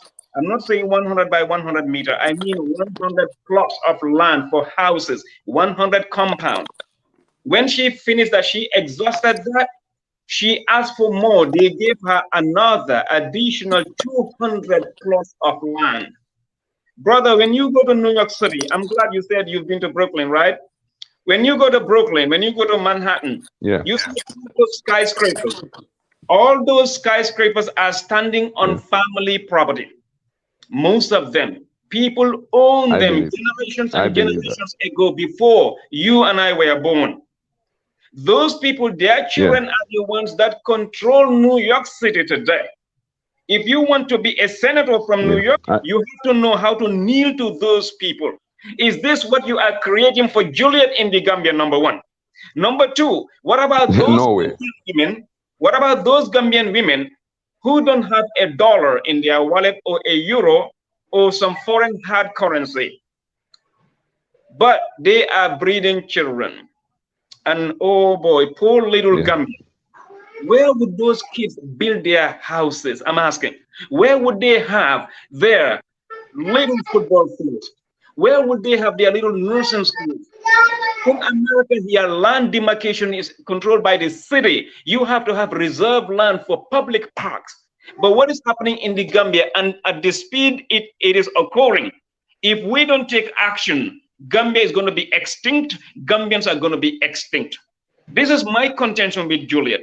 And I have never had a word with her. That is already taking place. It has That already is taken place. already happening now. And brother, now Yeah, that he is knows already that happening before even Juliet will come to the picture. But now it's getting more worse. If we let them in it's to be worse. control of our lands, It's worse. Now Juliet has it's that. worse. Seriously. She has that irrational exuberance. She has that ecstasy. Yay, Yeah. yay. Because no one is opposing her as yet. Because most Gambians, like I say, like you say, we all know, unfortunately, are not conscious of this. Most Gambians, at least, even our lawmakers. But the danger lies in the land grabbing and the expedited path to citizenship, which is far unconstitutional That's true. anywhere in the world. But when they come, what do they say? Oh, we are brothers and sisters. We are Pan-Africanists. But let me finish with this point. Do you know that out of that 100 plot plus the 200 extra they gave her, she is selling it back to people? Brother, is that legitimate? It's I a tiny know. country like Gambia. There's No, that's totally wrong. There's one African American lady who bought 12 of those plots. 12. 1, 2, 3, 4, 5, 6, 7, 8, 9, 10, 11, 12. She bought them from Juliet and she was celebrating this online. Brother, this is dangerous. This is more dangerous than the local politics we have. You know, our politicians, I talk to them. I talk to our politicians. These are major, I talked to them today about this. Okay, I'm not going to spill names. I talk to them like we've been talking. All right. This is more dangerous than the local party politics we've been having in the Gambia. Because look, whoever is vying to rule Gambia, at the end, you may not even have a land to rule Gambians. You may not. You're going to have to deal with people like that sister who was yelling here. She could not even stand the heat. We're going to be dealing with people like that. We have to be careful. I understand. Yes, we are family. We are family with white people too. We are. I mean, aren't we? We both come from human beings, right? Yeah. But brother, that is just an argument that is based on moral grounds. And the world doesn't work on moral grounds anymore. This is not the medieval age. The world works on paperwork. If I stand here and say, okay, I am a philosopher, they're going to ask me, what is your paperwork? Where is your paperwork? Bring it. If I want to go to Nigeria and say I'm a Nigerian citizen, they're going to ask me for paperwork. They're not going to look at me based on moral grounds. Oh, you have dark skin. Yay, woohoo, you qualify. They will not. In this age, this is different from 1800 or 1345. We are in 2021. No matter how much you love somebody, there are Africans that have been deported from America here. There are Africans that have been deported from Europe, across the globe, right? Left to me alone, they would not deport a lot of them unless those that really deserve deportation because they committed heinous crimes, right? But who am I to go and tell the British authorities or the American authorities, you know what? Look at that moral ground. We are brothers and sisters. Just give him a chance. Do not deport him. No, they have laws to follow. Juliet doesn't want us to talk about those laws. She doesn't. She cannot even have a conversation with us. This is dangerous. What do you think Juliet would do if we don't take any step and she has all her way in the Gambia? Can you imagine what she will do? Her YouTube channel, she blocks comments. Because she knows she has something to hide. I don't have anything against my sister, okay? I don't have anything against Juliet. No matter how big she thinks she gets in the Gambia, whatever we have, we work our butts off to get it in America and England. We don't go to scam the Alcalos, people that are gullible. They don't know A from Z. But they tell them, okay, here's a borehole. You cannot. I do understand you, brother. Yeah. Go ahead. Go ahead. Not to cut you off. I think the best thing for us to deal with this matter, the easiest way and the best way for us to deal with this matter, because this issue become a global issue with all the black people in England, in America. I think we need to talk to our alcalos. We need to bring them to the media. The alcalos, those who are giving away lands, we need to bring them to the media. But with the black Americans and the English, British English, we need to talk with them. We need to have dialogue with our sisters, our brothers, and talk to them. About saying people want to bring guns into town. Can you see that comment, brother, Mr. Ture? Look at that comment. Somebody, that lady, Lotus Rose, is writing 12 plots is land grabbing. She is disputing that 12 plots for one individual is not land grabbing. Okay? 12 plots for one individual who doesn't have a Gambian citizenship. No. Okay? Yeah, that's true. And you are not even allowed. You are not even allowed. Yeah, in a tiny country like Gambia. How can you own a 12 plot of land? 12 plots, and she is buying this from somebody who goes under the guise of Pan-Africanism. Yeah, my brother, I think this is. All right, guys. I'm back. Thank you, guys. Welcome back. Thank you. I didn't even finish eating yet. Anyways, the last thing, one of the last things I heard was dialogue. I think, brother, we need to talk to our alcalos. Cydia was the one saying that dialogue. Obviously, we need to have a dialogue. And what happened here, is one reason why we can't even unite. We can only talk about it with our mouth and on the media. Oh, we need to unite. We need to respect one another. We need to be one. But when it comes to practicing that, we are not good at it. Look at it right now. There is another life going on because of this life. What just happened? It's not right. Can we just be on one platform and talk like adults and be civilized, you know? And I'm talking about both the comment section and the panel, okay? I don't have time for the comment section to be looking at who's doing what so I can block you, I can delete your comments. But if you come to the panel, you be respectful. It's better than, you know, everybody trying to create another channel. Juliet is watching this video right now. Juliet is right now on View's channel because of what? It's not worth it. We're supposed to dialogue. This is between Gambians and diaspora Africans. We can't do this. There's too much nonsense going on.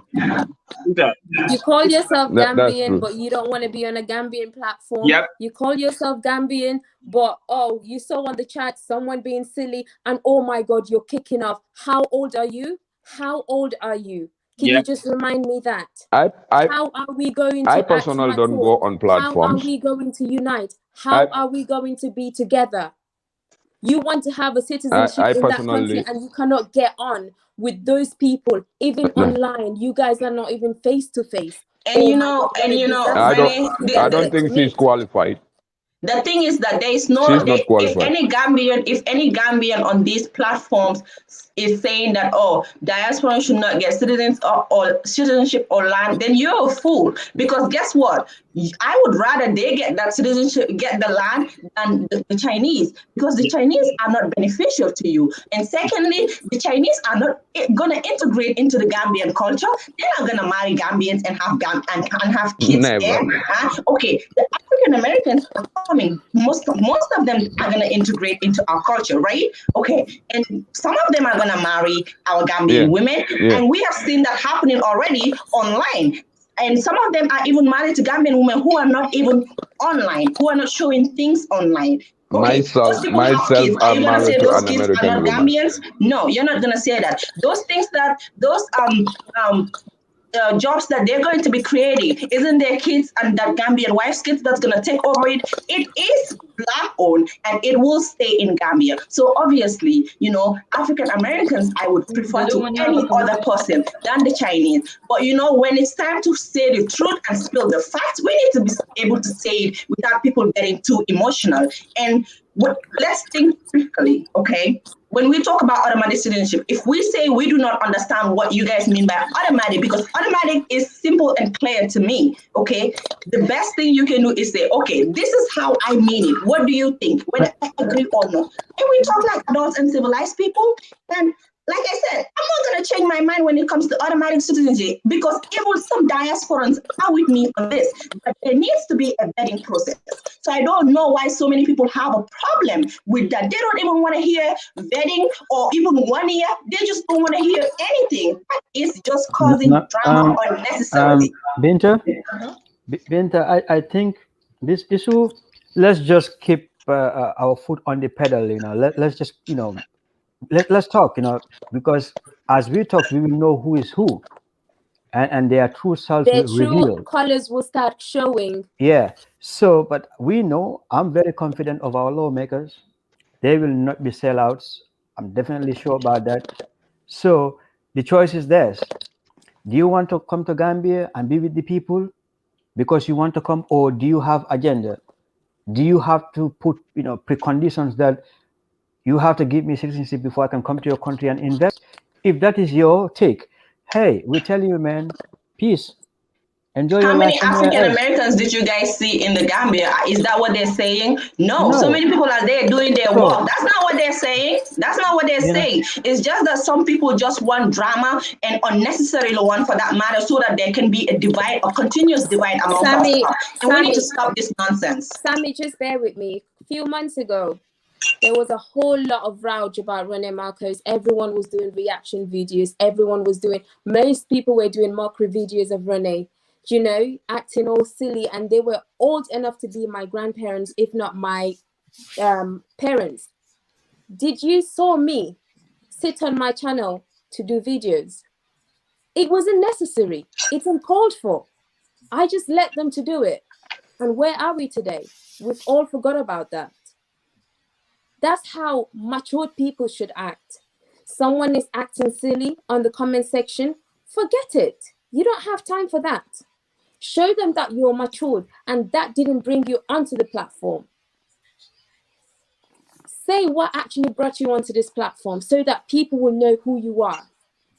But kicking off like a 5-year-old that wants a sweet and can't get hold of that sweet, what's all this? You have an issue, now you go onto your platform to say it. But the person you have an issue with is on another platform, and this life started before yours. Why don't you all come here? Let's sort it out. As matured people, we said African United, but is this African United? This is African disaster. You want to come back home? It looks like. We are on social media like. and we can't get on. Imagine us sitting on a round table. Trust me, we will not come out of that conference room as human beings. This is silly. It's ridiculous. I think we still have Sam. Sam, can you say something? Hi guys, listen, my take on this is that I just want to see my country or the continent develop. Okay, my friend on the red top, I don't know what your name is. I think you got some facts wrong in what you said with regards to the land. I bought 12 pieces. I'm a Gambian and I bought 12 plots of land. And the reason why I bought 12 plots of land is because I want to develop it, right? So at the end of the day, if you're coming to Gambia as an African American or African British or whatever it is you call yourself, African in diaspora, if you're coming to do something that is going to benefit the country, the continent, I'm all for it. Because I'm not going to lie to myself. I actually, like I said, I grew up in Banjul many years ago, over 30 years ago, and I've seen how the country was developed. I see how the country is now. Nobody can tell me, right? When I was there in Gambia, we had lights going off almost every day. 30 years on, 35 years on, there's still the same rubbish that's going on. What we need to do, we need to change what is happening in Gambia. And if we, who are in the diaspora, cannot change our mindset to change things, people can blame Yahya Jammeh and this. You know what? If you look at what's his name said, Kennedy, he said, ask not what your country can do for you, but what you can do for your country, right? So I'm not going to sit down and start blaming Yahya Jammeh and blaming the President Jara. We have to change the way we think. And in some cases, when we have outsiders, brothers and sisters, who, in fact, and to be honest with you, nobody knew about Gambia. No one knew about Gambia. All of a sudden, Gambia is on the map. And in fact, even we Gambians don't even know the important role Gambia played during slavery. None of us know. Who can tell me here that you know everything that they taught you in school? They did not teach us in school. My brother. So, and in fact, the system that you are talking about, alluding to, about, there's a constitution, it's a law. Who sets the constitution? Who set the laws? If you today go to an African village today, the alcalo or whoever it is will accept you. They don't go through the law, the constitution. All the constitution that Africa is governed by is set up by Europeans, to the point that the educational system is even dated. Can you tell me that our young brothers and sisters in the continent can compete on the same footing as those of their counterparts in Europe, in the West? Of course not. They cannot. So for me, my interest, I'm not here to talk about land this, land that, or this is our land. I'm interested to see the Gambia develop. I'm interested when you have a refrigerator, the refrigerator lasts you for years. The refrigerator doesn't go down simply because the power keeps cutting all the time. I want to be able to make sure that during the rainy season, we have proper roads. And let me say something. My children are born here in London, but they're Gambian. They're African. And as I said before, I don't care whether I'm Gambian, Senegalese, or Congolese. I am African first. And if you look at the map, if you look at the history of Africa, you would see that Ghana, the Ghanaian Empire, was not where Ghana is today. The Ghanaian Empire actually went across West Africa. It was not even where Ghana is today. So when we're looking at Africa, we're looking at an African created by the West, right? If you look at Congo, my wife came from Congo. Congo is divided into two. You're Congo Kinshasa, you're Congo Brazzaville.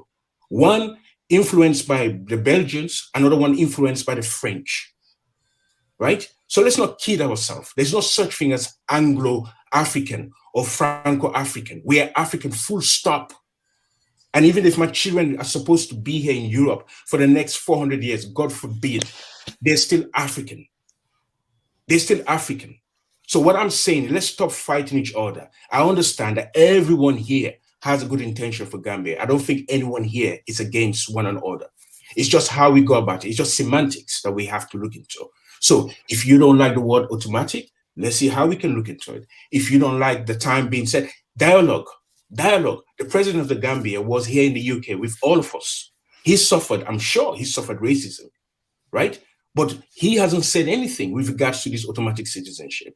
So he needs to come on board, or his people need to come on board. There need to be some sort of dialogue. Then you go back and forth, look at the legislation, and then change accordingly. Some of these African diasporans who are out of the continent, they are actually bitter.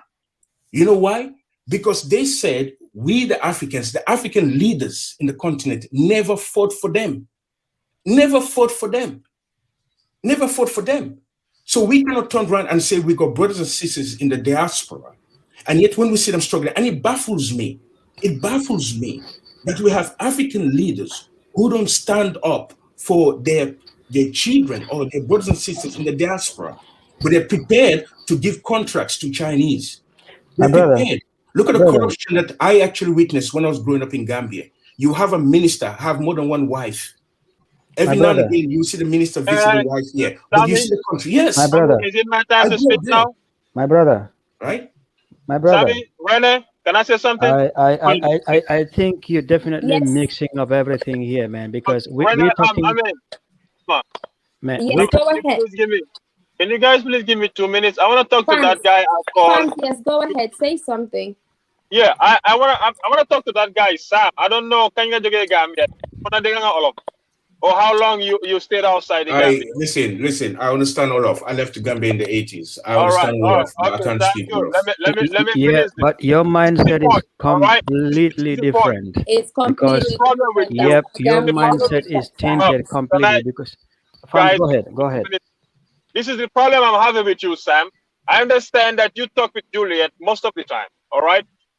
But then, in your speech, you are just insinuating us if we don't want our brothers and sisters to come home. That's not the point. I'm not saying that. No, okay, all right. Let me finish. Let me land, please. The approach that Juliet is using is not gonna work. That's arrogance, and like she doesn't want to talk to people.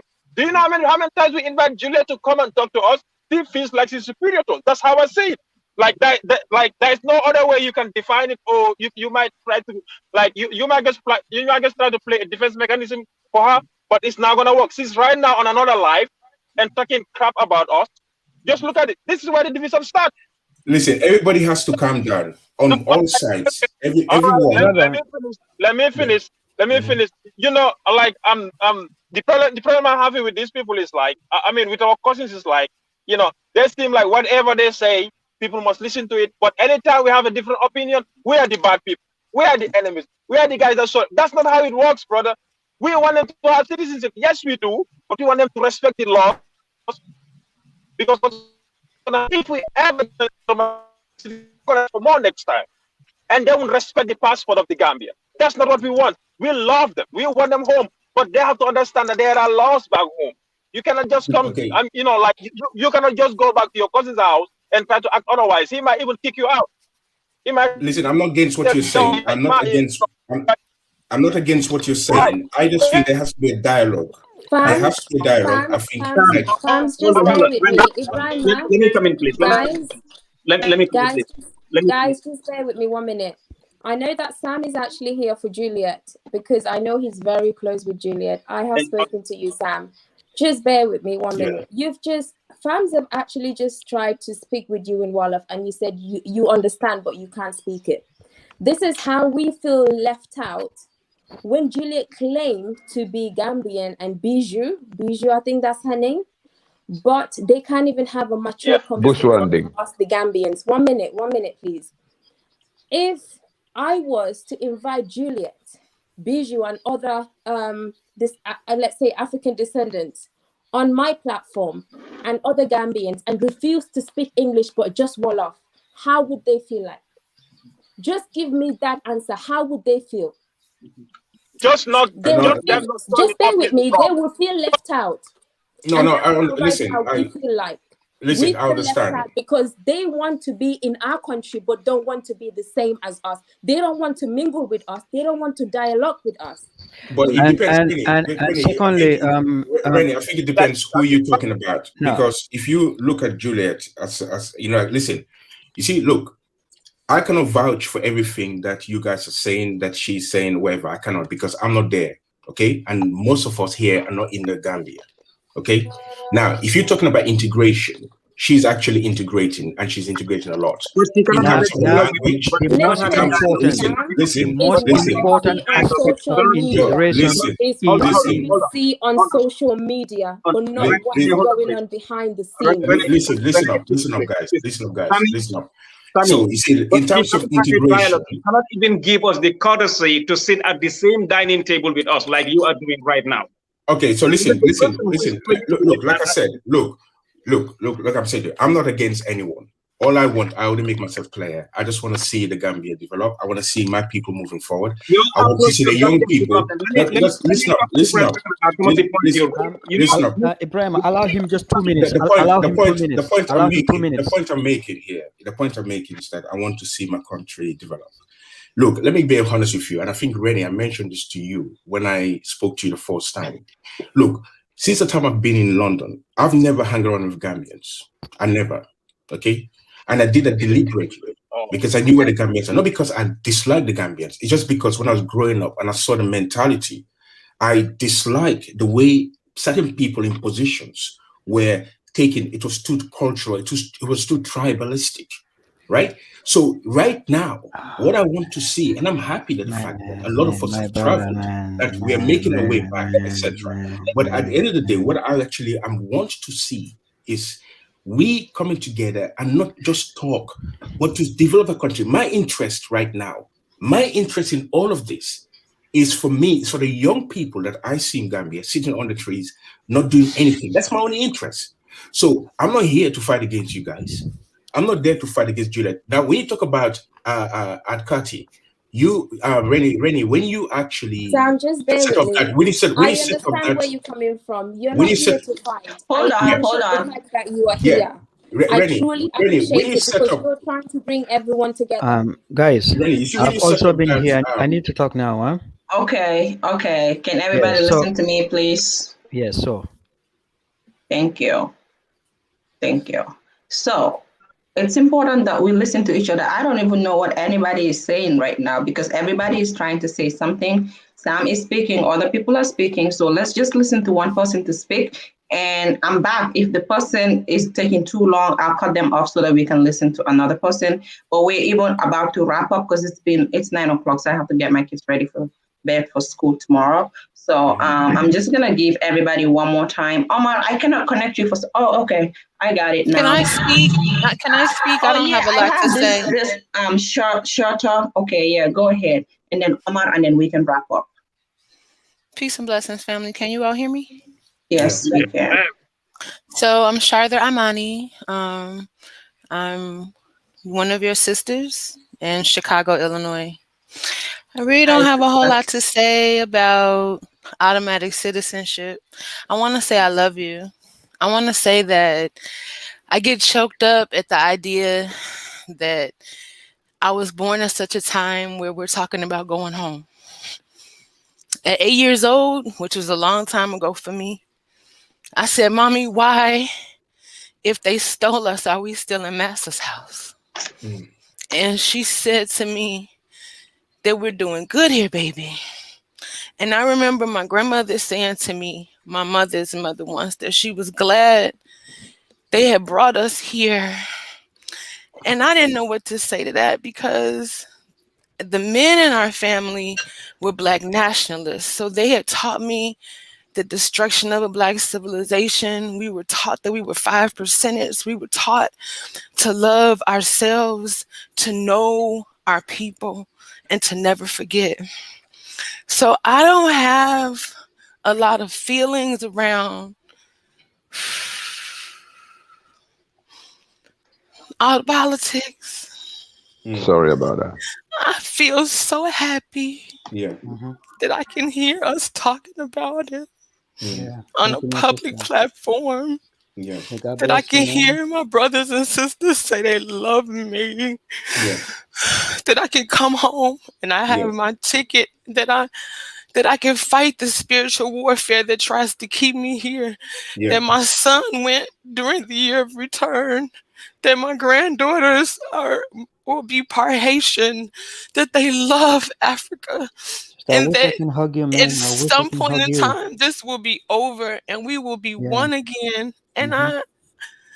please forgive me for crying, but my No. feelings are so much bigger than your politics. I'm just so glad that I'm coming home. You're welcome. I got you, man. You're And welcome. Gambia loves you. We all hug you, okay, sister? This is Thank you. genuine. This is genuine. We can all tell as humans that you are speaking from the bottom of your heart. This is Yeah. what we. This is what we as people that are genuine. Okay. Yeah. Yeah, We. my brother too is crying, man. It's okay, man. We got it. We the same here, man. My sister, I just want to assure Yes. you that we're having this discussion not because we don't want our brothers and our sisters back. We just said we want the process to be followed. And I bet if you should set your foot in the Gambia, you will understand that definitely Gambians are welcoming. And I will encourage you to do that, as soon as possible. And at Yes. least three of us here, we all have our platforms. If you can link up with anyone, try to send Yeah. them an email, and they will try to guide you as to how you can get back home and everything. You will have a good Oh, support. you, definitely. you will have a good support system from any of these families that are on the platform. Yeah. No, And thank you so I'm Yeah. much. telling you Surely. that, yeah, definitely get in touch with Sami, or you get in touch with Rene, and you will be in good hands. The only issue we're Yeah. having, I want to Yeah. come back to my That's brother. true. Is it Sam T? The Thank thing you. is, Africa's issue is we're having a lot of problems because of what had happened, slavery and colonization up till today. I heard you talked about our African president cannot even speak for our brothers in the diaspora, our sisters. The reason is because they have no power, because as African countries, we're suffering. We're still under the yoke of imperialism. I mean, we cannot even trade. We cannot even take our products to the West. Everything that Africa produces, they labeled it as a bad class product, because they knew if they give us the advantage to compete in the worldwide market, we will dominate. We have all the resources, we have everything. So they have to come up with systems, legal systems, to set Africa back. And this is why when I started my channel, I encourage people. I said, let's invest. You look at my videos, you're going to see about 6 or 7 videos that I I did was about watching your videos. Yeah. I investment watch your videos. opportunities. I Hmm. never want to bring anything that will bring about negativity, but there are certain things also. I'm a Gambian. I have to also look out for the interest of the Gambian. There are certain things when we do, in the long run, it's not just going to help affect the Gambians, but even you, the diaspora who's coming to Gambia, is going to affect you. So we are saying, let's have a dialogue, no matter how difficult it is. We might, be backing at each other, but at the end of the day, man, my brother here, Sam T, I know he has a good intention for Gambia, and everyone out, all my Gambian brothers here and sisters, they all have a genuine intention. There is something there. That is, we are having a misunderstanding. Let's talk about that misunderstanding. Come to a common agreement. Know that this is what we want, and the common denominator here is we would have loved. And I'm going to challenge you, my brother Sam T, since you have a very good relationship with Juliet. She started this issue of automatic. Can you talk to her? Say like, hey, these people don't hate you. They want you to come on the platform. Let's talk. She will be respected. Nobody's going to curse her out, because she cursed me out on my channel in her comment. I never responded. I have Or my we channel. can have a You Zoom know, meeting, yeah, I just could have done that, us. but no. I love her to death, man. Honestly. Listen, look, like I said, I'm going to try and see what I can do. But listen, what I want to say to everyone, you see, look, I'm not in, for some of us here, in fact, all of us here, all of us have experienced some sort of discrimination, racism in a different level. Okay. Now, has any one of you seen Juliet's videos in the UK? Have any of you guys seen her videos? Yes, Yes, I have. Which I've went to seen. national TV, Yes, right? I've seen those Yes. things. That Yeah. if you know her story, it's very, very. She's always been a fighter. Okay. Now, like I said, I am not condoning anything that she may have or she may not have done. I don't know. Okay, I'm only speaking to you. I've never met her in person. I've only been speaking to her on the phone. And to me, I don't understand her passion. But look, what I want to say to all of us, like you said, that everybody have to come together and talk. Yes, that is something that we all have to do. Because to be honest with you, right now, we don't have issues with the Tubabs or the Muzungus, as they actually say. We have issues among ourselves. And as you were saying, Halat, okay, I came across your channel when you're talking about investment in Gambia, and I was watching it because I find it very interesting. But at the end of the day, if you take a look at the problem that we have in Africa and the problem that we have in Gambia, is that we are our own biggest enemies, right? Because you said the African governments, they don't have power. They have power.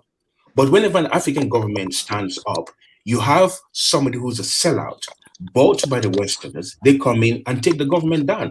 Look at Sankara, Thomas Sankara. Look at Patrice Lumumba.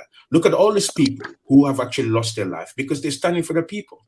So what we have to do, and which I like about the Gambia, is that we are people that have a big heart. We have a broad heart. I mean, when we listen to that lady here crying, we then understand the mental torment that she's going through.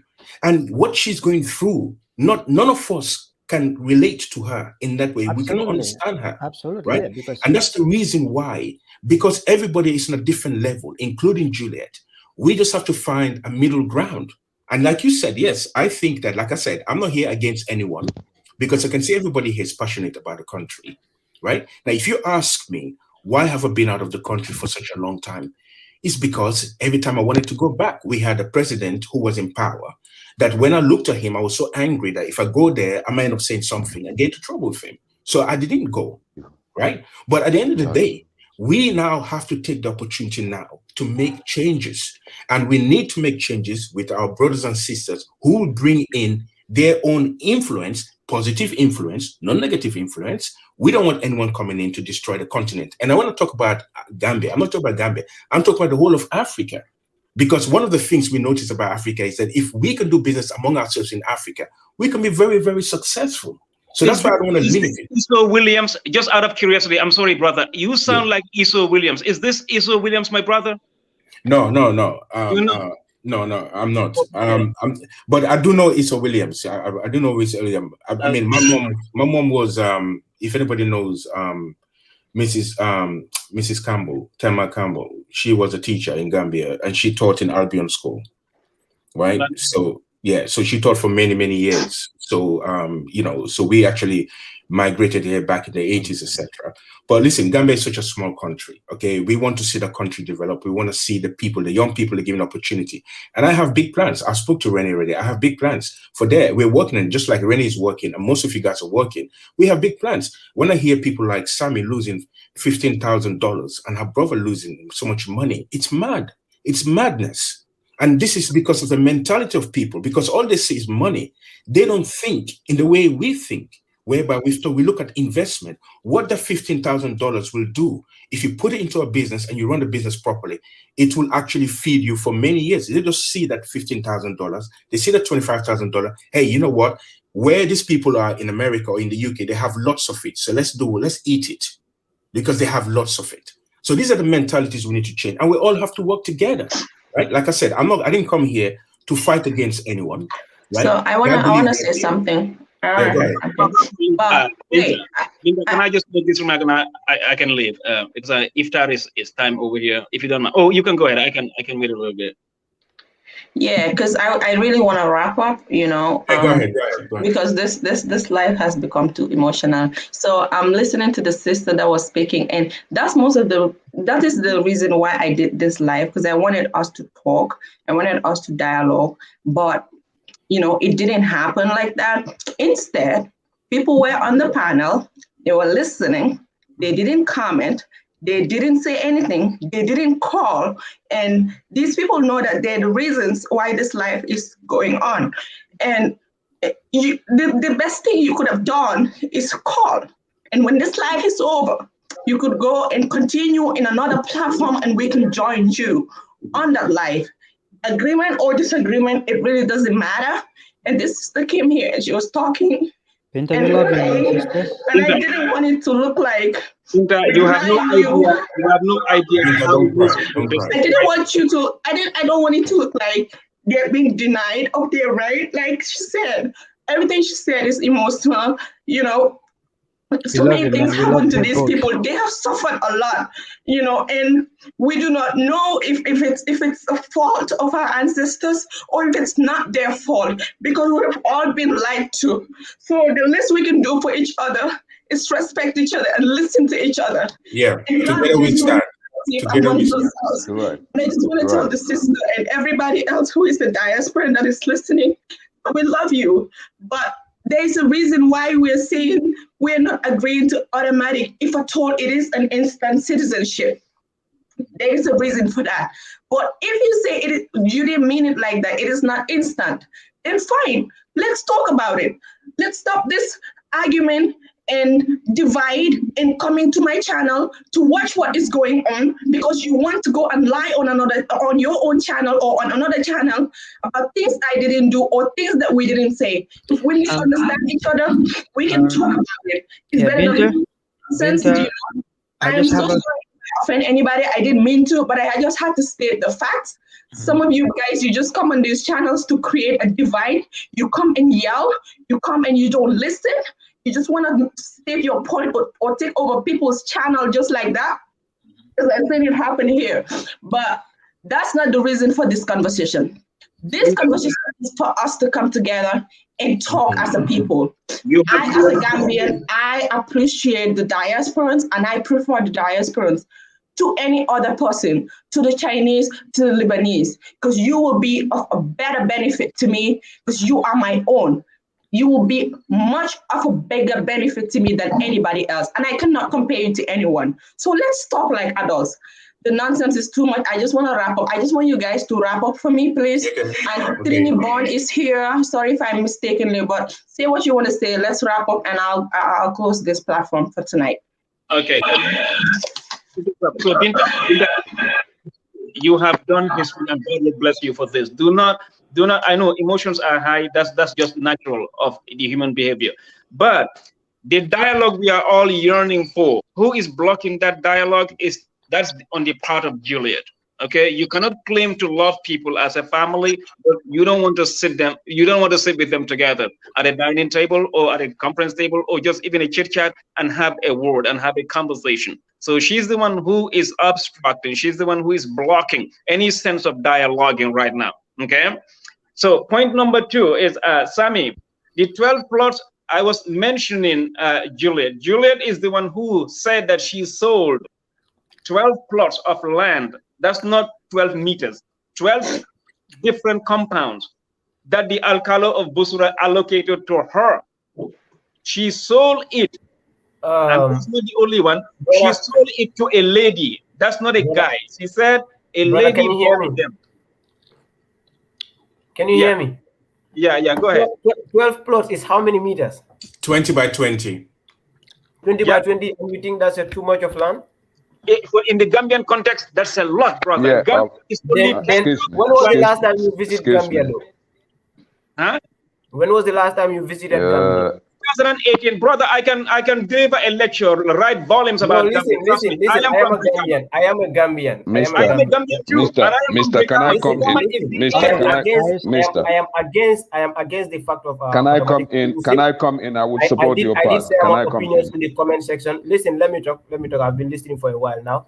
But as far as the land issue is concerned, talking about 12 plots, for me, as far as I am concerned, I think that is not land grabbing, in my own opinion. Brother, what about that lady who said, allow me Guys, can you allow Mr. Toure to talk, please? Allow Mr. Toure, please. Allow me. Can I come in? Can I come in? Why I say that, listen, can I come in? Why I say that, because where I am from, I will tell you where I'm from. I'm from Sifo, right? Back family bought a land. I would like to. Next to back family, there is a white lady there from Germany. You know how many? See, we are not talking about plots of land here. This lady has hectares, and there is one old man also there called David from UK. And I can give you several names, more than 5 of them. These people, they have hectares of I would land. like to answer that, man. Don't tell me the I'm from government Gunjur. is I would not like aware to of answer these that, things. man. Brother, you know, Listen, let me talk. Excuse me. These people, listen, that's my family. Listen to me. Allow me to talk. These people just want to build a place for them to live in. The guy Where on they the red have side. Let me their answer land this and guy. freedom and peace of mind. Let So me when we answer talk him. about land grabbing, we have to be concerned about these white folks, these Lebanese, these Indians coming in Gambia and grabbing these huge hectares of land. Please let him talk. Let him talk. Please let him talk. All right? Please. We have to talk about that. These people are coming in Gambia and they are grabbing these huge hectares of land. I'm talking about hundreds of hectares of land, bro. I'm from Sifo. I am a native of Sifo. I know what I'm saying. Back family is in Sifo. And I know what I'm saying. You can ask any other person from Sifo. They will tell you about more than 5 white people I know of in Sifo. They have hundreds of hectares there.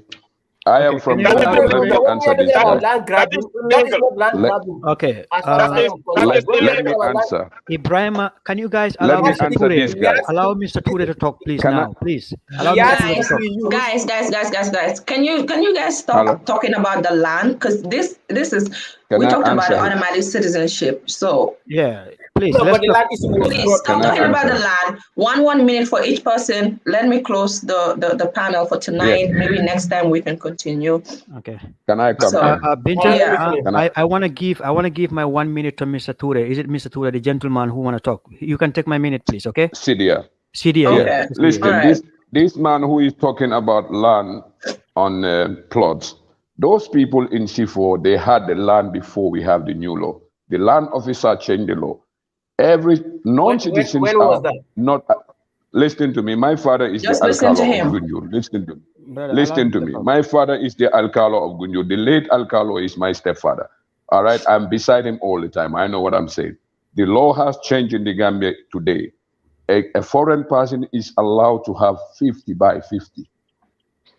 You are not allowed to get more than 50. Listen to me. I just sold land. I know what I'm doing. I know what I'm saying. We are not here to dispute. We are here to speak the truth. Those people own those acres of land before the law has been changed. Gambia is in the state of democracy today.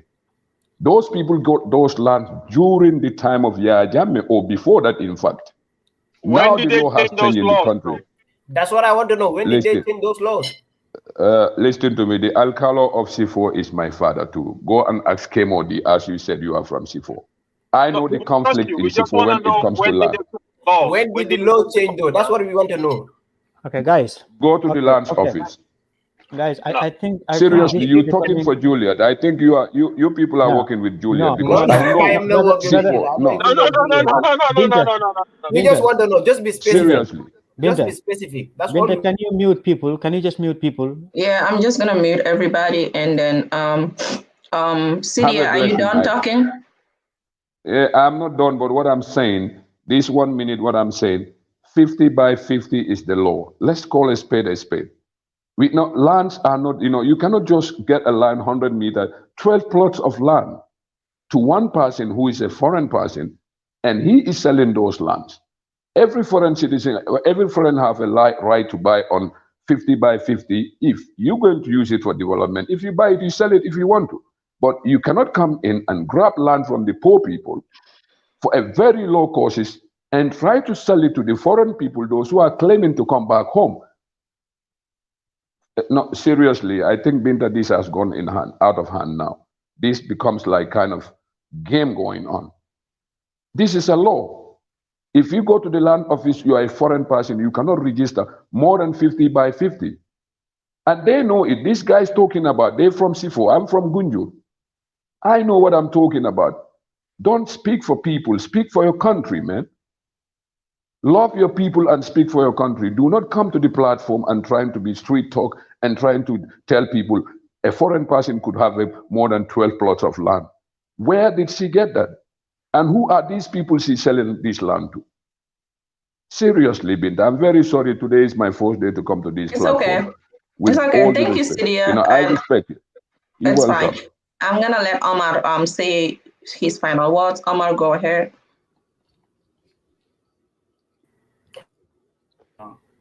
Yeah, as far as the land issue is concerned, the reason why I even talked about it because it was brought up during the conversation. So somebody said 12 plots is a huge land. So I asked because I don't know how many meters is that, and somebody said 20 meters by 20, something like that. So as far as that is concerned, if it's 20 by 20, then according to the law that you are talking about here, then I mean legally that's allowed. If that's the case, all right. So I mean, I don't know if the law is like that. Like you said, it has been changed. I don't really know. But what I'm saying is 20 by 20 meters, and compared to what I've seen or what these other people accumulate, these white folks I'm talking about is different. And you said, like you said, maybe they have acquired before during the time of Jammeh. That's right, they acquired during the time of Jammeh.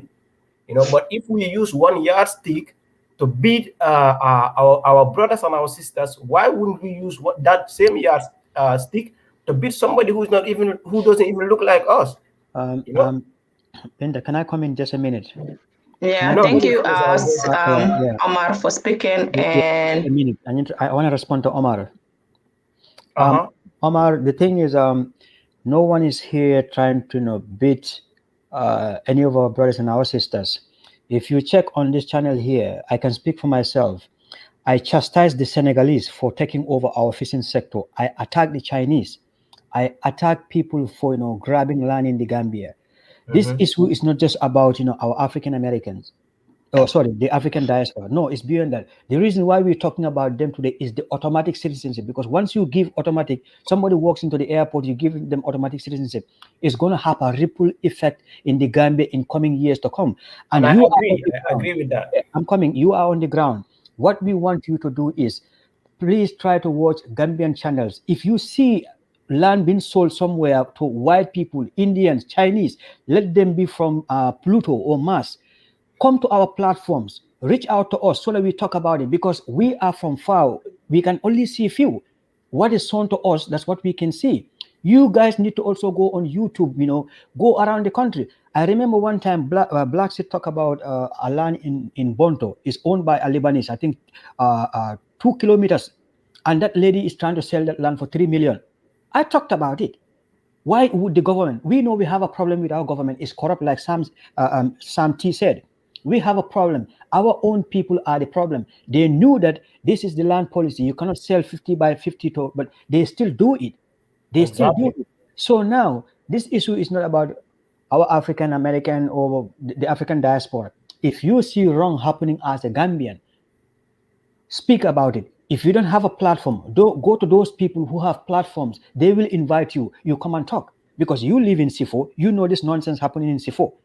Talk about it. Yeah, the thing is, I am not in Sifo right now, but these are some of the things I've witnessed before I travel. So that's just that's the reason why I've just put it out there. And these are happening. They are everyday happenings. Because if you check now in the combos, let's say the greater Banjul areas, all lands in those areas have all been sold. So people, where are they targeting? They are targeting the Combo South, the Combo North, and places like that. So I think for me, in my own opinion, I think this is a good conversation right here, that as concerned Gambians, we can talk about some of the things that are affecting our environment. Absolutely. Even though we might disagree, but at the end of the day, we have to acknowledge each other's point. That is the most important thing for me. And I understand what the brother is saying. I'm not trying to be disrespectful or anything towards you. You are an elder. I respect you. That you are saying you are from Gunju. You are my neighbor.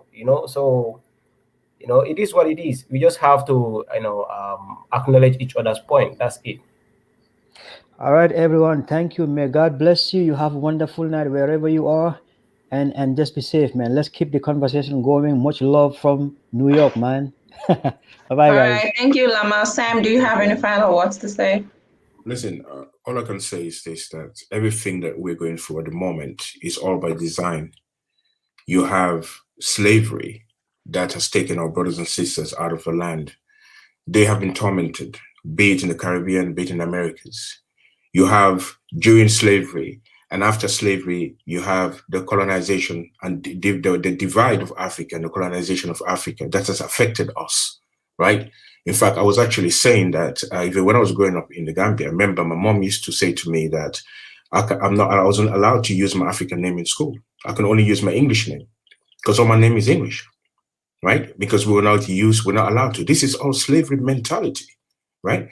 So it just shows that we just have to come together, stand together, and fight for the cause. Like I said, for me, I am not Gambian, I'm an African, right? Because Gambia was created, or the land, right? Do you know how Gambia was created? Gambia was created by the British making a deal with the French.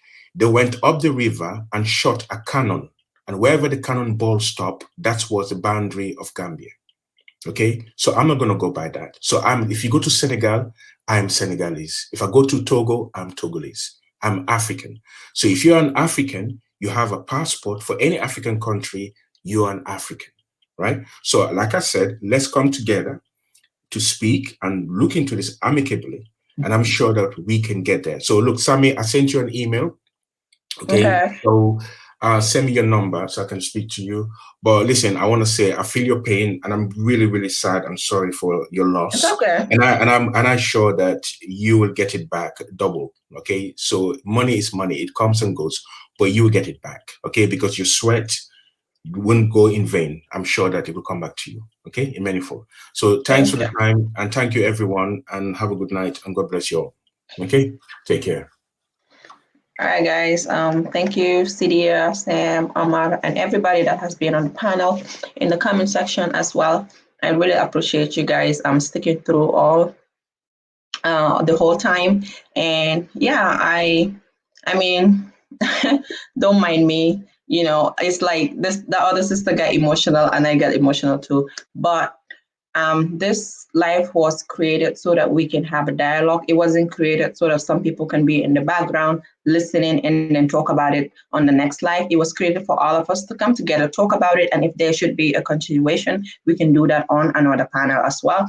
But I appreciate you guys, and I hope nobody got offended. You know, let's not put these things on our shoulders too much. You know, everybody is entitled to your own opinion. You know, swallow it in good peace, talk about it, and come to a better understanding as a people. Because united we stand and divided we fall. We're all Black people.